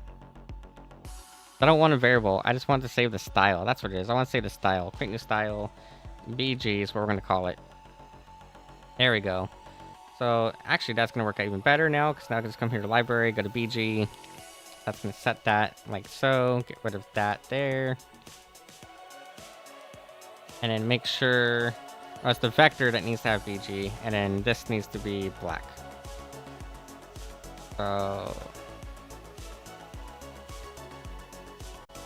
give it a fill, and make this fill black. And then this vector here needs to have the BG. See, that's going to be linked. I want to unlink that. There we go. And then make that black. Except this is not working the way I want it to work because it's being dumb. Anyways, whatever. Good enough. I've got this vector, drag it in here. We're going to probably rotate it like 90 degrees. 90 degrees rotation. And I'll bring it like right about there. It needs to be inside of here, and then this needs to be set to clip our contents. So we need this to clip. Oh, that's another thing too. That's actually not been counted as a frame. I am dumb because, yeah, it's supposed to be counted as a frame, and it's not counting as a frame. So let's go ahead and frame the selection. There we go. Drag this in here. Make sure this is set to clip contents, and here's where we can set that black infill. So we have our BG, and then we have this vector here. I'm actually going to delete that whole vector. We're going to just delete that. And just copy, what's it, group 1? So it's copy group 1, come down here to here, paste it, rotate 90 degrees, and drag it over however we need. I think that's good enough there. So we're going to do the same thing down here. Just going to frame this selection. And paste group 1 into that, and make sure this is set to clip contents. Make sure the frame is set to a fill of black, so bring that all the way down there.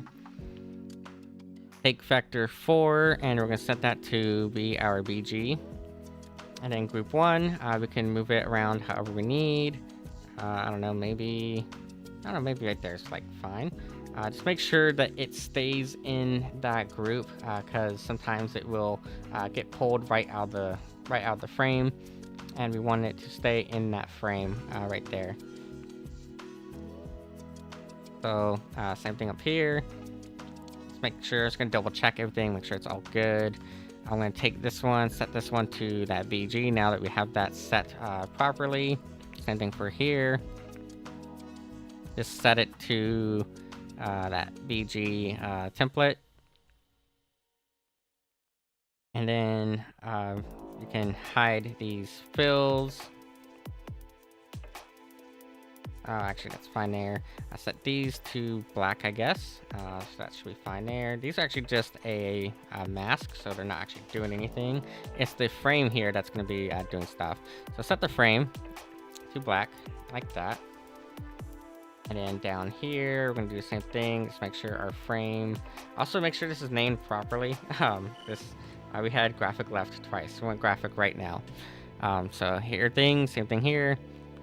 Bring it down to black. It's going to give us this nice little black outline here. And then I'm going to take our overall frame, and we're going to just drag this all the way down. Not quite to black, but like, I don't know, maybe about here. Value of 3. Actually do like a value of 5. That should be good. Maybe not. We'll do value of 2. How about this? We'll do value of 2. There we go. So these are now our graphics here for our little texture. I was going to also bring back that text there, step revolution. Again, it kind of like, you know, it nicely contrasts with that with the background.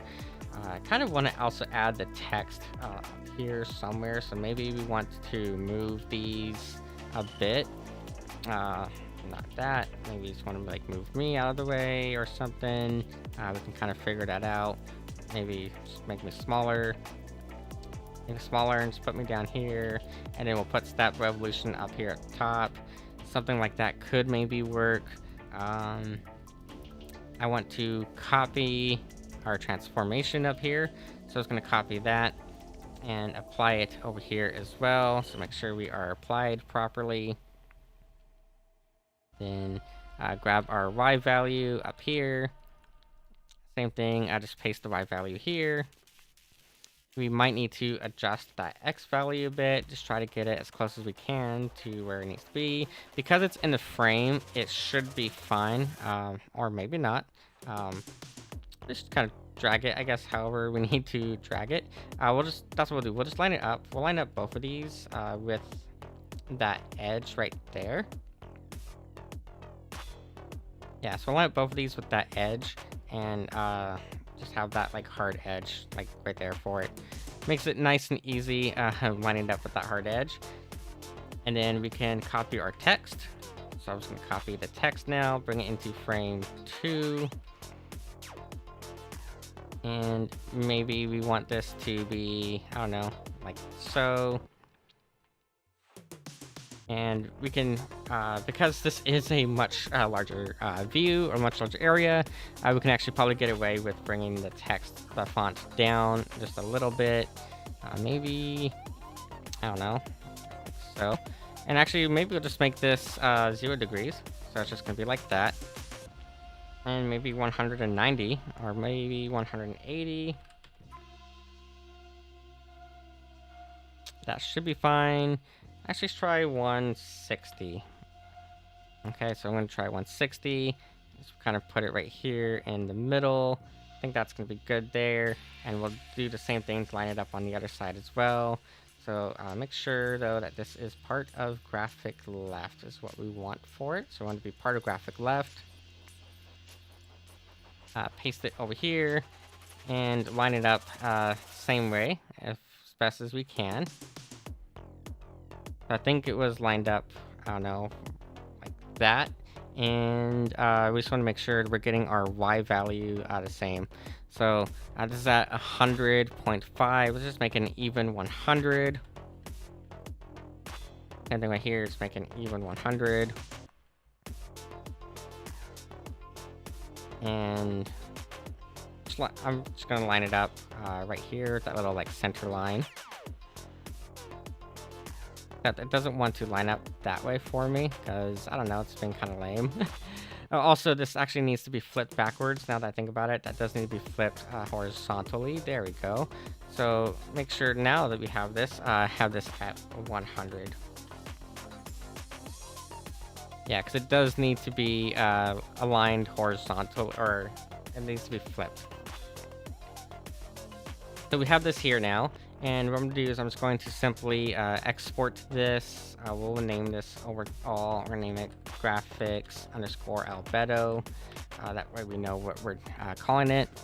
I'm going to go to export, create an export file or task for it. And it's going to come over here into this little area. Going to we just overwrite that, and we can go right back into Blender now. And just come right down here. It says base color, image. There should already be a graphic_albedo right here. And there we go. Now we have our graphics here on the side. If we turn off the wireframe view, it'll look a little bit nicer because we currently have our wireframe view on. And there we go. There is a little bit of stretch here, but it's nothing that's like not it's easily manageable, more or less.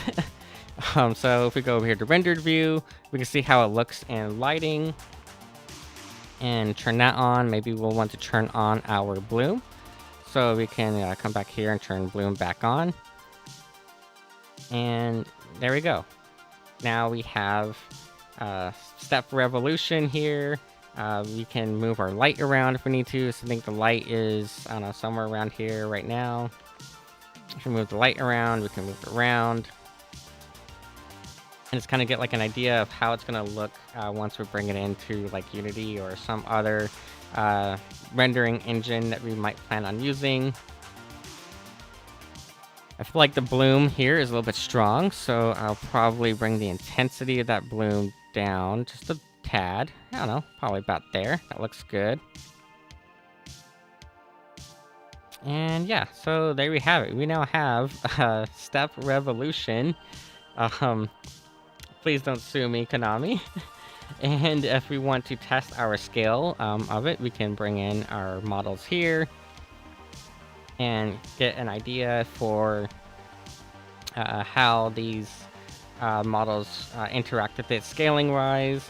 We have all of our materials on here, and we are now ready to export this out to a format that can be used by Unity, such as FBX or GLB. This one here, this green texture, if we want to, we can actually make that any sort of texture. So maybe what we might want to do, right? We'll just do something really quick and easy here. So I'll probably go and open up Opera browser real quick and go to Opera GX. Opera GX is going to load right here. And maybe let's do a Step Mania screenshot. I'm just going to pick some random person screenshot. I apologize for not having one of my own.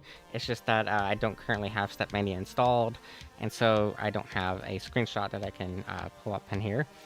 But I don't know. We'll just download this image here. Just save it as a PNG. I'm going to put it into our folder here, our props folder. And right here into DDR cabinet. Hit save. And now we can come over here to screen inner and change this to an image texture. And then go to here. And so what we see here is that we need to flip or rotate our UV map. Really simple to do. I'm going to pause the animation real quick. And I'm going to flip this over. We're going to go bring this view back. So we had this view here. I'm going to go to UV editor. And we're going to go into edit mode. I'm going to select screen inner. That's going to give us this big ol' screen here. We want this to be set to Stepmania, whatever it is. And then we want this to be making sure that we are properly aligned. So what we need to do is rotate this 90 degrees. And now it's upside down. So actually maybe do negative 90 degrees. There we go. Make sure snapping is enabled. And we want to snap this to the corner as best we can. Right now our snapping is not quite 100% there. So we do need to tell it to snap only to the corners here. To snap the pixels, snap the corner. And you might need to zoom in a little bit. And then just make sure that is frame brought down here as close to this corner as it can be. Because it should be set to snap the corner. There we go. And we're going to scroll all the way down here. Make sure that this is also brought all the way up. And snap it to that corner. And over here, same thing. Now I'm also noticing here some of our textures are a little bit backwards on there. That's an easy fix. Actually, that might be just my bad for that. No, think about it. That probably is 100% my wrongdoing there. In Figma of all things. Okay, come on. I want you to snap to this damn corner. There we go. So now we're snapped to those corners perfectly. And so yeah, now we have here. Yeah, go ahead and get some good sleep. Hope you have a wonderful night and some sweet dreams. But now we have here we can actually, get rid of this view. Maybe not get rid of it, but bring this way. But now we have our actual game screen here that shows, hey, we are, playing a song here. And maybe we're doing good, maybe we're not doing good, but we have this here. Technically, we can also animate this texture, but animated textures do not play very well with certain apps, so I'm not going to bother doing an animated texture for it right now. Yeah, so we have that there. I think what it is this side here. This side here, we need to come over here, and we need to fix that texture. That's as simple as opening Figma back up, just opening this back up, taking this text, and just flipping the text horizontally. There we go. And then just re-exporting this image. Just going to export it again, and it should directly overwrite this here. That's overwritten. And now if I come back over here to graphics and I select graphics instead of, actually, let's make sure we deselect everything. So just deselect everything, select graphics. Come back over here, and we're going to set this to, I want to set this to be our graphics albedo. And we're going to tell it up here under image to reload. And there we go. Now it is perfect how it needs to be, and we have our working prop here now. We can now do something cool, like maybe we want to do an actual like animation of dancing with our models. We could do that too. It takes a good amount of time to keyframe all the movements, but not bad at all for a night of productivity where we were able to basically finish off our Step Mania, our Dance Dance Revolution machine. We built some textures for it. Textures, honestly, they probably could have came out a little bit better. But admittedly, when I'm on stream, I do kind of rush through the creative process and don't take as much time as I should for it. But still, not bad at all. So now we can send this over to booth.pm and Ko-Fi and let people download it. And they have a lot of fun with it. If we wanted to, like, say we want to put this into Warudo, we can use the Unity SDK to do that. That's how you would retain these colored textures here. Wait, why are those? Hold up. Those weren't supposed to be animated at all. So I don't know why those got animated. Hold on. I'm going to take a look at something here real quick. I'm going to delete this driver, and I want to see something here. Oh, okay. I see exactly what happened, and that is entirely my bad there. That was not supposed to happen. It's supposed to stay like this. So let's see here. I want to apply this. I don't want it to be a driver. I want to, what's the button for it? Relative to clear shape keys, shape key lock, shape key edit mode. Actually, I want to come over here and I want to apply shape key to basis. That's what I want. So I don't want these to move at all, is the thing. I don't want those to move. So that should be good now. Okay. So that's how I wanted these. We do need to like kind of fix this now, so we can copy as new driver. I'm going to bring this menu back up here. And I want to select our material being the LED strip material, and delete the driver here, paste the new driver, make sure that that is working. So that should be pasted now. Why did that apply to everything though? That's not what I want. Okay, Control Z. This is how it should be. We have here treble. I'm going to apply this to the basis. So that's going to be applied. I'm going to just go ahead and delete that shape key there. I'm going to create a new shape key. Call it treble again. I'll call it treble. And I just make sure that's good there. So what I want to do is I want to come over here to actually our materials, and I'm going to select the LED strip material. That's probably the better way of doing it. Here we go. Go back to our shape keys, copy this one here, copy that value as a new driver, and delete the existing driver. Oh, I didn't mean to delete the whole node.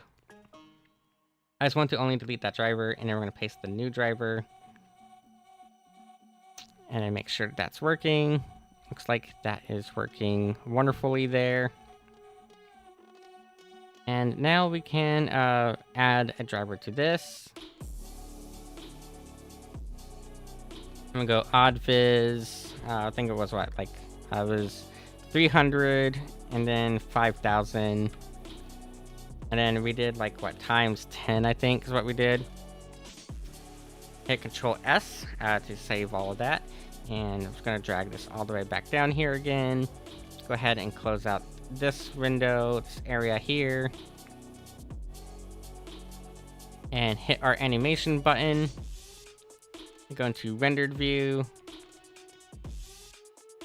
And look at that, now we have our nicely animated Dance Dance Revolution machine here.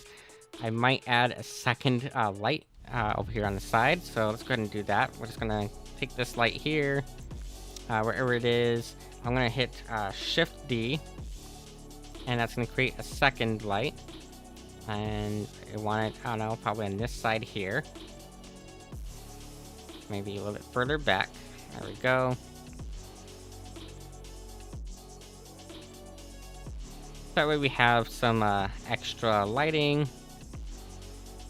I don't know, maybe in here. Now, one thing I do want to do is I want to actually disable shadows right now, because EV rendering engine, it doesn't play. The shadows on it are just crap. The shadows just kind of suck. So I'm going to try to disable all of our shadows here.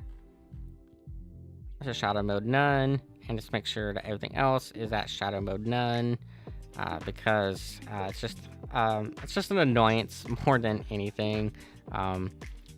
But yeah, we can just set everything to a shadow mode of none. And I think I should be able to copy that. Just do a quick copy and just scroll down and paste it. Nope, never mind. It doesn't work that way.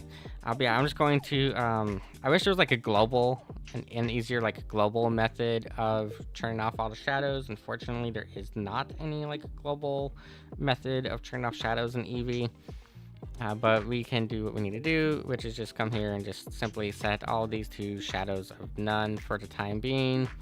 Obviously, when we get into Unity, we'll have shadows through Unity, but it's just not what we're dealing with right now. So it's whatever.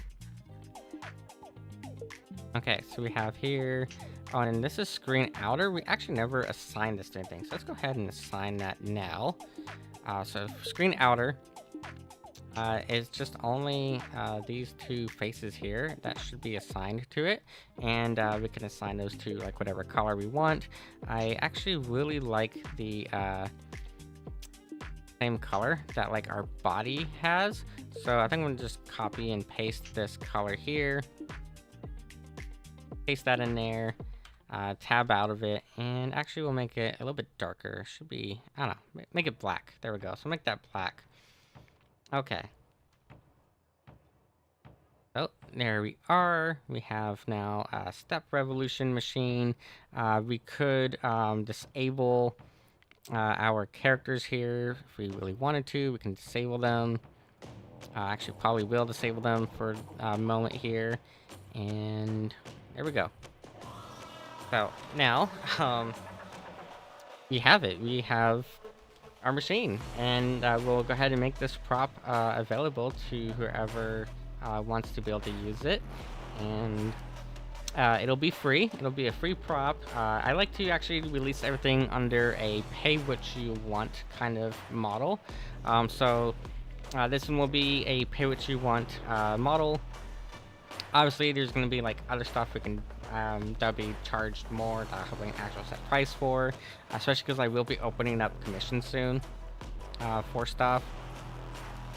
But yeah, we have this awesome little machine here, and if we wanted to, we can even add some like additional lighting and stuff. Like we can add a little light up here and have it kind of like animated. If you want to do that, like a little flicker effect. Hi, thank you. I can't tell if that's followed. You know what? Hold up. I'm going to open up a tab in Opera real quick. That way I can see what everyone is doing and like who's who and whatnot. So let's open up this tab in Opera and my stream manager. There we go, that'll work. Oh, hi, Critical. Thank you for the follow. Again, sorry, OBS for me right now. OBS does not show any of the wonderfully cool stuff or cool names of people. So I'm blaming OBS because it is an OBS problem. But I am thankful to have your follow and your support. I'm gonna just drag that down to maybe like 150 for this light, because I would like to get a nice little decent render out of this. So that one there. I'm gonna maybe set this one to 200 as well, because I want these to be a little bit darker. Thank you, Endless. Nice to see you. Welcome. And that we can get a nice little render out of this for Twitter and YouTube. What we're going to do here is turn on or make our bloom a little bit more intense. Maybe not that intense. We'll put it like its default value, and maybe the threshold needs to be a little bit altered. Should be fine. Okay, so we have that there. And we can get rid of the floor if we wanted to. I think we'll leave the floor though. The floor is kind of nice. Hide our cursor though. We can't get rid of the grid, unfortunately. You're not able to get rid of the grid, but that's fine. That's whatever. And oh, okay. So now here is a problem. Okay, now this is something I should have checked earlier, and we did not check it, but we should have checked it earlier. You'll see here, these are all red. I believe those are red. So what we need to do is actually go into our edit mode, and we need to fix all that. Because otherwise, when we do finally get it into Unity, those will probably end up looking and displaying weird.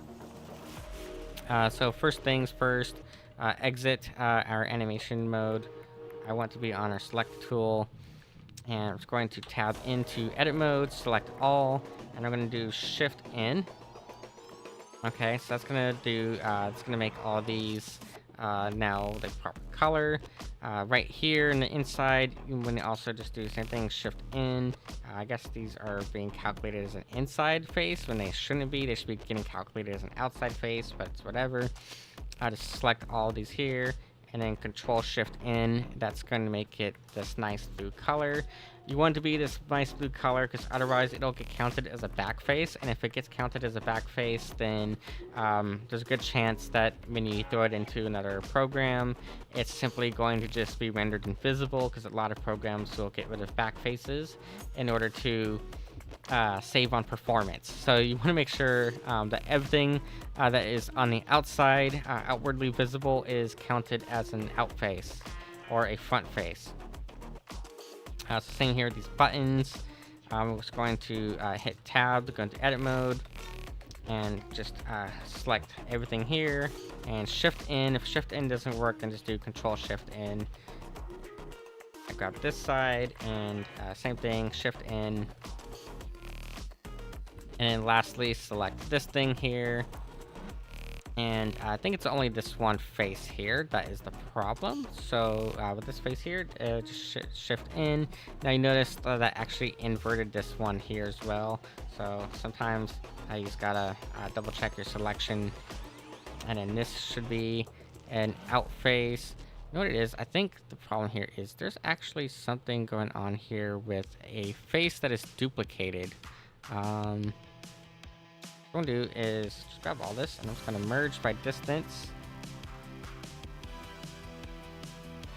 And it's actually not erasing, it's not deleting any vertices. So I wonder why it's not deleting any vertices. It could be any number of reasons why it's not deleting vertices. Uh, that's not what we want to do. Okay. But I have a feeling that this is actually a face that is duplicated. And that's not what we want. We want no faces that are duplicated. Or maybe the face itself is just missing. That could be a thing as well. So, really easy to check. I'm just going to undo this face orientation. And yeah, it does look like at some point I was a dumbass and I had actually deleted a face that was right here. So, if you accidentally delete any faces, very simple fix. Just select the vertices that belong to that face. Right up here, just gonna hit F, and then we might need to apply whatever material belongs to it. So I'm just going to make sure that we have our correct material. It should be set to the body material. There we go. Yeah, if you accidentally delete any faces like that, just fill it back in, and that'll make it good. And just make sure that you apply the texture or material back to it. I'm gonna tell it to go back to the face orientation view and just do a quick walk around of the whole thing. I believe we are now good with our face orientations. Looks like all of our face orientations are now perfect. So there we go. Now we can turn that off. Where is it at? It's under face orientation. And yeah, so yeah, now we have here our whole thing. So that is the first model of the night.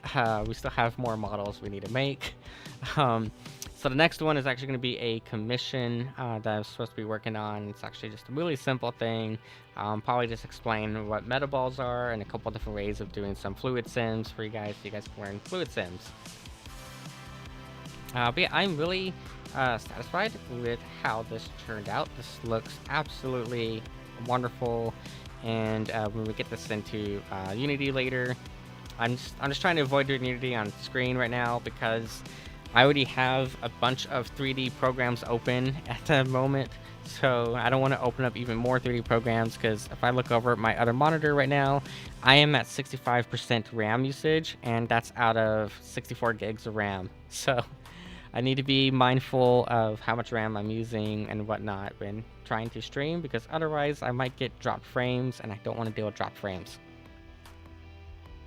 Yeah, so this looks good, and if we wanted to, we can easily convert that image back to a green screen. So you can then put whatever video or stuff we want on there. Actually, let's see here. Let's actually do this, because I believe with Blender itself, at least, you can't do it with other stuff. Well, maybe Unity can do it, maybe, but with Blender itself, we can do this. So I'm gonna pull up here, and I'm going to just find some random video of Step Mania. Let's go to YouTube real quick, youtube.com, and just that way we can make our render look a little bit nicer. We'll do Step Mania gameplay. I don't want any sort of like commentary, and usually when it comes to the rhythm game community, we're pretty good about making sure we only have gameplay on screen, and we're not doing anything else with it. But here we go. Let's see here, Dream's a Dream. Yeah, I guess we can kind of do it like the dual screen. We do have 2 dance pads here. I don't want to get any sort of like strikes, so I'm not going to have the audio playing with this. So I'm just going to copy this link here. I'm going to feed it into a script that I use real quick. So I have this little script here. I'm going to drag off to the side, and it's going to download that video as a MP4 for me, which is what I want. I want it to be an MP4. And I believe Blender can use MP4 files as a texture. So I just want to test that real quick and see if that actually works or not. We're going to find out right now. So I'm going to Control S, make sure we're saving our progress here. This is off to the side. Okay. Oh, wrong button. I need to bring that window back up. And we need to get rid of that. So yeah, if I go to here, screen enter, I believe that we should be able to do a video texture for it. I don't know if it's directly through the image texture or if there's something else that need to be done, but I'm pretty sure you can use actually video files. So I'm gonna give that a try real quick. I need to go to the folder that I just saved that to. So let me go ahead and find that folder real quick. I think it's under my videos folder, and it should be right here somewhere. I should have paid more attention to where I was saving stuff, because I actually have no clue where it got saved to by my script. So that's actually kind of on me for not paying full attention to everything that I was saving. Where is that video file? I also have a ton of video files in this one folder, so it's taking my computer a little bit of time to render thumbnails for all of them.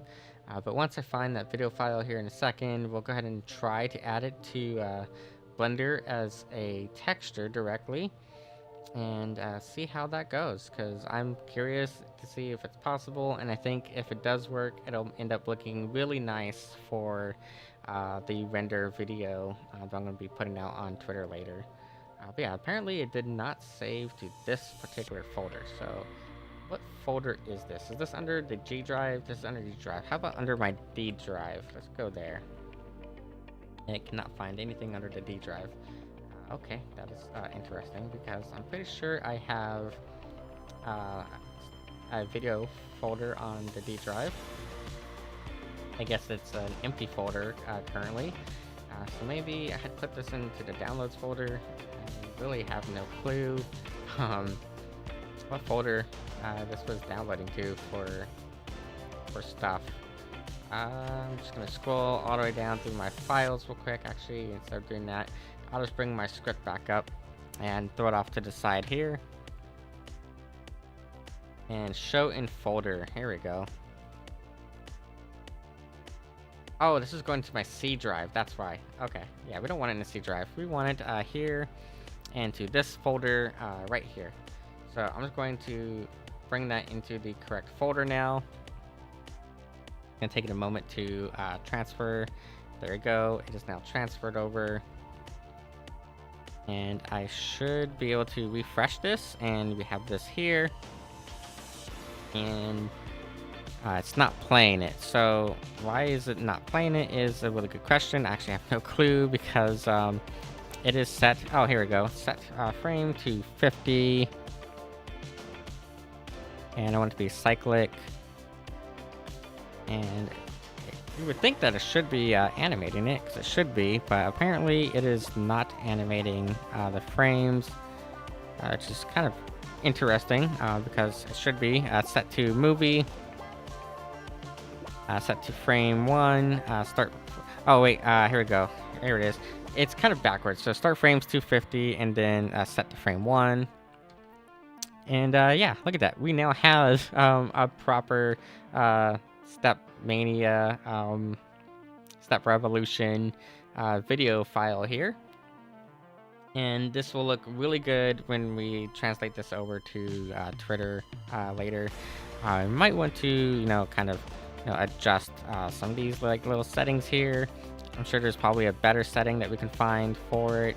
Tell it to auto refresh. I wasn't really paying attention earlier to what my timeline is set to, so I'm gonna go to timeline. Oh yeah, our timeline is super short. See here, we're at 60 frames per second, which means 60 times 10 should be what, 600 frames? 600 frames. We'll go with 600 frames there, and then set this to 600, and see how that ends up looking.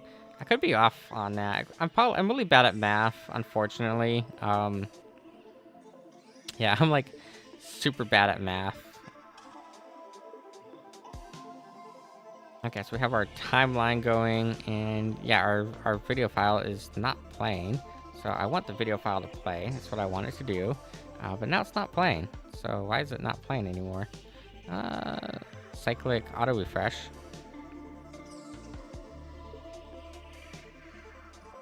I don't know. I don't know why it's not like playing properly, but hey, you know, screw it. It is at least doing something. So there's that.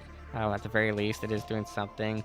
Yeah, 60 frames per second is 60, right?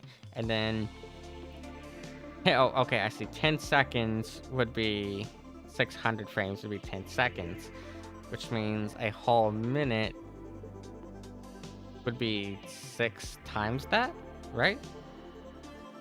If 600 frames is 10 seconds, then 600 times 6 is 12,100. I need a calculator. I am super bad at math. I failed college math like 2 or 3 times. So 60 times 1 times 10 times 6. 3,600 frames is what we need. So 3,600. And then this here will be 3,600. See, I know how to do math. I can do math properly, maybe not. Yeah, so there we have it. That is good. I'm gonna leave this here as this, and we will probably set this to render out later as like a nice little rendered video. And yeah, this looks really neat. It looks really good. So that's done. I need to work on that other model. But I might just do that off stream to get it done faster, so I'm not like doing a whole lot of explanations and stuff. But I'll show you what that other model is here in a moment. I'll go ahead and just pull it up. If I go to, was it under recent? Actually, no, I'm gonna have to find exactly where I put it. So yeah, I'll work on that one off stream. It is almost midnight here, and I unfortunately am a working adult. I work full-time, and I have meetings and stuff tomorrow. So I say we go and raid someone. We'll go say hi to, so we're doing art stuff, so we'll go say hi to another person who does art stuff. So I'm just going to do raid McInzy. She's really cool. And yeah, I'm going to call a stream here. I'm gonna try to get some sleep after rendering this out, and hopefully tomorrow, actually no, tomorrow is Thursday, so we'll be back here on Sunday, but look forward to the new assets being released for free for download. I will see you all tomorrow. Have a wonderful night.